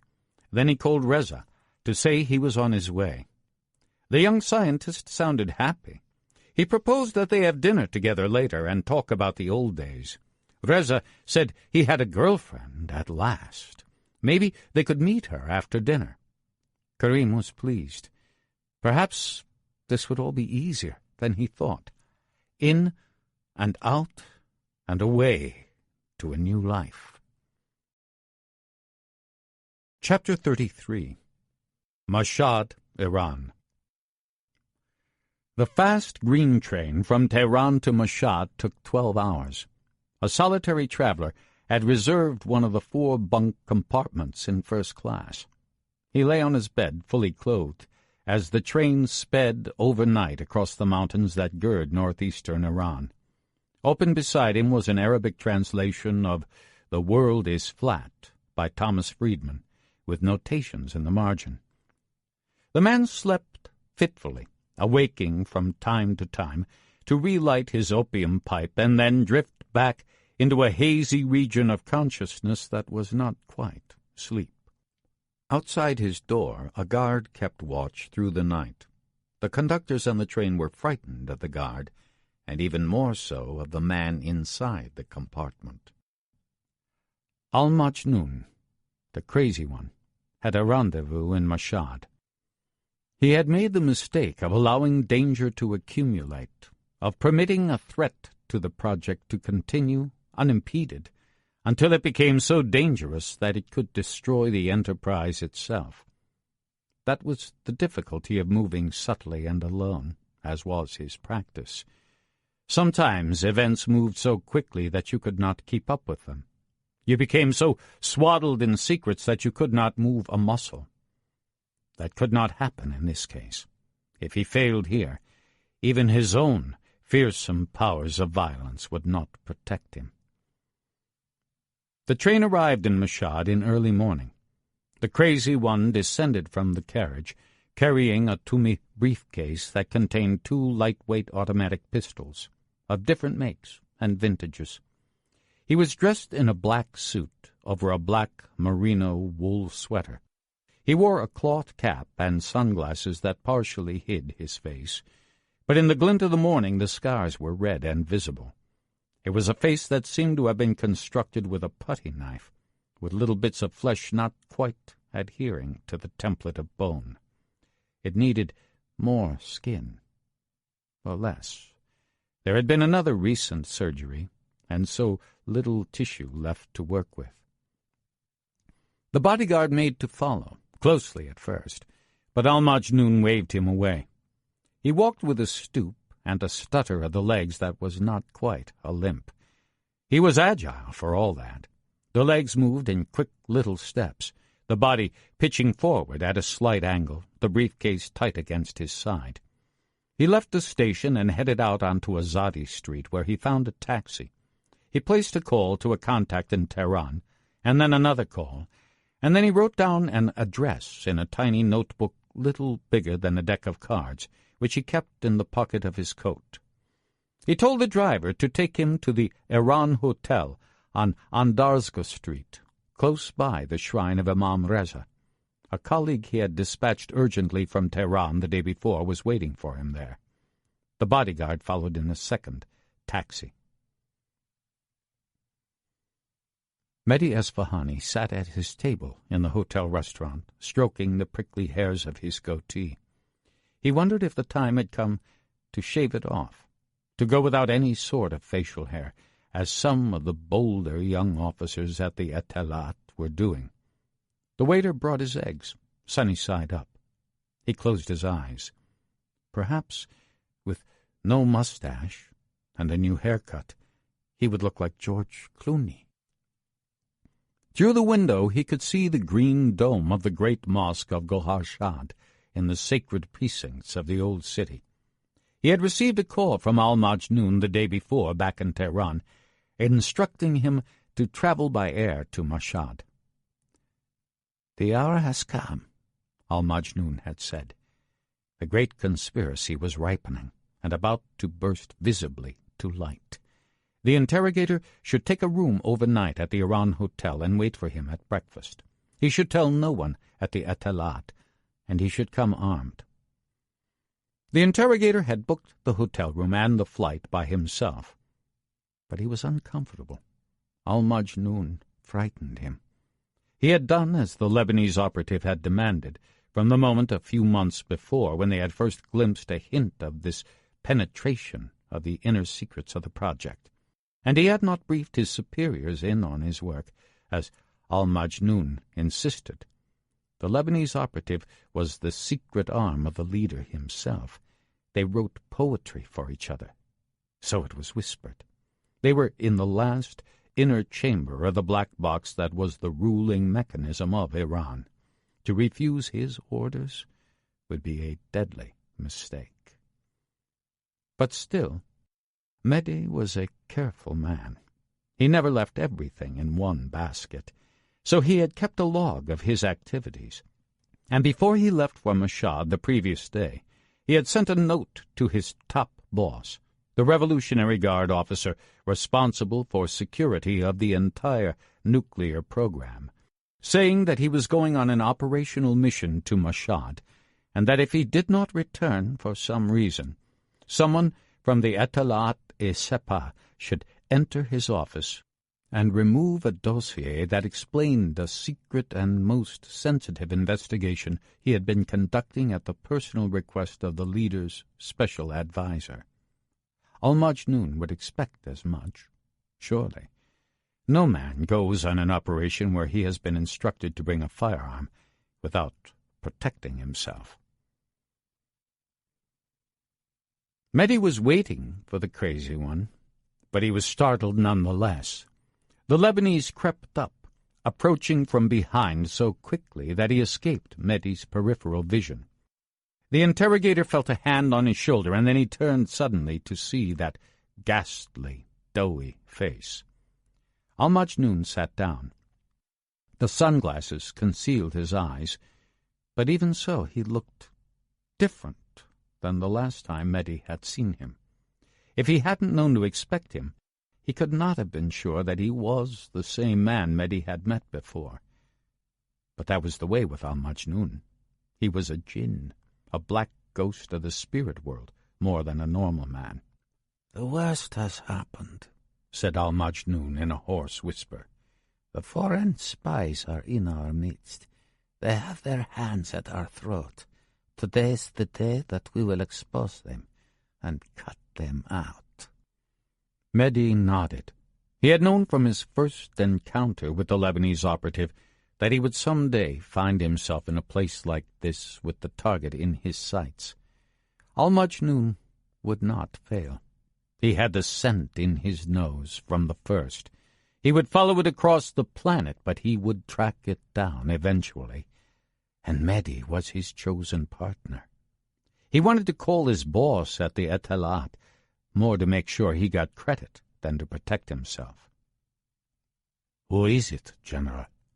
Is it one of the men from Tawhid, or another establishment? Is it the scientist who studied in Germany?" "You will see in a few hours, my brother," said Al-Majnun. He spoke in his Arabic-accented Farsi, so sharp and guttural, so lacking in cultivation, so edged with poison. "In a few hours you will be a hero, and I will vanish again." Mehdi took his fingers to his goatee and twirled the little hairs at the bottom until they were as taut as a fine filament of wire. Chapter 34. Mashhad, Iran. The Ardabil research establishment was hidden away in an empty industrial park near the Azad Engineering University, just above the Northern Ring Road. It had a wall and a security gate, but there was little else to suggest that it was special. Perhaps that was why it had escaped detection from the Americans and Israelis for so long, and even from Kamal Atwan. So often it is the special signatures of secrecy that give the game away. The best disguise sometimes is no disguise at all. Reza was waiting at the gate. He kissed his friend, and then embraced him, and then kissed him again. Reza's beard was fuller, and his stomach bigger than the last time Karim had seen him, but otherwise he appeared the same. He had the same mischievous look of intelligence, especially. He was a chess player, a puzzle solver, a compulsive player of electronic games. No wonder they kept him on ice out here. He was the reserve player, the sixth man on the team, held in waiting on this faraway bench for when one of the starters fouled out. They were in the guardhouse now. Reza asked Karim for his special access pass. Karim handed it up to the guard, who typed the number into the system. "The pass has expired," said the guard. "It's old," said Karim, trying to laugh. "Of course it has. Here's the one I use in Tehran." The guard studied Karim. The young man pulled his black jacket tighter. He might as well have been standing naked. The guard stepped closer and peered at him. Then he smiled, the skeptical Eastern smile of a Mashadi. "Didn't you used to work here?" Karim nodded. "Yes, but that was before. Now I work in Tehran, at Tawhid. I'm here visiting my cousin. I thought I would come see my old friend, Reza." "You remember the old friends in Mashhad. Usually, you fancy Tehranis forget we even exist." The guard had a chip on his shoulder, but now he was smiling at this departed scientist who hadn't put on airs and wanted to see the old lab. "Salam, Ruz Beker, Khoshamadi." Hello, good afternoon to you. You are most welcome." The guard was opening the electronic door, and then he stopped and turned back to Karim. "I am sorry, brother doctor. Do you have a camera, or anything that can make a recording?" Karim paused. What was the right answer? "No," he said. "Are you sure, sir?" The guard was friendly, but vigilant. Karim felt the device heavy in his pocket. He centered himself on the one requirement, to avoid detection of the secret tool. "I have a cell phone with a camera. Do you need that?" "Yes, please." Karim handed him a phone. It was the Nokia he had bought in Tehran with a new 3-megapixel camera. "Thank you, sir," said the guard, handing Karim a ticket for his phone. "Come on," said Reza. "I have to show you the new wing of the lab." Marwan approached from the north. The taxi dropped him at a kebabi, a half-mile from the ring road. He bought a sandwich and a bottle of lemon soda and walked to the park that was near the Azad Engineering University campus. They had studied the park on a satellite map back in Ashgabat and, measuring the distance, had decided that it was just inside the transmission perimeter. Marwan found a tree in the park and sat down beneath it. He reached in his dirty canvas bag for the black box that would drive the device in Karim's coat pocket. The Americans could have done it overhead, with a focused energy beam from a satellite, but this wasn't an American operation. Marwan switched on the equipment and aimed it in the optimal direction. Then he took the sandwich in his hands and began to eat. The crazy one ate his lunch alone at a small restaurant near Gaim Square. He had told Mehdi to wait for him at the Iran Hotel in the center of town. He would call when it was time. The restaurant was Lebanese, or so the menu claimed.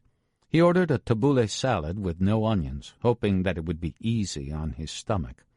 But it was too spicy when it came, and he pushed it away and ate bread only, with a glass of peach nectar. He tried reading The World is Flat again, but he put it away when a man at a nearby table saw it open and wanted to talk about it. He was a professor at Azad Engineering University nearby. He taught computer science.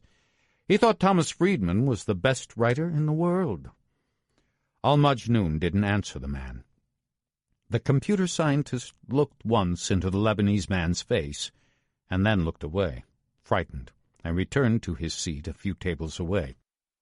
Al-Majnoon did not like talking to strangers, ever, but especially not today. He was waiting for the time when he could finish his work and be done. The Ardabil laboratory was quiet in mid-afternoon.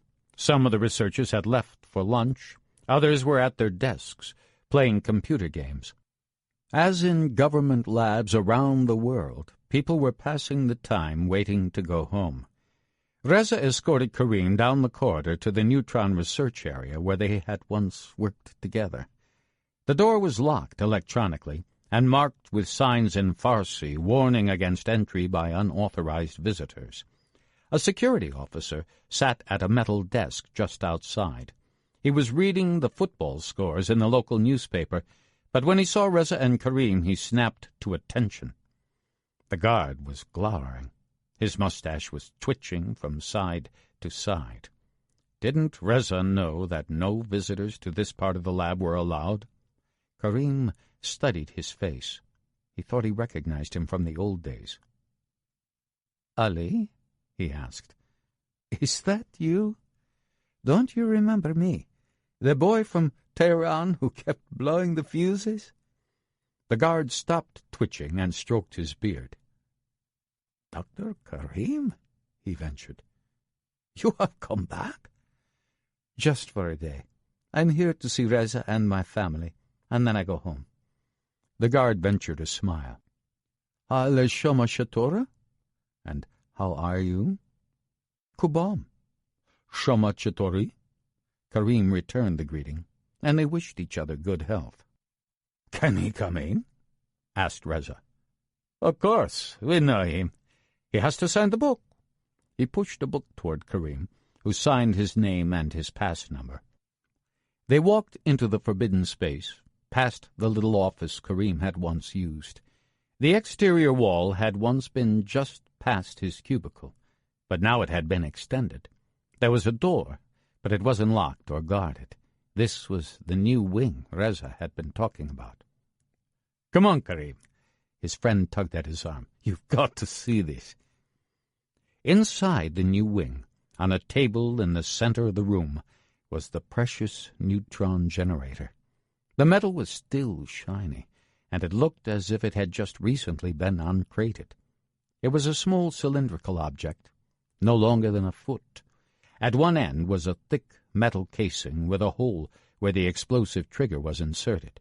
In the middle was the electromagnetic generator that turned the energy of the explosive into an electronic charge that could ionize the deuterium packed inside and accelerate it toward the tritium target. For all the complicated machinery, it was a simple physical process.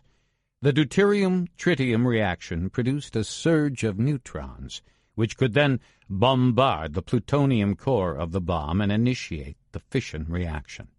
The result was a fearsome weapon, with the energy of the sun condensed into a few 100 kilograms. "Not bad," allowed Karim. "It's like the one we have in Tehran, only it looks newer." "And better, my brother. Soon we will be doing the work. You will see. You big boys in Tehran get the glory, but your work never turns out right. So now it is time for the Mashhad team to teach you a little physics." "Where did you get it? I thought we had the only one at Tawhid." "Shh!" Reza put his finger to his lips. "We assembled it inside. That's the thing. We bought the pieces abroad and put them together. Nobody had done that before, my brother, and I helped. Your friend Reza, who wasn't smart enough to get a fellowship to Germany. What do you think now?" This was the Reza that Karim remembered, cocky and competitive. The young man who had to show you that no matter what you had done with your computer, he could do it better on his. The two of them had wasted many evenings writing graphics programs on the big simulators to pass the time, daring each other to import pornographic images from the Internet and send them anonymously to the bearded ones who rode herd on the scientists. "You're dreaming, Reza. There's no way it works better than our machine in Tehran. We may have a few bugs in the engine, but you haven't even turned on the motor." "Wrong, wrong, wrong. You are becoming Plan B, my brother. We are the new Plan A. Wait and see. You will be lucky if you can get your old job in Mashhad back when they close everything down in Tehran." Karim scoffed. "How? With computers that don't work? With software you don't understand? I remember you, Reza. You are the king of the error message. I'll bet you don't even know how to run the simulation for the neutron generator. This is all for show." "You are a dog," said Reza. He walked to the console where the main operator sat. The chair had barely been used. The leather in the seat was still shiny. The computer console was bright and unmarked. The neutron generator looked as if it had just been unwrapped. They were keeping it dry and ready, in reserve for when it was needed. The real work was done on the big computer that simulated the interaction of the neutron trigger with the fissile material in the core. The ability to run these simulations was the long pole in the tent. Reza took his seat and turned on the big processor, which hummed to life. The screen went from black to white, and an interface gradually appeared. "I'm hot," said Karim. "Mind if I take off my coat?" Reza didn't even hear him. He was absorbed in the hum of his new super toy.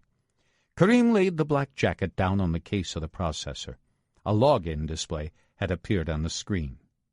"Don't look while I type," said Reza with a wink. Karim turned his back while his friend typed in his username and password. The jacket and its silent electronic device were only a few feet away from his nimble hands. The screen dissolved again, and they were in the most secret electronic space in the Islamic Republic of Iran. "Watch me now," said Reza. "We did some simulations of the generator last week. We're working to get higher yield. Goodbye, Tel Aviv." "Watch this, Karim. We are going to make you fancy boys at Tehran look very stupid when we get the tests right, and you can't." Karim smiled appreciatively as Reza went through the simulation. "Better than I expected. But it's obvious you don't have the real stuff.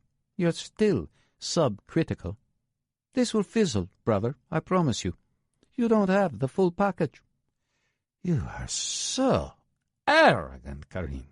The blood of the Imam Hussein would not make you shed a tear. So, I will show you what the real men of science can do." He punched some more keys, and the system hummed away as it moved through a new and more complex simulation.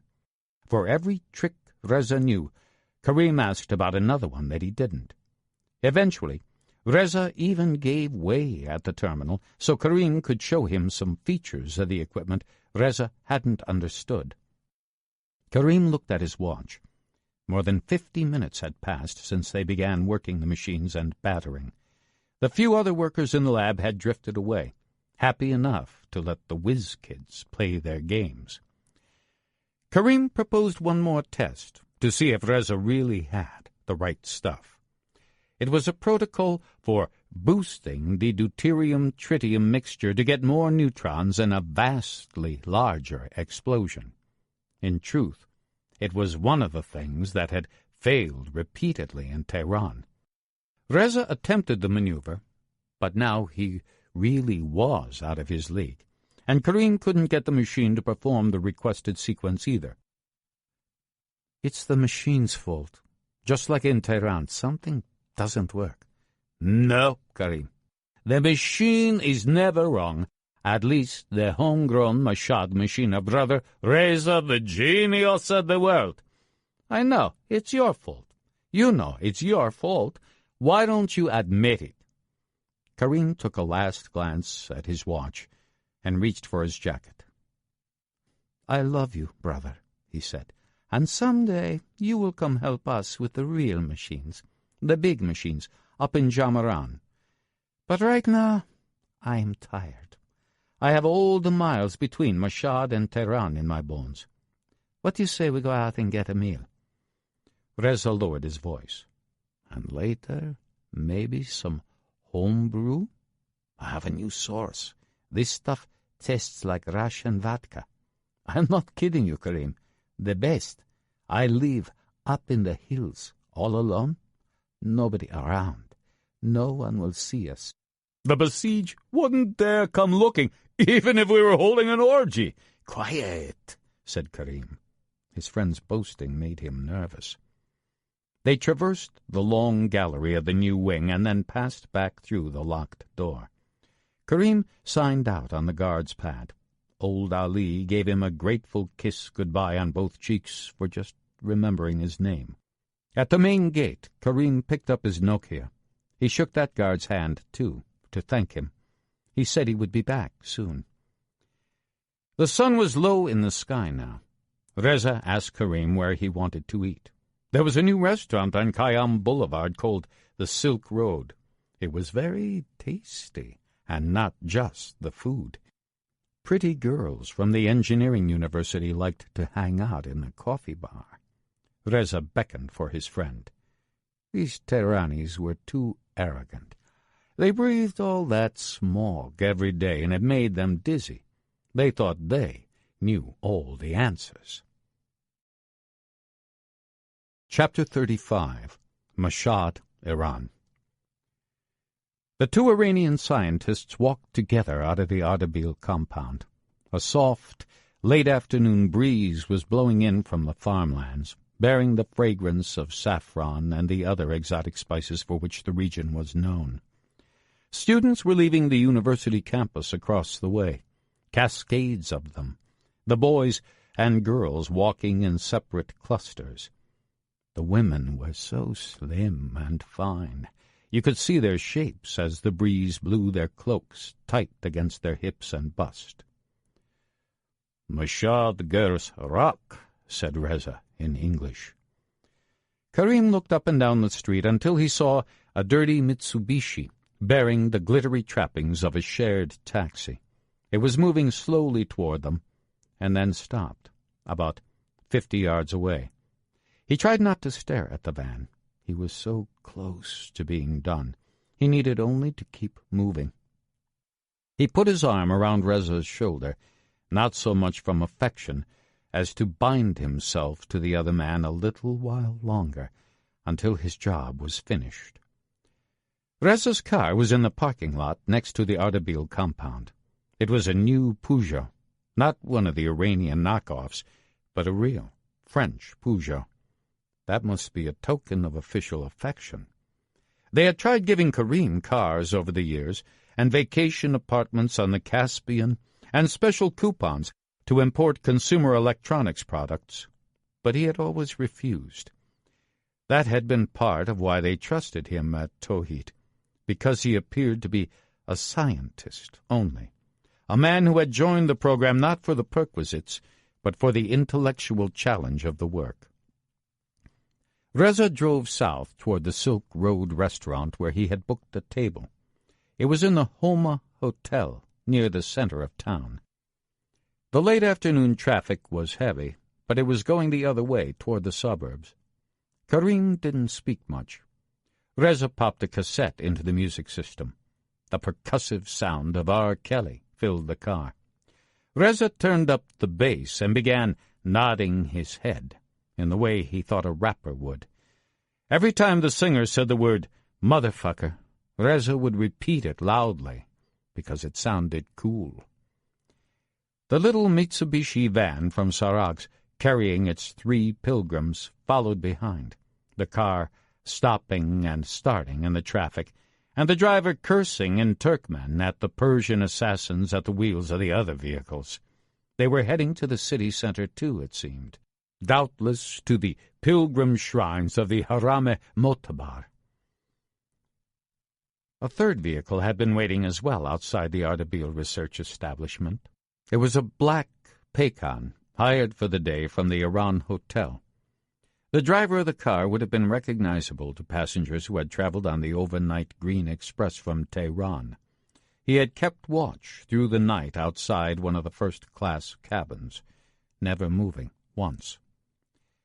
In the back of the Paykan sat Al-Majnun and Mehdi Asfahani. Both men were carrying weapons. Mehdi, a man who was uncomfortable with silence, would occasionally start up a conversation, but the other man would leave it hanging in the air.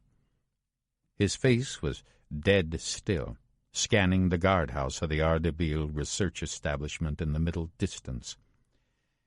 When he saw the two Iranian scientists emerge from the gatehouse, Al-Majnun told the driver to start the car and follow at a safe distance.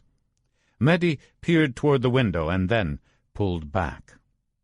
"The Molavi boy," proclaimed Esfahani in the stern voice of a prosecutor. "I was certain of it always. The traitor, the dog. Kunde!" The last word, spoken with special scorn, was a slang term for homosexual. "Who is the other one with him?" Al-Majnun did not answer. He removed one of the two automatic pistols from his black Toomey briefcase and attached a silencer to the barrel.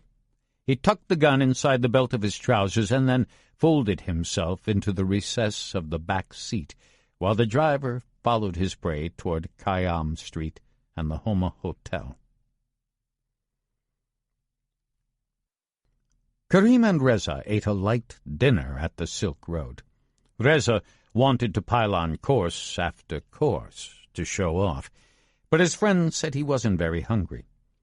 Reza winked and whispered that what Karim needed was some of the home brew, the very best, like they used to have when they were young and crazy.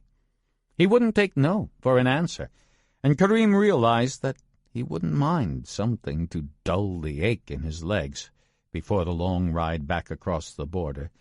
So he said, yes, just one drink at Reza's villa in the hills, and then he would go. He had the telephone number of a taxi that would pick him up from Reza's place afterward, he said, so his friend could drink all he liked. As they were leaving the restaurant, a dark form darted from the alley nearby. He was a compact, muscular man, dressed like one of the laborers who came across the Pakistan border like so many stray goats.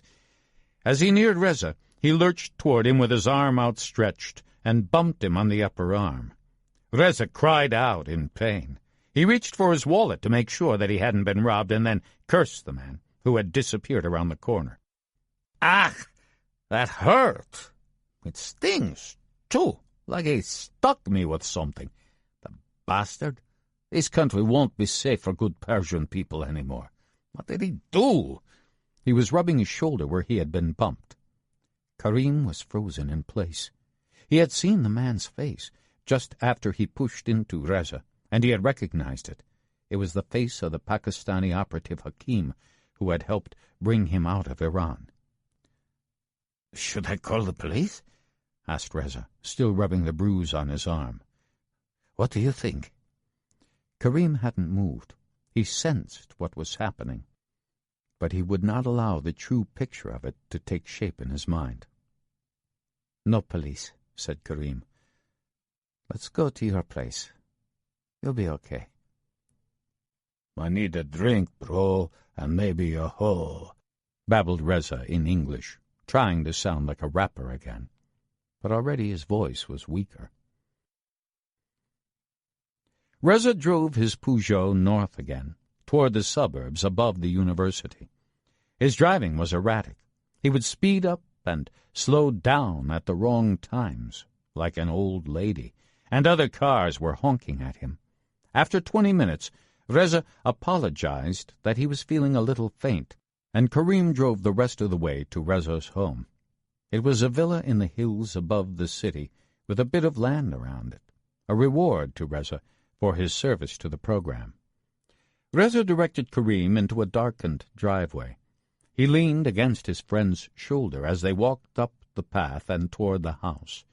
The lights of the old city were twinkling in the distance. The green dome of the mosque appeared as a distant emerald.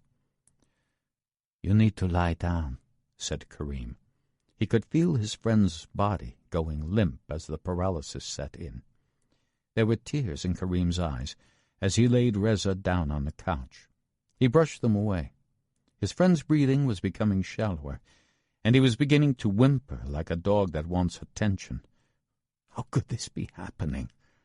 Karim knew he should call a doctor. There was still time, perhaps. Reza groaned. Spittle was coming out of his mouth. Karim touched his hand. It had gone cold. There, said Karim. You'll be all right. Tears were pouring from his eyes now. What had he done? How had he set this in motion? Karim thought of the American, Mr. Harry. Who was this man who had acted like his friend? He leaned over Reza, covering him like a blanket with his body. He felt his breathing, each rise and fall, slower, and the sound more raspy. And then the breathing stopped. Still Karim lay there atop him, trying to prevent the life spirit from slipping away from his friend into the Mashhad night. There was a sharp rap at the door. When Karim didn't answer, the door blew open with sudden force, and two dark forms surged into the apartment. Karim clutched the body of his friend tighter. "Get up, Karim, please," said Jackie. She was trying to soften her voice, but there was an edge of tension. "We've got to go. Now." Marwan stood by the door, holding his automatic rifle tightly at his side.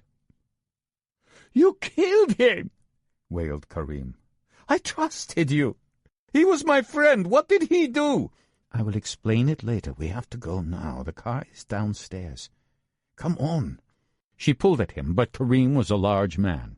She called for Marwan to come help. "Stop! Do not force me. Let me sit here a moment." Karim's head was cradled in his hands. Jackie stroked his back. Marwan pointed to his watch, but Jackie shook her head. They had to let the young Iranian find a center, or they would lose him. Another car had pulled into the driveway, lights out and coasting the last 50 yards. Hakim, keeping watch by the Mitsubishi van, saw it coming, but he was too late. Through an open window of the Paycon, a man in a black cloth cap fired once, hitting Hakim in the shoulder. Hakim spun, but before he could get off a shot of his own, a second shot hit him, full in the head, producing a pulpy sound like a pumpkin splitting. The other man in the car, the Iranian intelligence officer with a carefully groomed goatee, let out a gasp. Despite his line of work, he had never seen one man kill another. Al-Majnun walked toward the vehicle. 2 more shots, and the rear tires of the Mitsubishi were gone. The Turkmen driver was cowering on the front floor, under the steering wheel. Al-Majnun put his gun to the driver's head and pulled the trigger, and then returned to the Paycon. Mehdi Esfahani was in the back seat, holding his gun in his hand, but having no idea what to do with it. "Get out," rasped Al-Majnun. "Follow me." He took a second pistol from his black briefcase and stuffed it into his coat pocket. The 2 men scuttled up the walkway toward Reza's house. Al-Majnun's body was pitched forward as he searched for the rear entrance. He moved with the certainty of someone who knew the layout of the apartment. He found the rear door and gently forced it open. He put a mask over his face, pulling it down over the striated flesh. He was not a man, but another life form. Al-Majnun dove into the house, rolling a gas grenade toward the living room where Karim was still recovering, head in hands. The room exploded with automatic fire, but Jackie and Marwan were shooting randomly. They couldn't see their target. As skilled as they were, they had been taken by surprise. They were already choking from the gas, and in another moment they could no longer fire their weapons accurately or even focus their eyes. Al-Majnun waited until they were incapacitated, and then crept toward the living room. Jackie's body was flaccid. She tried to move her gun, but couldn't. Marwan also appeared to be motionless, but when Al-Majnun moved toward him, he summoned a spasm of muscle memory and let off a spray of fire. One of the bullets caught Al-Majnun in the leg. It drew a clean shot from Al-Majnun's automatic pistol, like the sound of a piece of plastic being ripped. The bullet hit Marwan in the chest. A second followed to the head. Al-Majnun moved toward Karim Malavi's inert body. He tugged at the clothing of the lifeless figure and listened for his heartbeat to make sure he was still alive.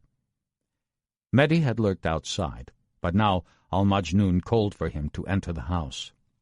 The interrogator tried to look composed, brandishing his pistol before him as if he knew how to use it. The gas from the grenade had dispersed now. Al-Majnun pulled the gun away from Jackie's hand and slapped her across the face. "Wake up, British lady," he said in English. He slapped her again. Karim's world had gone all foggy. He tried feebly to rouse himself, to aid the woman he still regarded as his protector. Al-Majnun pushed him back on the bed. "Stay there," said the Lebanese. "You are my prisoner." He called Mehdi into the room. The Iranian approached slowly, looking at the carnage in the little room. 2 people dead, 2 helpless captives. Al-Majnun had taken his second pistol from his pocket. The Lebanese killer's face was throbbing and twitching, as if all the scars had come alive like so many worms. The look in his eye testified that he really was the crazy one, that he needed one more act of mayhem before his play was done. Mehdi could see that the man was not in his right mind, not in any mind. "Don't kill the boy," he said. "We need his evidence. We need to interrogate him." Al-Majnun turned toward Mehdi. The smile on his face was that of a jack-o'-lantern, illuminated from inside by a flickering candle. He raised his pistol toward Mehdi Esfahani. There was a look of absolute terror in the eye of the Iranian intelligence officer, and perhaps a glimmer of realization now, too late, that the game had been something entirely different from what he had believed. "Al-Majnun, what are you doing? Al-Majnun, please!" Before Esfahani could speak another word, the assassin squeezed the trigger. "You misunderstood," said the crazy one, pronouncing the post-mortem on his victim. The body had crumpled to the floor in one motion like a suit that has fallen off its hanger. Al-Majnun wiped clean his first pistol, the one he had used to kill Hakim and the Turkmen driver outside, and Marwan here on the floor of the apartment. He put that gun into Mehdi's soft hand and wrapped the finger around the trigger. The second pistol, which he had used to kill Mehdi himself, he put into the hand of Marwan. He picked up the gas canister and put it in his pocket. He surveyed the room to make sure the tableau would read to the Iranian investigators the way he intended. Jackie squirmed on the floor, looking for a sharp object she could use to cut her wrist or impale her heart. That was the only thought she had left. She could not be taken prisoner. She had received that order of silence, and she was determined to obey it as a last command. But Al-Majnun saw her and slapped her again. In a sudden motion, he jerked her hands behind her and fastened them with a wire clasp. Then he continued with his inventory of the room. Karim sat on the couch, still staring at the body of his friend Reza.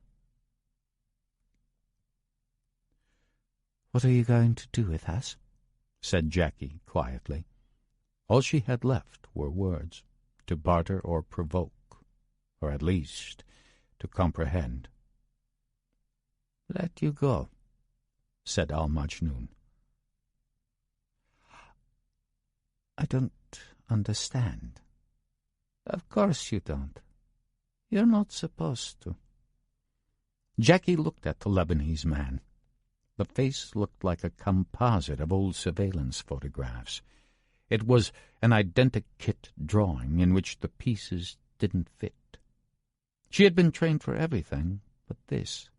She wanted to understand the part that was real, the center line in this erratic and unpredictable skid of events. "How do we leave?" she asked. "There is a black car downstairs. My driver is waiting for you. He'll take you to the border. Not at Sarags, where you entered. They will be looking for you there, but at Kalat, to the north. It is only 100 kilometers from here. Do you have communication? Yes. Use it. When you are in the car, call your people. Tell them where you are coming out. Have them wait on the other side.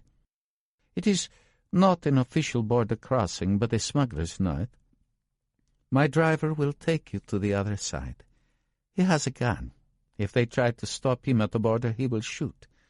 Unless you are unlucky, you will survive. Who are you? Asked Jackie. That man called you Al-Majnun. The assassin winced. The man with no face did not want to have any identity. The man lied.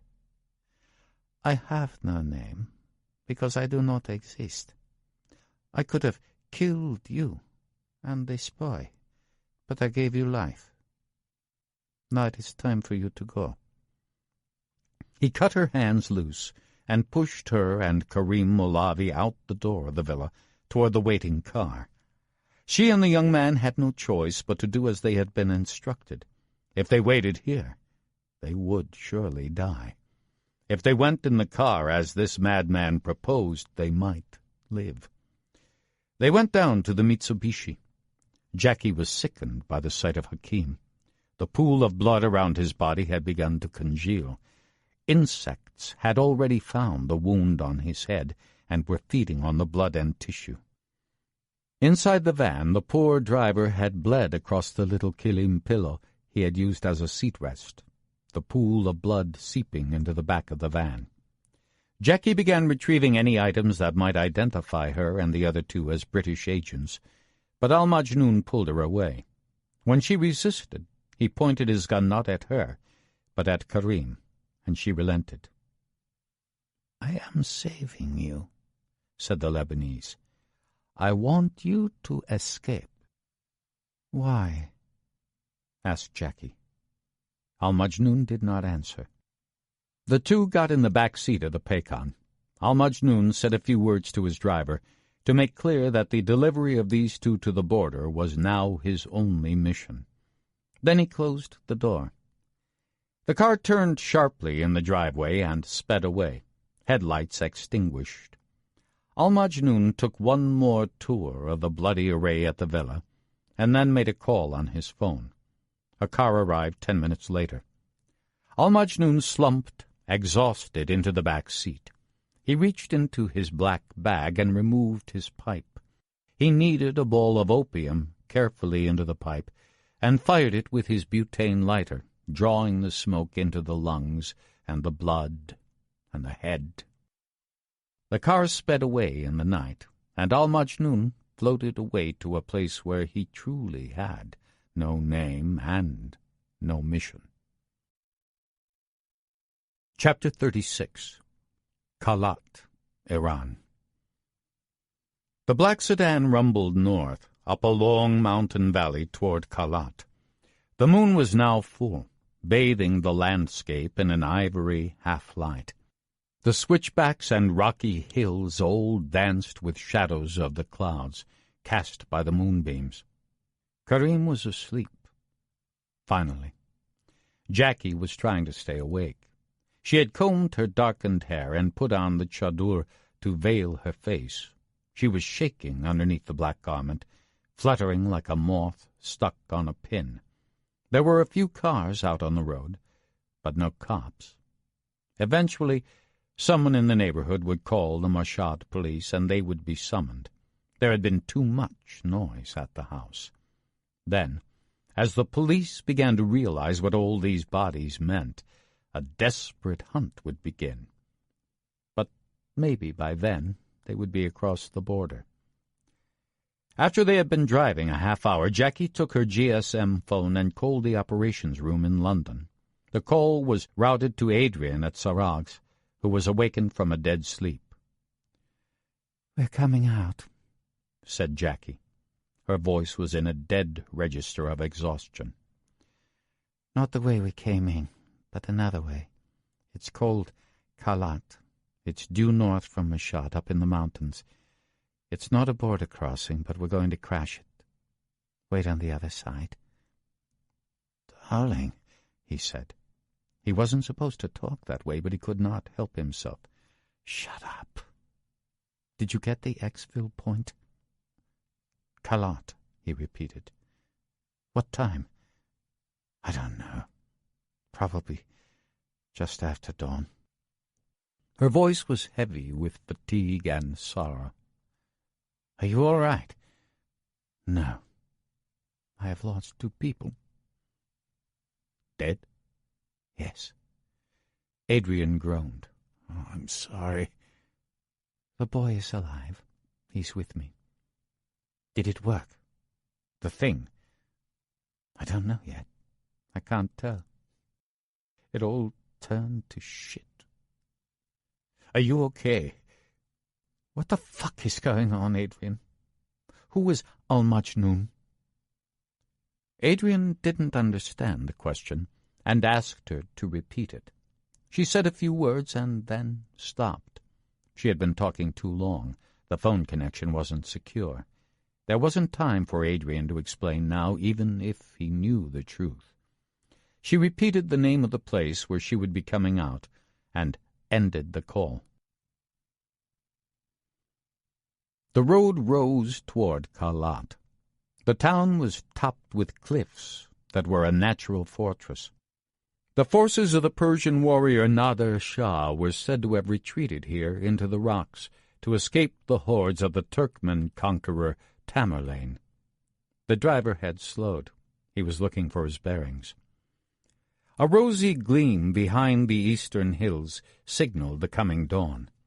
Jackie woke Karim. As his eyes opened and he came to consciousness, a look of deep sadness showed on his face. "What happened to us?" he asked.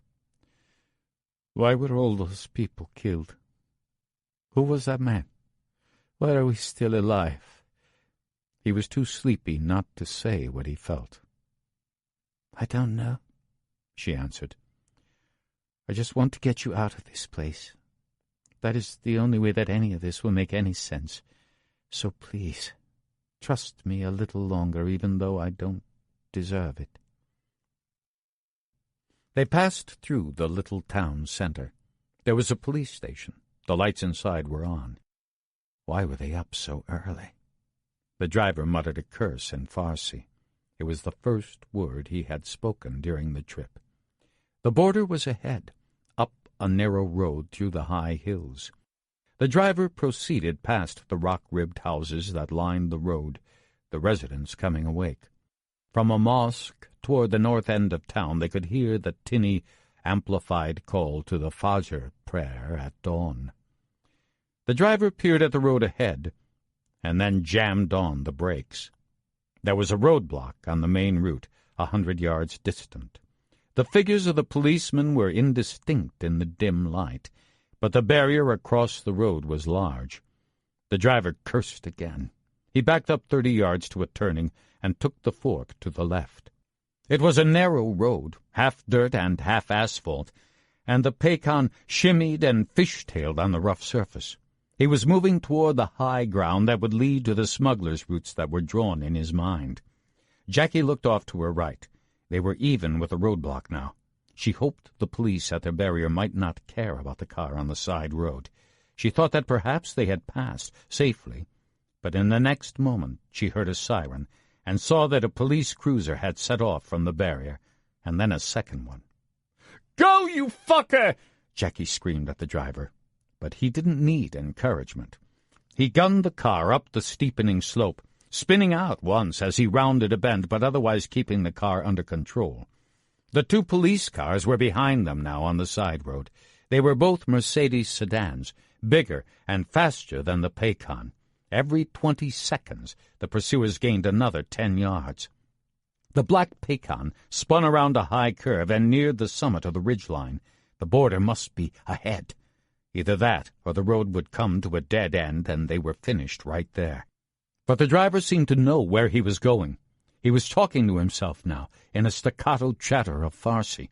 They crested the peak, with the Iranian car bolting over a bump and into the air, and coming down so hard on its springs that for a moment the chassis seemed to sag. The driver gunned the car faster still. The road led down now, toward a ravine that was perhaps a half-mile away. At the center was a dry riverbed that marked the frontier. There was a little bridge blocked by a barrier, but off to the left and right were open tracks where a vehicle could try to pass across the riverbed and over to the other side. The police cruisers continued to gain ground. It was impossible to know which would intersect the Paycon first, the chase car or the approaching frontier. There was a sharp noise behind them. Kareem and Jackie turned with a start and saw the gun firing from the passenger side of the lead police cruiser. It was an arc of bullets, barely aimed, but with each burst they bracketed their fire closer to the target. "Gun!" Jackie shouted toward the front seat. The driver didn't understand. Jackie bounded forward across the seat bench and grabbed at the driver's throat. "Give me the goddamned gun!" she screamed. The driver pulled something from inside his coat and tossed it on the seat. It was a German automatic pistol. The gunfire from the police cruiser was continuing. A few rounds had hit the thin steel frame of the Paycon. "Get down!" shouted Jackie to her passenger. Kareem drew tighter to her, as if to protect her. "Get the fuck down!" she said, pushing him to the floor. She opened the window and began firing the Walther pistol. She was a far better shot than the Iranians, and with her second round she hit the driver of the first car. The cruiser spun away, but the second was behind, and the police inside were firing automatic weapons from both wings. Ahead was the riverbed and the border. A group was standing on the Turkmen's side, their bodies shimmering in the rising light of morning. A helicopter stood waiting, its rotors rhythmically slicing the air. Two men stood at the head of the group, watching the approaching Paycon through binoculars. The police cruiser kept spraying bullets, and it was the Paycon's tires that were most vulnerable. The right rear tire punctured first and then shredded. The car continued to move forward on its rim, but when a second tire was hit, forward motion slowed to almost nothing. The driver swerved the Paycon off the road, into the dirt, hoping that he might limp somehow to the gully that was only 100 yards distant now, and then crash into the riverbed. But the Mercedes was abreast now, firing volleys of bullets that ripped into the car. The driver was hit. He cursed, but held on to the wheel. He tried to go faster, but the little car had no traction left in the dirt. Jackie looked at the boy on the floor and at her weapon. They were not going to make it. In a few more moments they would be taken, and that was impossible. Kareem was curled against the floorboards, at once a man and a child. She took aim at his head and pulled the trigger. Then she turned the gun on herself. From the other side of the border, the last few seconds were the hardest to watch. The automatic weapons fire from the Iranian police cruiser raked the Paycon from stem to stern until the bullets found the gas tank, and the car exploded in a blue plume. That was how they decided later that it must have been an actual police chase, and not an operation coordinated by the intelligence services. The intelligence services would never have blasted the car that way. They would have moved heaven and earth to keep those two passengers alive for questioning. Adrian Winkler fell to his knees when he saw the bolt of flame and let out a scream. Harry Pappas tried to find words, but he could not. This had happened to him once before, this sense of the life of a young man given to him for his protection, that he had not been able to save. The two men, in their grief, could not move. The young SIS officer named Jeremy from the Ashgabat station finally helped them to their feet and led them back to the helicopter. They had to get away before more Iranians arrived and things got more complicated.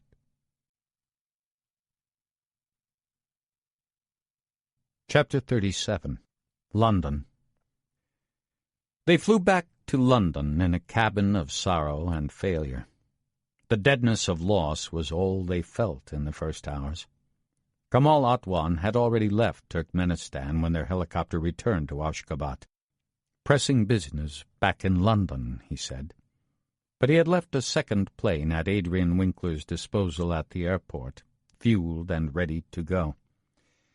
Jeremy from the Ashgabat station advised that they should leave the country now, before the flap ripened. He solemnly handed Adrian a cable that had just come in from Sir David Plum in London. The gist of it seemed to be, "Get the fuck out of there. Now." Harry didn't argue for staying. He was trying to piece together the chain of events of the last several days, to the extent that he understood them, and he didn't much care where he was.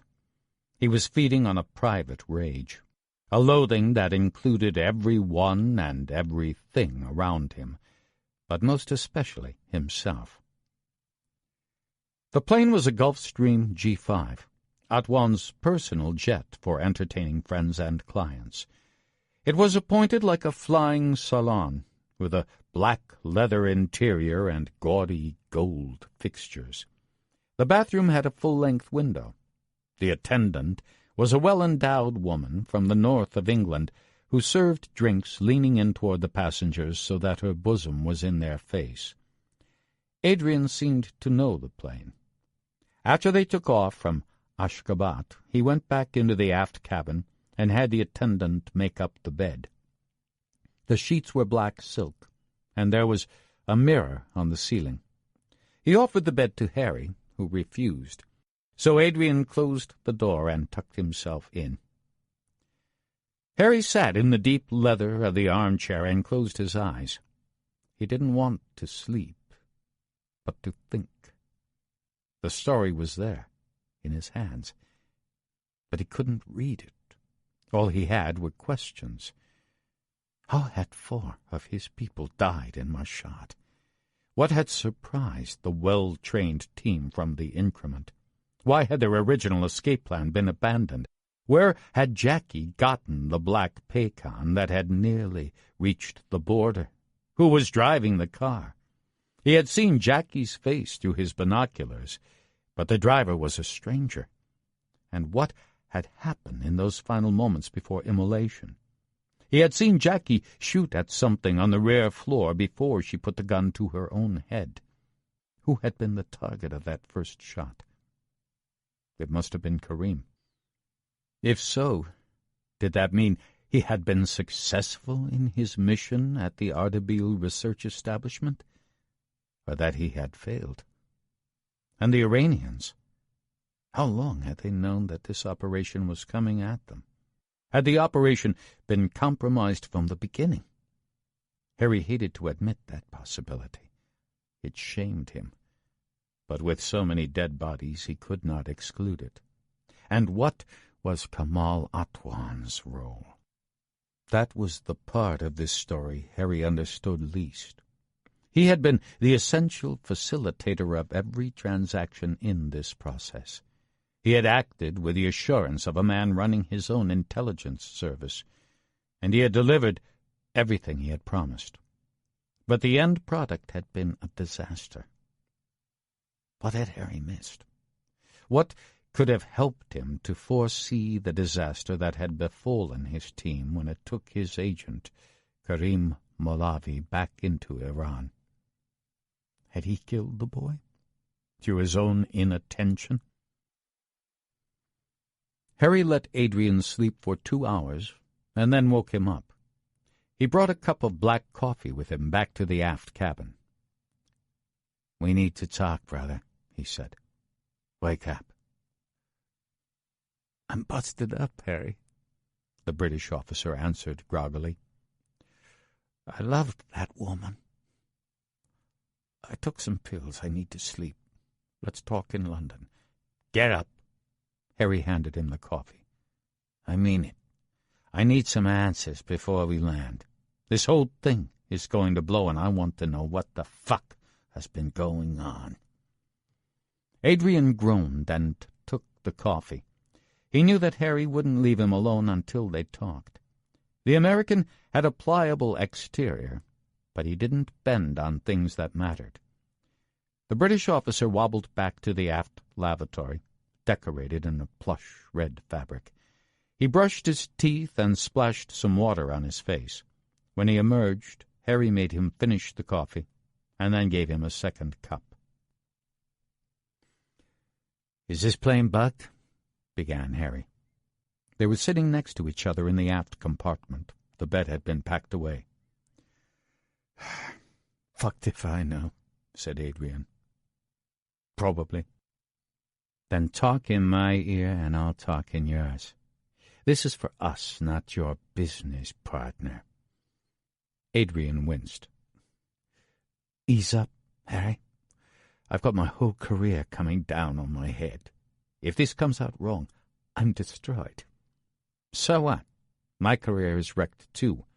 "Worse than that, maybe. Talk in my ear so no microphone can pick it up, and we'll do fine." Adrian nodded.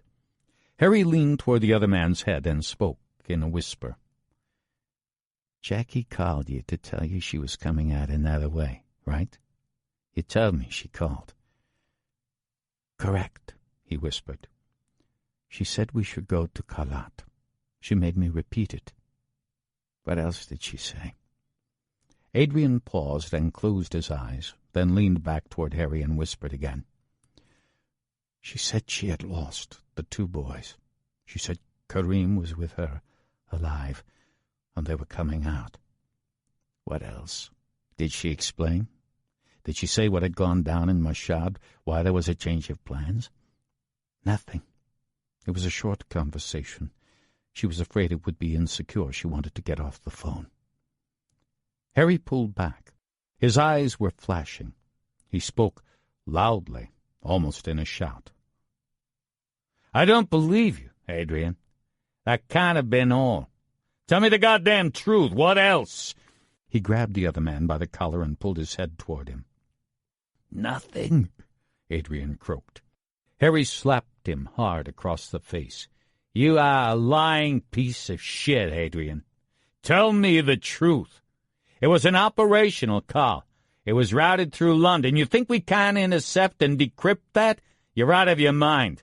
I'm going to find out anyway. The only question is whether I'll have an ounce of respect left for you. Now tell me the truth, you stupid, selfish prick." He slapped him a second time. Tears were streaming from Adrian's eyes, not from the blows, but from a deeper anguish. He knew precisely what Jackie had said. Her accusing words would burn in his mind until the day he died. He put his head on Harry's shoulders. Harry could feel the wet of his tears through his shirt. "Here's what she said." "What the fuck is going on, Adrian?" "She wanted to know what had gotten screwed up so that the ops plan had turned to shit. She said she didn't know if they had succeeded or failed. She was frightened and angry. I could hear it in her voice, even over the satellite link. I called her darling, and she told me to fuck off. That's how upset she was." "What did you say when she asked why the operation was blown?" "Nothing. I didn't know. I don't know." Harry looked at him, not sure whether he believed Adrian or not. He let it sit. "What else did she say?" "Come on, God damn it, there has to be more." Adrian's eyes filled with tears again. There was a plaintive look to his face now, not just penitent, but frightened. He leaned in toward Harry and spoke in the smallest whisper. "She asked me, 'Who is Al-Majnun?' Right after she asked what was going on, she wanted to know who this Al-Majnun was." Harry held him steady in his arms, their foreheads touching. "What's the answer?" Adrian shook his head. His eyes were red from weeping and exhaustion. "I don't know," whispered Adrian. "I had no idea what she was talking about. That's why I was so scared." Harry let Adrian's head fall back limp. He thought that his shattered friend was telling the truth. When they landed in London, Harry debated whether to confront Kamal Atwan immediately. Adrian was a spent force. He would get no help there. He decided against seeing Atwan now. The Lebanese businessman would expect it. He would be waiting in his elegant London mansion, with every detail arranged as neatly as the paintings on the walls. All the pieces of this puzzle that Harry could see had passed through the Lebanese businessman's hands. But unless Harry could distinguish their shapes and edges better, he would never be able to fit them together. Or worse, he would assemble them into the shape Atwan intended, without being able to see an alternative combination. So Harry would wait until he understood better. By then, perhaps, he would be a private citizen. Harry paid a visit to Sir David Plum during his London stopover. He didn't tell Adrian, and called the chief's office directly to set up the appointment. But when he arrived at Vauxhall Cross, Adrian was waiting with Sir David in his office. They didn't break ranks, the Brits. It didn't matter much in terms of what Harry wanted to say. The meeting didn't last long. What Harry wanted to know was what London would do now. Sir David explained the situation. He was quite cheery, all things considered. The Iran mission, despite its rough edges, had given the Prime Minister what he needed. The Iranian nuclear program was well under control. The British had understood that all along. They had it by the head and the tail. But the Americans hadn't listened. "But we don't know what happened in Mashhad," said Harry. "There's quite a lot we don't know." "Pshaw," said Sir David, waving his hand. "The details will emerge. We know enough to brief the PM, and the PM knows enough to take sensible action. We won't go down with the ship again, you must realize that. No more Iraqs. The special relationship isn't a suicide pact. Before the White House does anything crazy, the Prime Minister will take his own actions." "What will the Prime Minister do?" "Sorry, old boy, but you're not on that bicker list. In fact, the only real problem that Number 10 has with this plan is you, Harry. I'm afraid they don't trust you. But I told them not to worry." "And why did you tell Number 10 that?" said David. "Because we own you, Harry Pappas. You're our man now, and you'll do what we like." Chapter 38. Washington. The taxi driver at Dulles wanted to talk. He was Iranian, of course. They all were at Dulles. He wanted to rant about how terrible the mullahs were and how America should go to war now that the regime was in trouble. Harry said he didn't know anything about Iran. He was just a businessman and wanted everybody to be friends. Andrea was still at work when he got to the townhouse in Reston. He left his wife a note that he was back. He thought of taking a nap, but he was restless. He wanted to go into the office and read back into the cable traffic and troll through the overhead imagery and the SIGINT to see how much he could piece together from that record about what had happened in Iran. Harry was about to leave for Langley when the bus dropped off his daughter, Louise. She bounded into the house and leapt into his arms. "You're home! You're home!" she said. Louise wasn't usually so demonstrative. Harry was pleased. He wanted to be hugged. "I need to talk to you, Daddy," she said dramatically. "I've made a big decision. I don't want to go to college." Harry was flummoxed. Louise was a junior in high school. This was the year she needed to be thinking about getting ready for college, not about how to avoid it. "College is important, Lulu. Unless you go to college, you won't get a good job. And you'll be poor. And you'll have to work at Walmart or mow people's lawns or be a bum. You have to go to college." "I'll go to college sometime, Daddy, but not now. That's what I meant. I don't want to go now. I want to do something else. The world is such a mess. I couldn't concentrate if I was in school. I would just think about all the people who are miserable. I want to work for Doctors Without Borders. They talked about it on Scrubs. But, Lulu, you have to be a doctor to work for Doctors Without Borders. Or a nurse. Get your education. The world will still be a mess when you graduate, I promise. No, I want to go now. I need to. There's this cool organization I found out about called FXB that helps AIDS orphans in Africa. Maybe I can work for them. I can't just sit here and let it all happen, Daddy. I can't. Let's talk about it later, Lulu. I understand what you're saying, but I have to go to work now. I'll be proud of you whatever you do. You have a big heart. That's the most important thing. She gave him another hug and walked him to the car. As Harry was driving down Route 7, it occurred to him that Louise was like her brother Alex. She was an idealist. She couldn't wait to make a difference. She was talking about saving orphans in Africa with the same passion that Alex had expressed about stopping the people who had destroyed the Twin Towers. Maybe that was the difference. A page had turned. Harry got to headquarters in the late afternoon. The foreign liaison officers and the larcenous contractors were streaming out the door. Harry badged himself through the gate and walked the short distance down C Corridor to the Iran Operations Division. Someone at the gate must have forewarned Marcia, because she was waiting just inside the door, next to the Imam Hussein. "We need to talk," she said. "Now."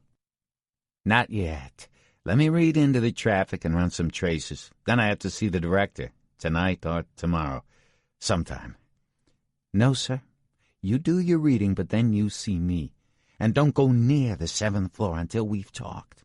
You have a problem you don't even know about. It has 3 initials, FBI. Oh, fuck. What do they want? They aren't sure. They wanted to question me about your travel. I told them to piss off until they had a subpoena. Do they have anything? Who knows? They're such assholes anyway. So how can I help? What do you need other than a glass of scotch, which you'll have to get for yourself?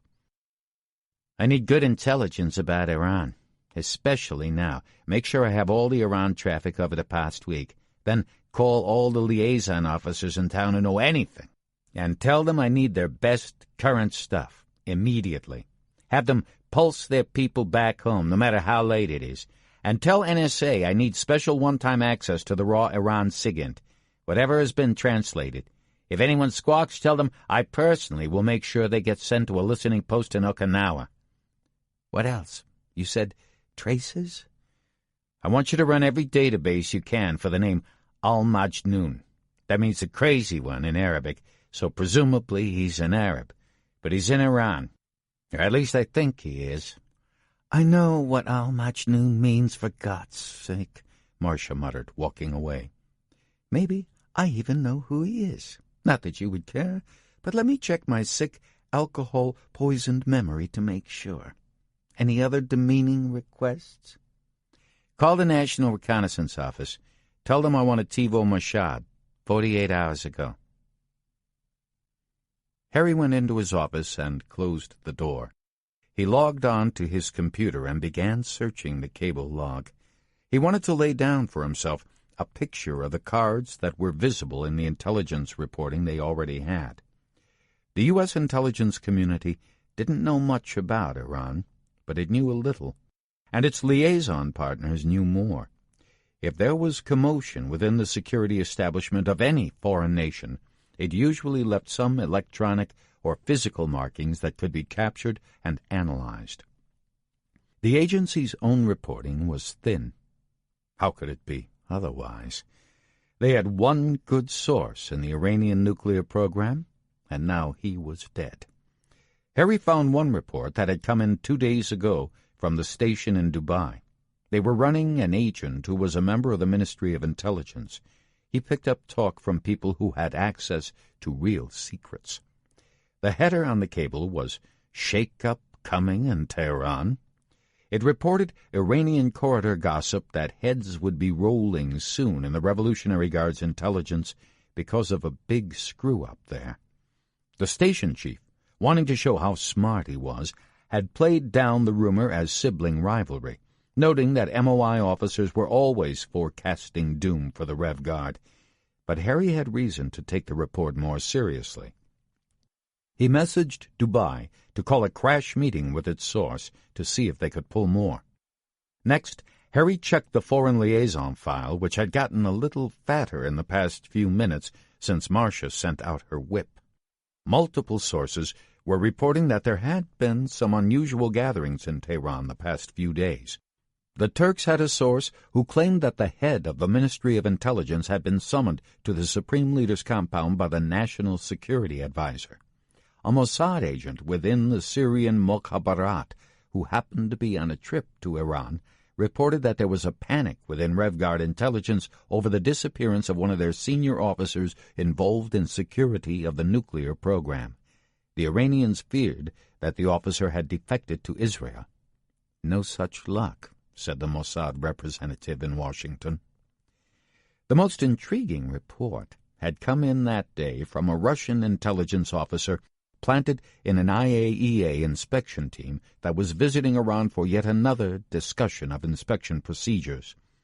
The Russian reported that over the past 24 hours, access to all Iranian nuclear facilities, declared and undeclared, had been shut down. Even Iranians with normal security clearances couldn't get into their usual workplaces as of this morning. The IAEA team had made an urgent query to their contact on the Iranian president's staff, and that office was in a panic too. Harry felt a little of his gloom dissipate.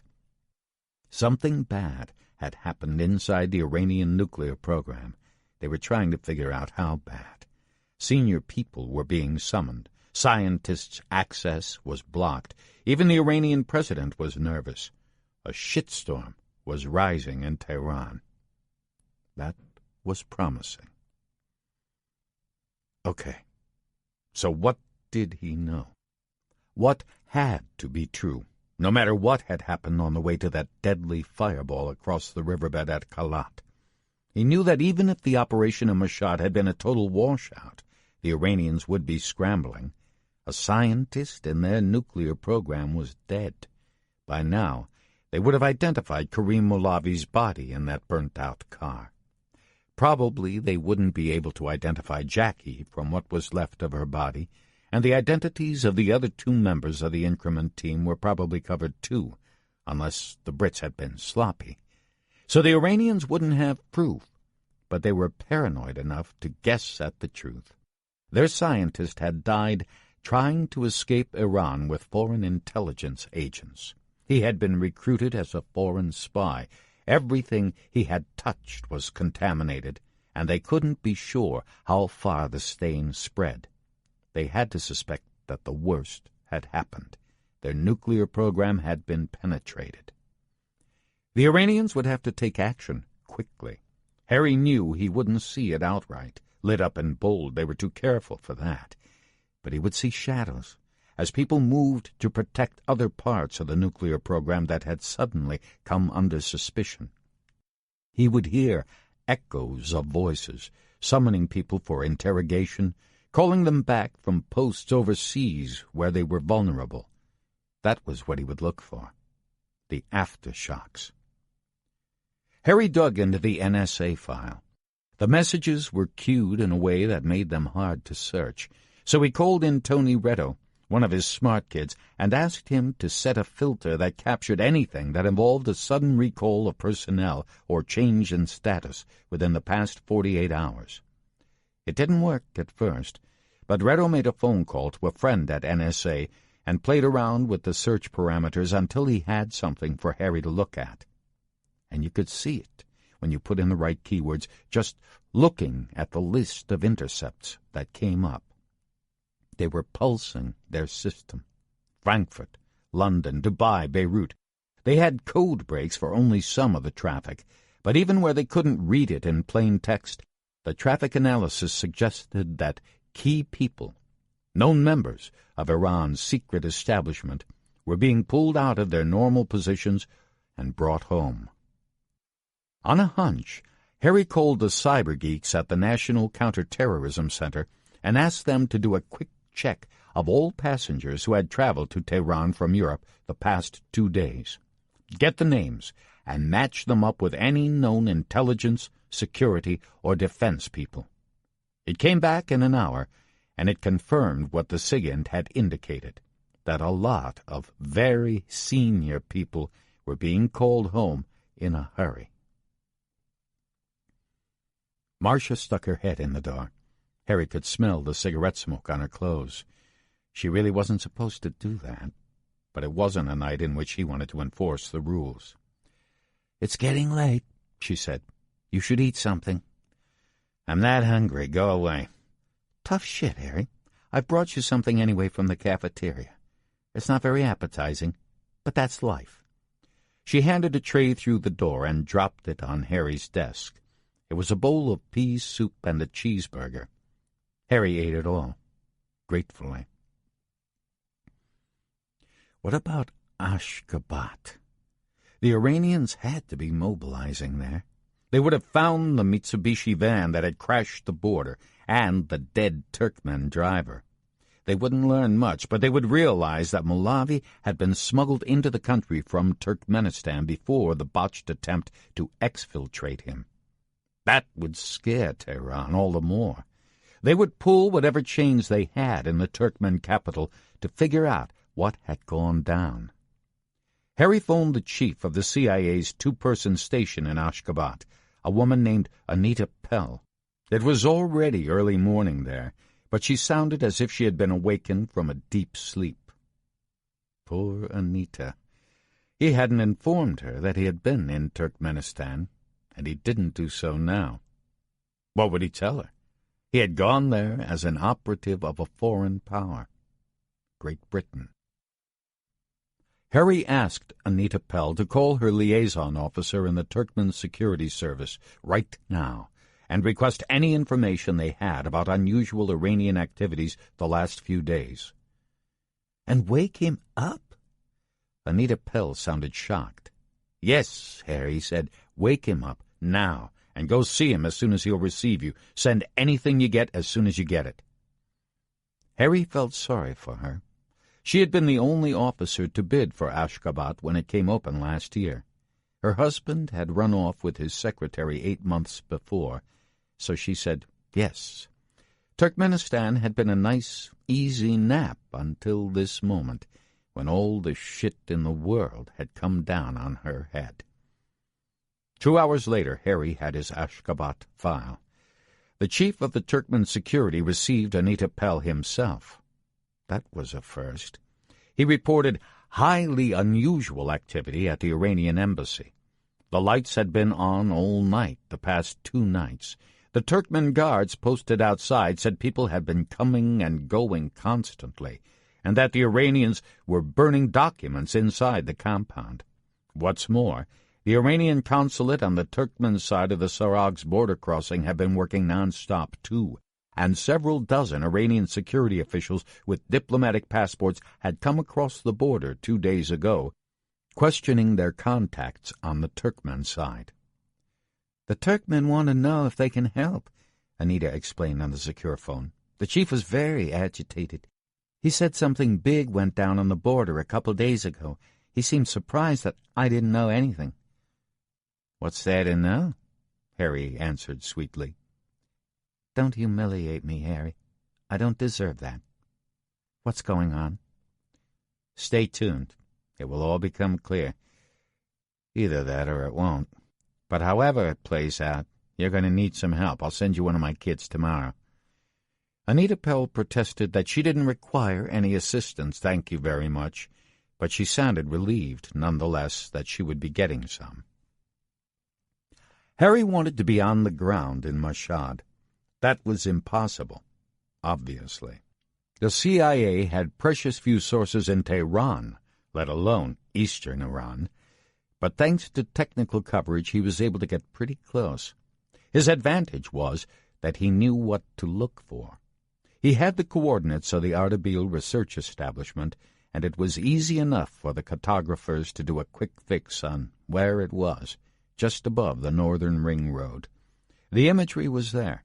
The satellites made their passes over Iran every day like clockwork, so that there was near constant coverage, and every digital transmission lived forever in the magic archive. You could play back reality as if it were on tape. The National Reconnaissance Office maintained an ops center at Langley for agency officers who wanted to look at the world on rewind. Marcia had phoned the technicians a few hours before and made a special request. They were grumpy and hard to deal with, but so was Marcia. She gave the techs Harry's search parameters. When they were ready, she called Harry and toddled off with him to a distant room in the new wing, out by the brown and yellow parking lots. "Don't be a jerk with these people, Harry," Marcia said, as they made the long walk to the NRO Ops Center. "They are doing you a favor. People still do that, even here." "I am a jerk," said Harry. "Do you have a problem with that?" Harry had the NRO techs dial back to the time Kareem was supposed to have left the research center in Mashhad, about 4 in the afternoon. The daylight cameras were still working, so the resolution was good. It took a few minutes, but Harry finally identified the Mitsubishi waiting outside. In the imagery of the Ardebeel employees departing the lab, Harry saw what he thought was Kareem, leaving with someone who had to be his friend, Reza. It was all there, in digital memory, like a playback of life. Harry watched Reza's Peugeot head south to the restaurant. He saw the Mitsubishi tagging behind, too. He sped the images ahead while Kareem and Reza were in the restaurant, and then resumed the visual narrative when Reza's Peugeot was driving north again, once more, followed by the Mitsubishi van. The two cars headed toward the hills above the city, slowly winding through traffic and taking the main road toward Tus, until Reza's Peugeot turned into the drive of what must be his home, followed 30 seconds later by the Mitsubishi van. Kareem led Reza up to the front door of his villa, and then inside.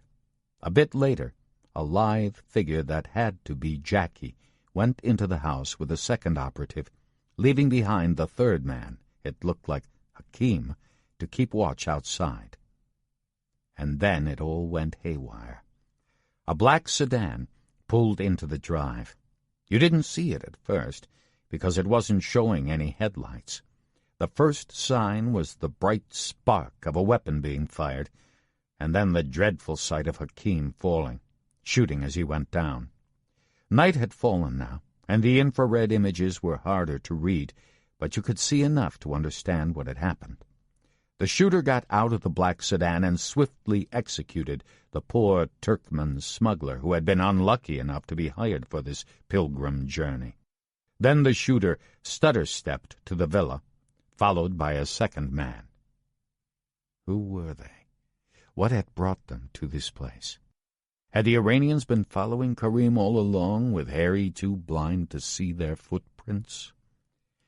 The two mystery men entered the villa by a different entrance from the one the others had used.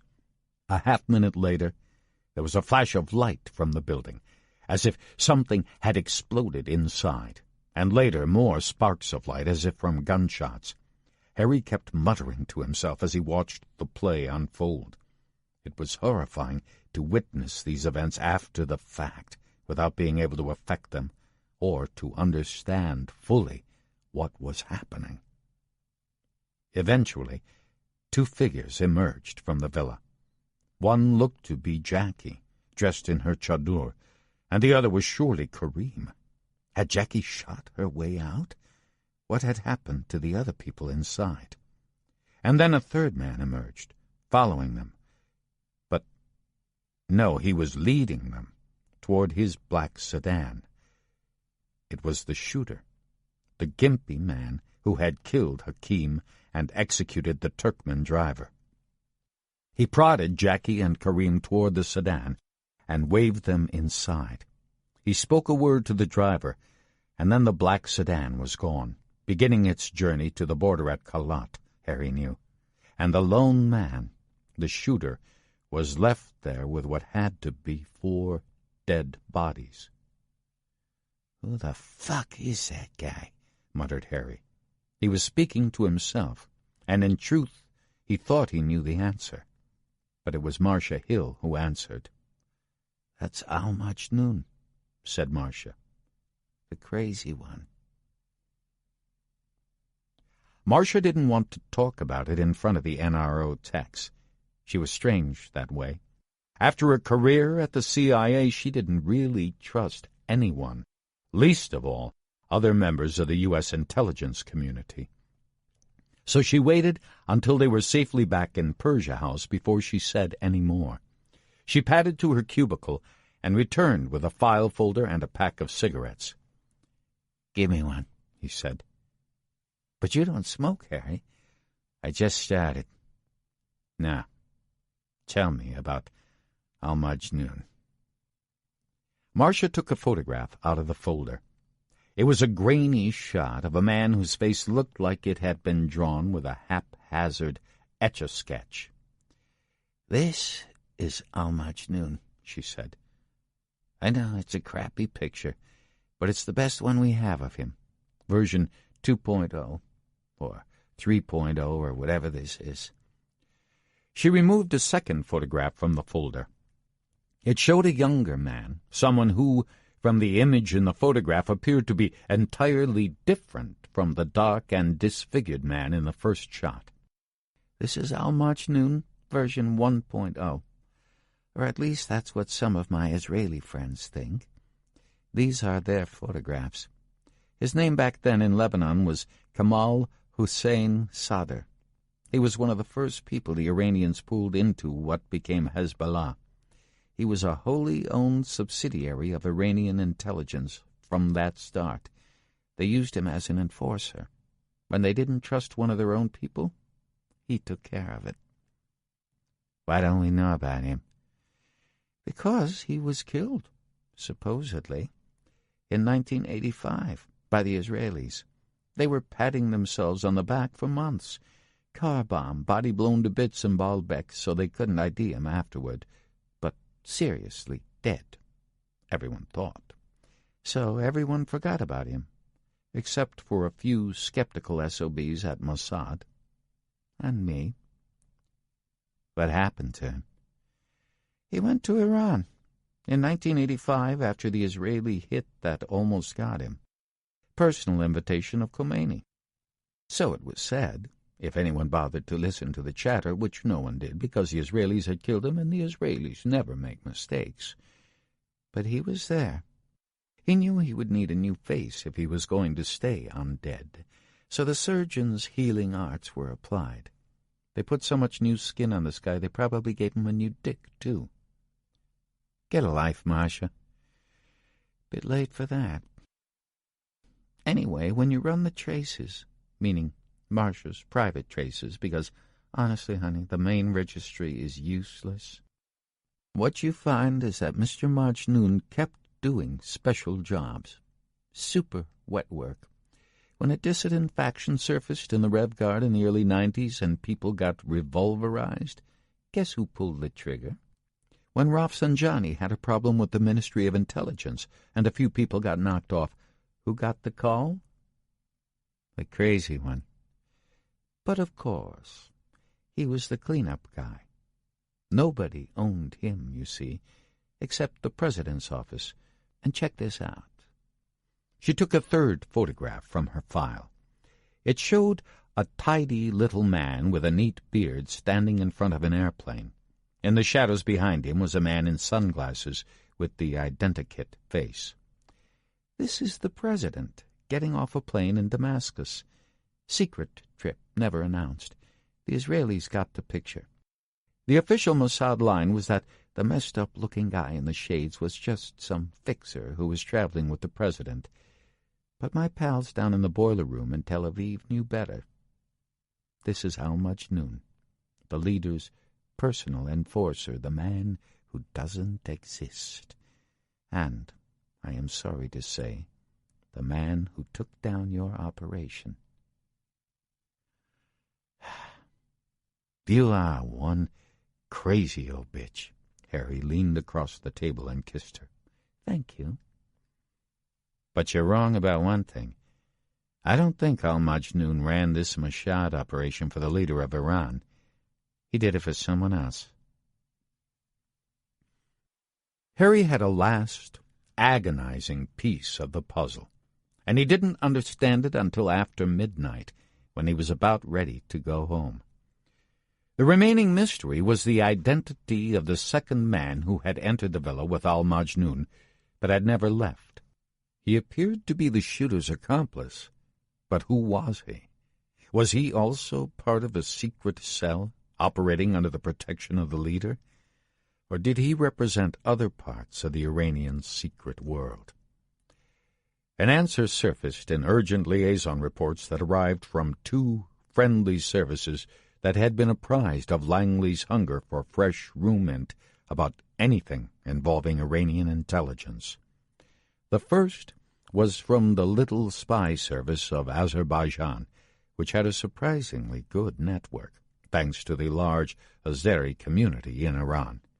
The cable from Baku reported that senior officers of the Revolutionary Guard's intelligence service had been spotted the day before at the funeral of one of their colleagues, a certain Mehdi Esfahani, who was said to have been a senior investigator with responsibility for security at some of the covert facilities of the Iranian nuclear program.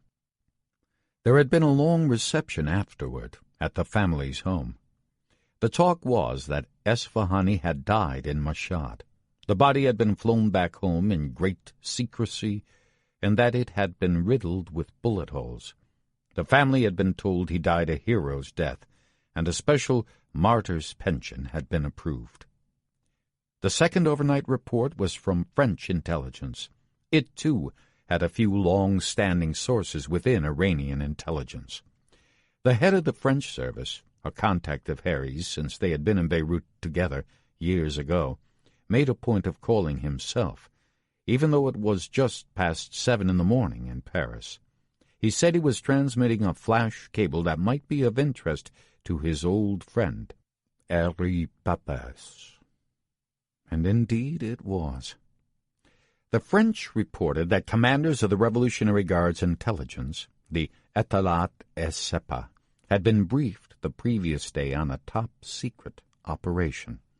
The chief had explained to his elite cadres that, thanks to the service's dedicated efforts, especially the heroic action of martyr Mehdi Esfahani, the Guard had foiled a plot by Western agencies to steal Iran's nuclear secrets. A traitor who worked at the facility known as Tawhid Electric Company had been killed. So had his accomplice, who worked in Mashhad at the facility known as Ardabil Research Establishment. The organizer of this operation was the Little Satan, Great Britain, whose operatives had been killed while trying to organize the escape of the Iranian traitors. Behind Britain stood the Great Satan, whose perfidy and incompetence had once more been exposed.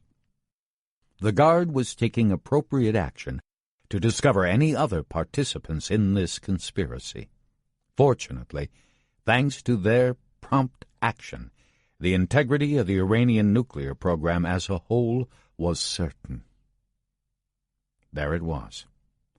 Everything Harry Pappas could have wanted, packaged with a neat ribbon by an Iranian intelligence service that was as eager as Harry's own agency to cover its backside when it had made a very big mistake. What pleased Harry most was he suspected that the Iranians really didn't seem to understand just how serious their problem was. It was past 2 a.m. when Harry finally drove his Jeep Cherokee out of the parking lot and went home to sleep for a few hours before he went to see the director. Chapter 39. Washington. The Admiral was at the White House for the morning briefing and yet another deep dive with the President about terrorism, so he didn't get back to Langley until 9:30. Harry had asked the security guard on the 7th floor, whose son went to the school in Fairfax where Andrea taught, to call him as soon as the boss returned. That allowed Harry to stick his head in the Admiral's door moments after the boss had set down his big briefcase and straightened his blue zip-up navy jacket on the hanger, and before the strokers and time-wasters who were assembled in the anteroom could begin their daily assault. The secretary made a pro forma attempt to stop Harry, but the door was open, and she liked him better than the others anyway. "Got a minute, sir?" asked Harry. "Where the hell have you been? A lot of people are looking for you." "That's kind of a long story, sir. It's going to take a few minutes. May I close the door?" Harry didn't wait for an answer. He pushed the door firmly shut, just in time to block the way of the general counsel, who had been apprised that the FBI's new poster boy was on the 7th floor. "You are in deep water, shipmate. Do you know that the Bureau was over here this week? They want to open a criminal investigation on you." "For what, if I'm allowed to ask?" "Espionage? Treason? Hell, I don't know. They seem to think that you have been operating as an agent of a foreign power whose capital is London, on some Iranian caper. Is that true?" "Yes, sir, more or less. I told you I was going to contact the Brits. They had the assets in Iran, and we didn't. Remember? We talked about it." The Admiral shrugged. He was wearing a white shirt that had his gold stars on a neat board attached to the epaulettes. They looked like little shoulder pads. "I don't know what I remember. I'll have to talk to the General Counsel. But you, Harry, you had better get a lawyer. The FBI is serious. The deputy director spent an hour with me. They have some tipster in London who is shitting all over you. Names, dates, photographs. Someone has set you up, my friend." "Yes, sir. I know. You don't know the half of it, actually. But as you say, that's my problem. I'll sort it out." The Admiral looked relieved. He absent-mindedly took another of his endless supply of ship models from the front of his desk. This time it was an Aegis-class guided missile cruiser. The Admiral turned it over so that he could look at the underside of the hull, as if checking for barnacles. "Good. Well, I wish legal problems were your only difficulty, but they're not. The White House is ready to pop on Iran. I have been holding them off the past 2 weeks, as I promised you I would. I do remember that. But they have run out of patience. I got an earful from Stuart Appleman this morning. They are ready to go public. With everything. Damn the consequences." "And what will the White House do then?" asked Harry. "An embargo of Iran, sea and air. If the Iranians resist, they'll bomb. They're going to announce the embargo in 3 days. Bombing is just a matter of time, I reckon." "But they don't need to bomb anything. The Iranian program is falling apart. They don't know which end is up. They're shitting bricks in Tehran. That's what I came here to tell you. We should just let them self-destruct. An American attack is the only thing that will save them. You know that." "Sorry, not my department. I don't do policy. But you're the CIA director. So, that doesn't count for much if you hadn't noticed. But why are you so sure the Iranian program is falling apart? Did you get that from your agent, Dr. Ali?" "He's dead. That's part of what I came to tell you. He died a hero, truly. And he did something so sweet before he died that the Iranians shouldn't be able to run a glow-in-the-dark watch for a while, let alone build a nuclear weapon." The director put down the Aegis ship model. "Perhaps you had better explain, Harry." He buzzed his secretary and told her that he wasn't to be disturbed until he said otherwise, and when she asked if that even meant the General Counsel, who was practically beating down the door, he said that it meant especially the General Counsel.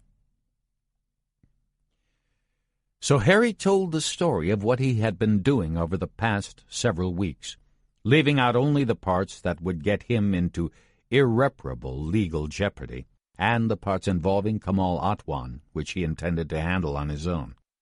He described his operational planning with Adrian Winkler at SIS to get Dr. Ali out of Iran for debriefing. He explained how the team from the Increment was recruited and sent in to exfiltrate Dr. Ali so that Harry could meet him in Turkmenistan. He explained bits and pieces of the sabotage operation, telling the director enough so he could understand that Dr. Ali's messages really had been a confirmation, not that the Iranian program was succeeding, but that they were failing, and why. And finally, Harry described what had happened a few days before in Mashhad. The CIA's agent, the brave young scientist, whose real name was Karim Molavi, had agreed to go back into the heart of the Iranian nuclear beast to sabotage a secret outpost that was Iran's ace in the hole. He had died on his way out, along with all the members of the British team. But as near as Harry could tell, Molavi had succeeded in his mission. Iran's only clean hardware had now been contaminated too. They wouldn't know what, if anything, to trust. Whatever the Iranians did now in their nuclear program, they would make mistakes. Their most senior intelligence officials had been humiliated. It would take them years to recover. The chatter in Tehran showed that they were trying desperately to explain and cover up what had happened. All the United States government needed to do now was put a few more details on the record, and the disaster would be complete. The Admiral was wide-eyed as he listened to Harry's account. He didn't appreciate all the nuances. He was a boat driver, not a spy. But he liked what he heard, and by the time Harry was finished he was actually smiling. And then he was frowning again. "This won't convince the White House to stop," said the director. "They will just say that it's more proof the Iranians are a threat. They had a secret weapons program and a backup, too. But it's ruined now. It's shot. We don't have to bomb anything. Harry, my friend, some people like to bomb. It makes them feel like they have a strategy when they send the military in." Harry paused. He picked up one of the models on the director's desk. It was a Navy F-A-18 bomber, one of the planes that would be used to attack targets in Iran, if it came to that. "Well, sir, I'm not playing." "What do you mean, Harry? You have to play. You're an American. You work for an agency that is an arm of the president." "Nope. I'm off the team. I want to retire as soon as possible. That's the other thing I came to tell you." "What about the FBI?" "They'll go away, eventually. The FBI likes to make trouble for the agency, but even they will realize that this case is a loser. Someone is pulling their chain, so they're pulling mine, but that will stop." The director squinted at him. "Who's pulling the chain?" "I think it's a certain Arab gentleman. You don't want to know the details, sir. Believe me.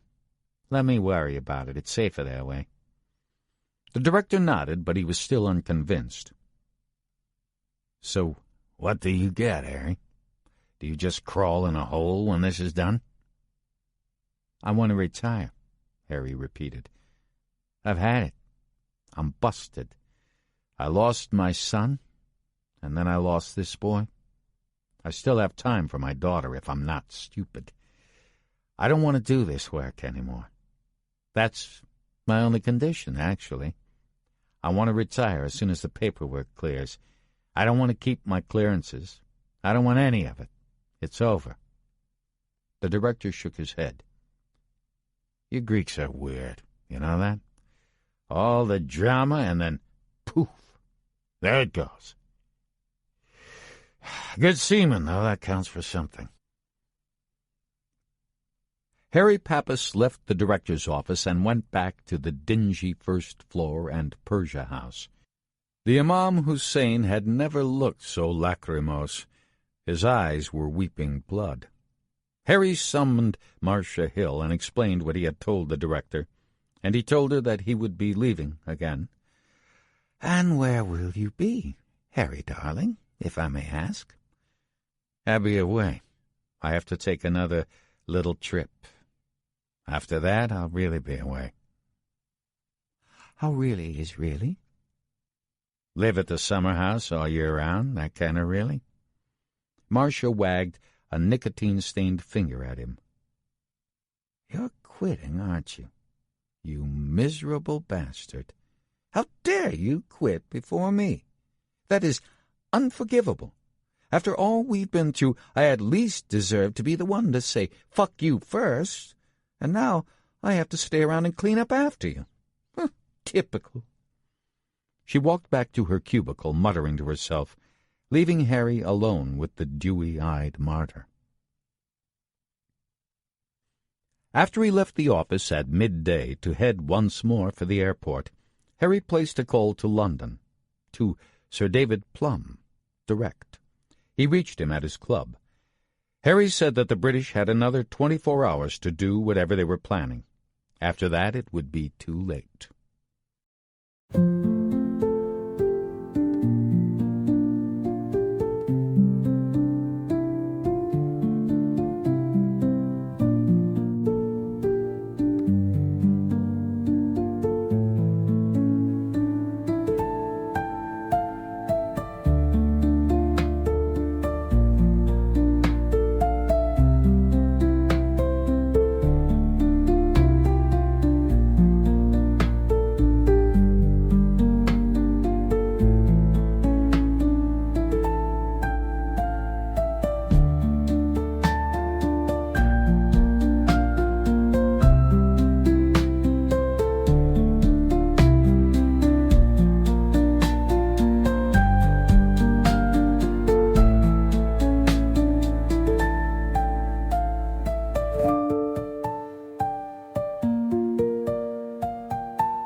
Chapter 40. London. The next day at noon, the British Prime Minister delivered an unscheduled address from his office at number 10 Downing Street. The British television networks were given only 30 minutes warning to get their cameras in place. The U.S. Embassy in Grosvenor Square was informed of the address 5 minutes before the Prime Minister began to speak. The embassy was told only that it would concern Iran. By the time a frantic call was placed from the White House, it was too late.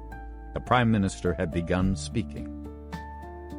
The British leader said he was taking the unusual step of revealing a secret intelligence operation. Over the past several months, the British Secret Intelligence Service had obtained new details of Iran's covert nuclear weapons program. They had discovered that the Iranians were experimenting with some of the technologies needed to produce a bomb, but that their research was impeded by serious technical problems the Iranians had not anticipated. Britain had received secret help from a brave Iranian scientist who worked inside one of the front companies used by the regime to shield its nuclear research, the Prime Minister continued. During the past several weeks, British intelligence agents had helped that scientist escape from Iran to a third country, where he was debriefed extensively. The scientist described weapons research at a previously unknown covert facility in Mashhad. The scientist had bravely agreed to re-enter Iran with the team of British intelligence officers who brought him out so that he could gather more information. He was killed, along with the 3 members of the British covert team. They were all heroes, the Prime Minister said. Because of their courageous actions, Iran's effort to develop nuclear weapons had been dealt a mortal blow. The Prime Minister said that at that hour, Britain's ambassador to the United Nations was turning over a detailed dossier of evidence about Iran's nuclear program to the International Atomic Energy Agency and the United Nations Security Council so that these organizations could take appropriate action. He said that Britain would oppose any effort by any nation. He repeated the words, any nation, for emphasis, to impose an embargo against Iran or take other military action. The Iranian nuclear program had been exposed by Britain's intelligence operations, he said. The proper course now was vigilant monitoring and non-military sanctions to make sure the program was not reconstituted. The Prime Minister concluded by saying that we would be consulting soon with the President of the United States to work out a joint position at the United Nations. But he was certain, quite certain, that the United States would cooperate with the policy he had just announced. Harry Pappas arrived at Heathrow a few hours before the Prime Minister's speech. He had one more chore, and he was rather looking forward to it. He didn't like symmetry, normally. Most loops in life don't get closed, and for good reason. They aren't really loops, but loose strands that only appear to connect. But in this case there was something that should come full circle, and then stop. Harry treated himself to a London hotel room when he arrived. He slept through the morning with the television on, just in case, and he was awakened by the sound of the Prime Minister's voice. When the speech was over, he dozed for another few hours. He wanted to be fresh for his meeting. He was about to play a game in which he held many good cards and knew some of what was in the other man's hand, but a satisfactory outcome would depend nearly as much on his demeanor as on the substance of what he had to say. Harry arrived at Kamal Atwan's residence on Mount Street in the late afternoon. It was a brisk November day. Loose bits of trash billowed along the streets and alleyways, and low, rain-laden clouds scudded by overhead. The butler said stiffly that Mr. Atwan wasn't home, but Harry suspected he would say that to any unannounced visitor. So he repeated his name, Harry Pappas, and said to tell the master of the house that he was visiting from Washington and needed to speak to Mr. Atwan urgently, right now, about a matter of great importance. The butler retreated upstairs and descended a minute later to say that Mr. Atwan had returned home and would see his guest immediately. The art that lined the walls didn't make quite the same impression on Harry this time. It was so much loot, gathered from the treasure troves of other people less clever or larcenous than the proprietor of Mount Street. Who even knew if it was real?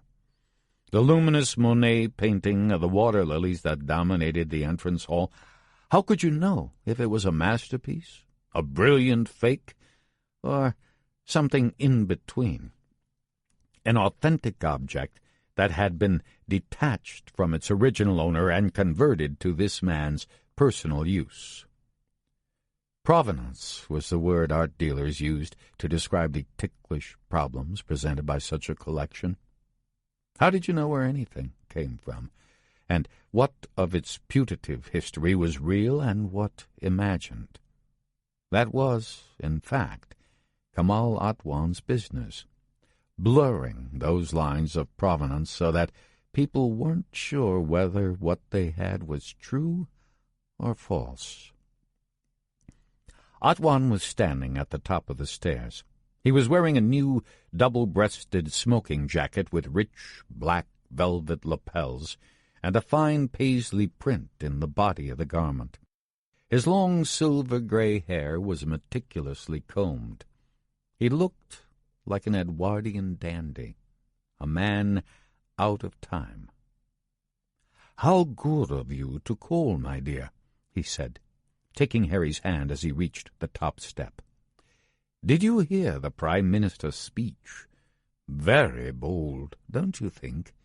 Preempts any other sort of action, I would say." "Good speech," said Harry. "War with Iran is a bad idea." "Your American friends will be angry, I think." "They'll get over it," said Harry. Atwan led Harry by the hand into the library and sat him down by a gas fire. On a table between two comfortable chairs was another fat novel by Anthony Trollope, this one titled He Knew He Was Right. "I have been waiting for your visit, my dear Harry. I have been worrying about you." "I'm sure you have, Kamal Bey. Worried to death.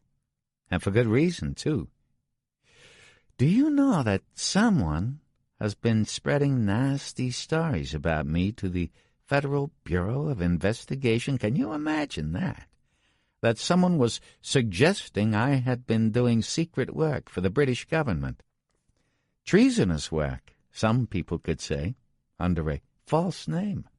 "How dreadful!" said Atwan, throwing up his hands in apparent horror. He was a good actor. You had to give him that. "Yes, but that's all taken care of. I went to see my boss yesterday in Washington. My real boss, the CIA director. He'd been fully informed of what I was doing, obviously, but we talked it through anyway. Not a problem. All over. My lawyer will work out the details with the FBI, but thanks for your concern." "Oh, good. I am so glad." There was a hint of actual mirth in Atwan's voice. He was a sporting man. He knew that he couldn't win every rubber. "I actually came to give you a bit of advice, Kamal. A warning, really." "Oh, how thoughtful. And what might that be, my dear?" "Well, sir, I'll be frank, even though we're not in a secure location and you never know who might be listening. I believe there is an acquaintance of yours who is in a bit of difficulty in Iran. A Lebanese fellow, originally, like yourself. His name, or at least the one he was born with, is Kamal Hussein Sadr. He travels under various labels these days, but the one people seem to use most frequently is Al-Majnun. Does that ring any bells?" Atwan tried to laugh. It came out dry, more like a croak. "But, my dear Mr. Pappas, this gentleman, Sadr, or Majnun, if you like, he died more than 20 years ago. The Israelis killed him, if I'm not mistaken." "Yeah, right. Well, somehow he's come back to life. And the problem is that the Iranians are onto him. They suspect he had a hand in our little caper in Mashhad. They don't know all the details yet, so they're going to arrest and interrogate him and find out.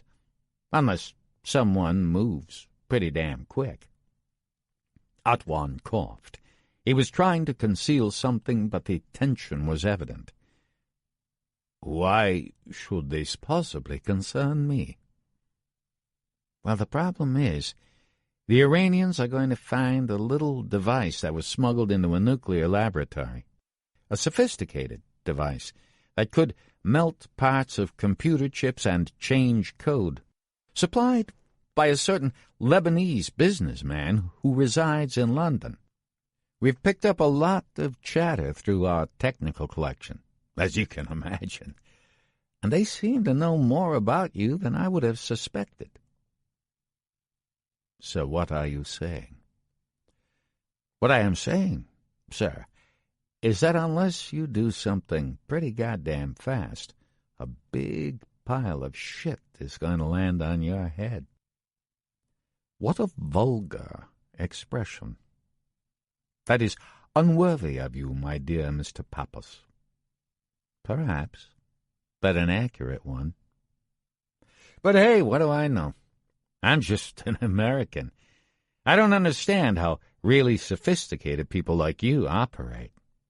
Just a word to the wise, that's all. The facts are that Al-Majnun was working for you, and that you were working with us, and the Iranians are just naturally going to figure it all out. They'll realize he killed our guys and their guys, and they're going to be pissed off. I would hate to see your business ruined after all the good work you've done. Atwan rose and walked to the mantel. Over the fireplace was a pastel by Edgar Degas showing a group of ballerinas preparing for class.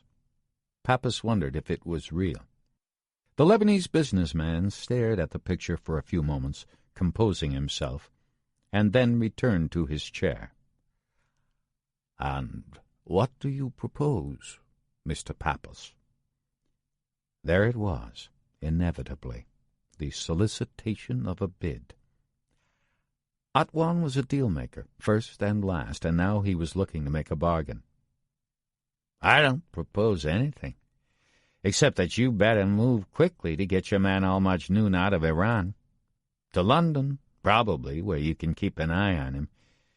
I think you better do that before he takes you down, and a lot of other people with him. That's not a threat. Obviously, I'm not in the threat business. Just a suggestion. Otherwise, I would have to say that, as we Americans so vulgarly like to put it, you are fucked." Atwan looked away to mask his expression. He was a man in absolute control. Always. He was thinking about his options, evidently, weighing what he had to lose, depending on what options he chose. They say there are chess players who can calculate many dozens of moves ahead that flow from the exchange of one piece on the board. Atwan had that facility. He had worked as hard as possible to take risk out of the world's riskiest business. He turned back toward his guest. "You're being quite aggressive, I see," he said stiffly. "Well, then." Message received. Atwan rose from his chair, still lost in his own private calculations. He didn't take Harry's hand this time, just led the way out of the library and back down the stairs. The show was over. That was the virtue of crude speech. It broke through the false layer of politeness that covered the facts and got down to the bare reality of things. Atwan walked slowly, one step at a time. You might have thought he would be eager to get Harry out of his house, but he was taking his time, weighing another bid. He stopped at the bottom of the stairs in the entrance hall. It was raining outside now. You could hear the beating of the raindrops against Atwan's leaden windows. He took Harry's hand again. "It is not a nice evening out, I think. Beastly, as the British would say. Why don't you stay a bit longer, Harry, until the clouds have passed?" Atwan led Harry into a sitting room off the main entrance hall and closed the double doors. Harry took a seat while Atwan went to the intercom. He rang his chief of staff, waited a moment, then said a few words in Arabic. "I would like a drink tonight," said Atwan. I rarely drink, you know. But tonight I think that I should make an exception with you, my dear. Is that all right?" "Of course," said Harry. "I'll have a whiskey." Otwan went to a mirrored bar, set in an alcove of the room, and poured 2 glasses of whiskey, neat. He paused, and then poured a third. "Another guest coming?" asked Harry. "Yes, I think so. A little party, a reunion, you could say. Why not?" Otwan brought the whiskey to Harry and sat down on the couch next to him. The host took a sip, and then a large gulp that nearly drained the glass. There was a knock at the double door. Harry expected that they would be joined by Adrian Winkler, the partner in this bizarre enterprise. But he was mistaken. The double door swung open, and a man in a black suit entered the room. He walked with a quick, erratic step, almost a scampering. His head was down as he entered the room, and black sunglasses covered his eyes, but when he reached Harry, he stood up straight and removed the shades. It was the oddest human face Harry had ever seen. The eyes were tight at the corners and tilted up slightly, as an Asian man's might be. The nose was bulbous, as if a new infusion of flesh had been added. The lips were almost feminine, pumped with fat and gel so that they appeared as little pontoons. The face seemed almost to be in motion, the different pieces going in different directions. Scars were visible along the edges, and there was a bit of puffiness, as if the man had just had another operation to recombine and rearrange. Otwan walked over to this most peculiar gentleman. He was smiling now, as if he were a farmer exhibiting his prize pig. He patted Al-Majnun gently on the back and then steered him toward Harry. "My dear Harry, let me introduce Kamal Hussein Sadr, Al-Majnun, the crazy one. You know the name, of course, but perhaps not the face." He laughed to himself, as if this were a private joke. Harry took Al-Majnun's hand in his. The tips of the fingers were like an emery board, from so many efforts over the years to remove identifiable traces of what had once been the man's fingerprints. When they had shaken hands, Otwan nodded for Al-Majnun to take a seat in a corner of the room. "So, you're not fucked," Harry said. "Quite so." "And my warning wasn't necessary. The man is already out of Iran, obviously." "Oh, yes, in the flesh, all the many layers of it. You did not think I would be so stupid as to let the Iranians have my man, after nearly 30 years? That would have been quite unwise. No, he was on his way out of the country as soon as he had done his work."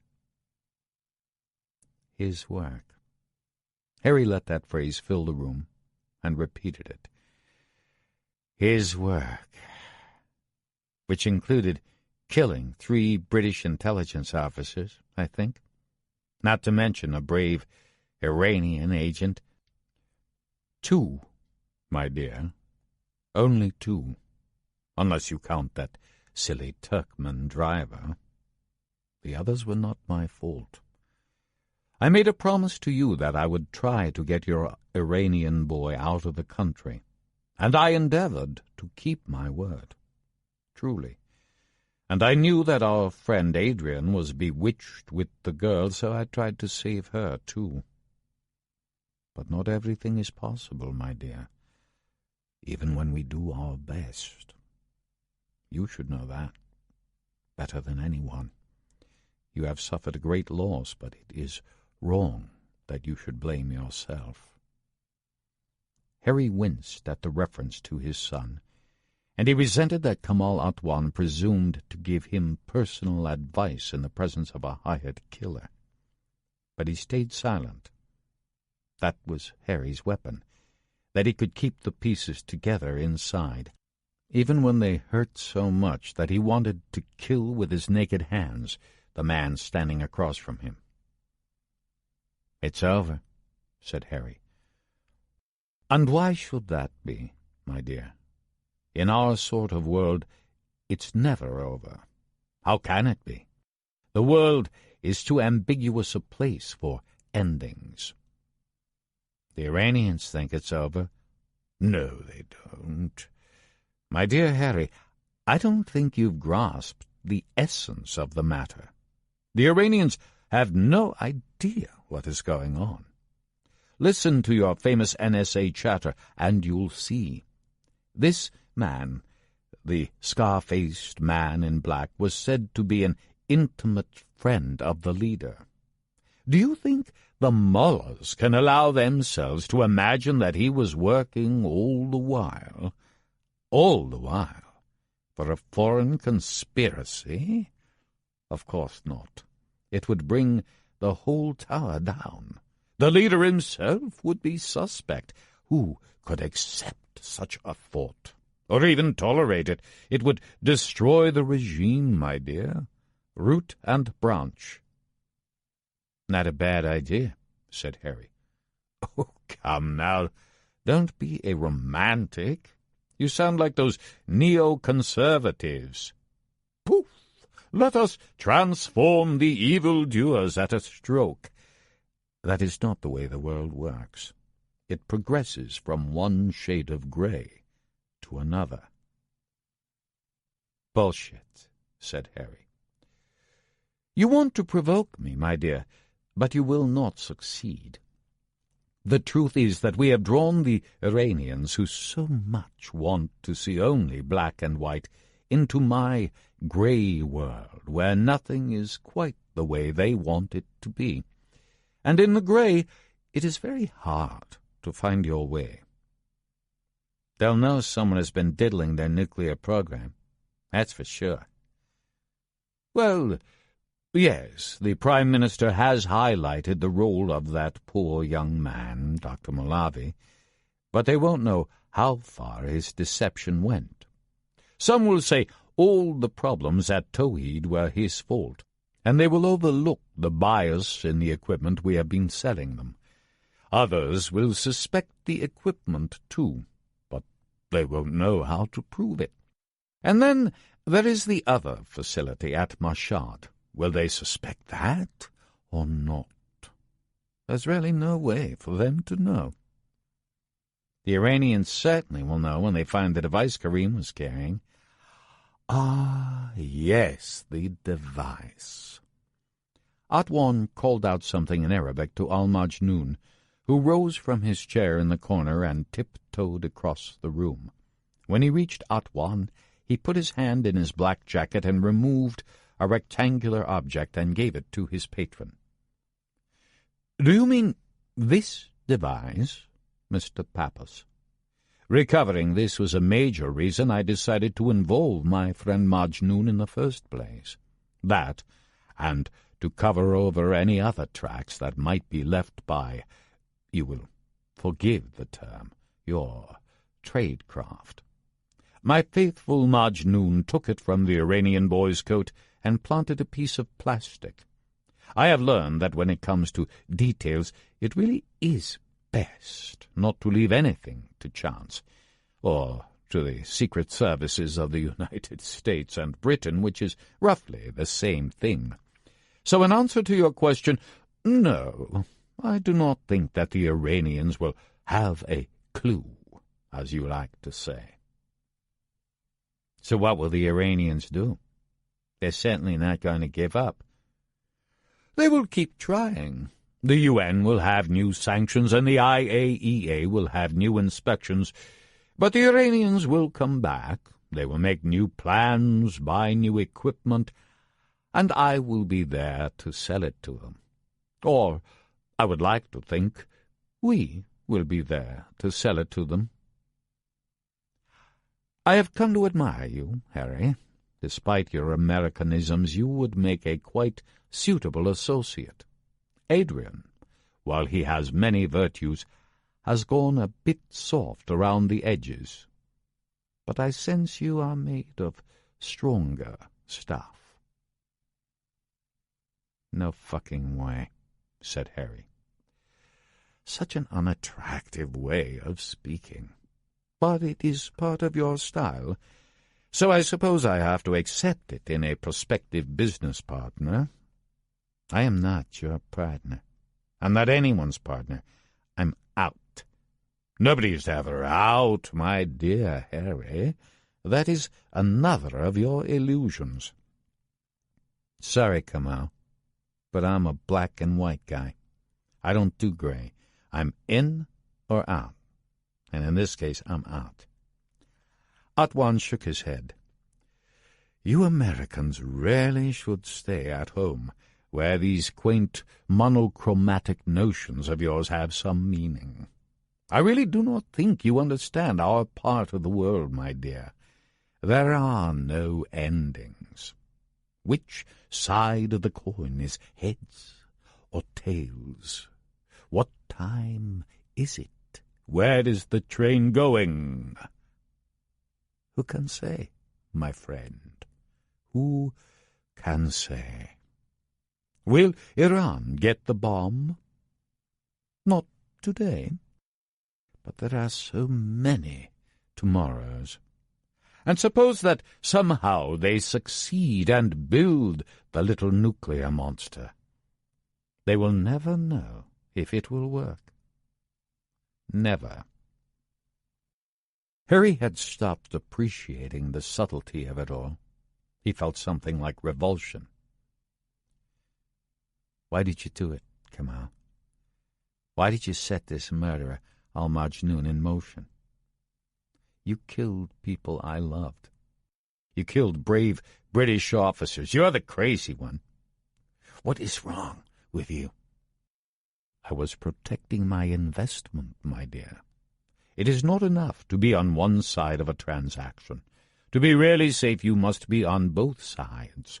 That was why I had Al-Majnun watching from the first moment you put your little man Molavi in play. To protect. To control. If I had not done so, someone else far more dangerous might have taken my place. Bullshit. You're an arms dealer. You just wanted to keep selling more crap to Iran and making more money. Atwan shrugged. He gathered the velvet lapels of his smoking jacket so that they were aligned. If Harry didn't appreciate what he was trying to do, well, so much the worse. I am in the ambiguity business, Mr. Pappas. I stand for uncertainty. I stand for the artifice of business, which is the essential reality in our part of the world. I seek to foster the ambiguity that allows each side to continue along its way without ever coming to a point that we could call the end of the road. Endings are dangerous. You are out of your fucking mind, Kamal. And your friend, Mr. Potato Head, should spend the rest of his life in a dark cell, picking at his scabs. Harry didn't bother to shake hands, make an appropriate phrase, say goodbye. He turned and walked toward the door, but Kamal Atwan called after him. Before I let you go, my dear, I must ask you one final question. It matters rather a lot to my future business dealings. How did you know that Mr. Sada here, the crazy one, was working for me? That was a rather well-guarded secret. Are your technical tools really that good? That would worry me. Harry laughed. It felt like the first good laugh he'd had in a very long time. What could possibly be funny about that question, my dear? Nothing, except that it shows you're a sucker. I beg your pardon. The truth is that I didn't know about Al-Majnun. I guessed. Until you told me that he was your man, I didn't know for sure. Lucky I was wearing a microphone to transmit the conversation out to my lame-ass CIA colleagues, in case anyone ever needs it. And you know something? With all due respect, you talk too much. And now Harry did leave. Out the double doors of the sitting room, past the Renoir and the Monet, past the butler hovering at the door, and into the London evening. It was pissing rain outside. Harry walked several blocks to Piccadilly, where he found a coffee bar. It was filling up with young people coming off their jobs, many of them not much older than his daughter Lulu. Harry took out his cell phone and placed a call to an old friend at MI5, the British Internal Security Service, whom he had met many years before in Washington. They talked for nearly a half hour, with the other man taking notes, stopping Harry occasionally for details, but finally they had it all straight. Then Harry called Adrian Winkler. The SIS Chief of Staff still sounded soggy, little affect in his voice, even when he tried to be cheery. And Harry understood that his British friend really had loved Jackie with her crop and riding boots and extraordinary courage. That made him feel sorrier still for Adrian, but it didn't change what he had to do. "Your friend Atwan is going down," said Harry. "What do you mean, going down, old boy? That man is the best asset we've got." "Exactly what I said. He's going down. It turns out that Al-Majnun was his man. The guy who killed your team from the Increment was working for your pal. That's what Jackie was trying to tell you. He's with him now. Kamal, your pal, is harboring a terrorist. No other way to slice it, and he's going down." The phone went dead for a moment. You could sense the panic on the other end, and also the anger. "Say it again, Harry. I want to make sure I heard it right." "Al-Majnun is here. He's at Atwan's townhouse on Mount Street. You need to call MI5 and Special Branch right now. This instant." "Tall order, Harry." "Not so tall. They already know. They're on their way to make the arrests. That's why I called you, brother. You'll go down, too, if you don't get on the phone to 5 in Scotland Yard right now." "I see," said Adrian. The air went out of his lungs for a moment, but he recovered. "You think you can stop this, Harry, but you can't. Who do you think keeps Atwan in business? Do you think it's me? What a joke. I just take some of the loose goodies that fall off the back of Atwan's truck. He survives here because he has friends, way up, who think he is valuable to the country, for reasons of state, old boy. Morality doesn't enter into it. Nothing you or I can do about it." "Yes, there is. I've already done it. It's over." "It's never over, Harry." Harry ended the call and put the phone back in his pocket. He ordered a coffee, but after taking a sip he realized he didn't really want it. It had stopped raining now. He stepped out onto the sidewalk and walked along the gray blocks of concrete, the blinking neon lights of Piccadilly Circus marking his way. This concludes The Increment. Please visit our website, www.tantor.com, for more information on our growing library of unabridged audiobooks and to take advantage of special offers, or call toll-free 877-7-TANTOR to request a catalog.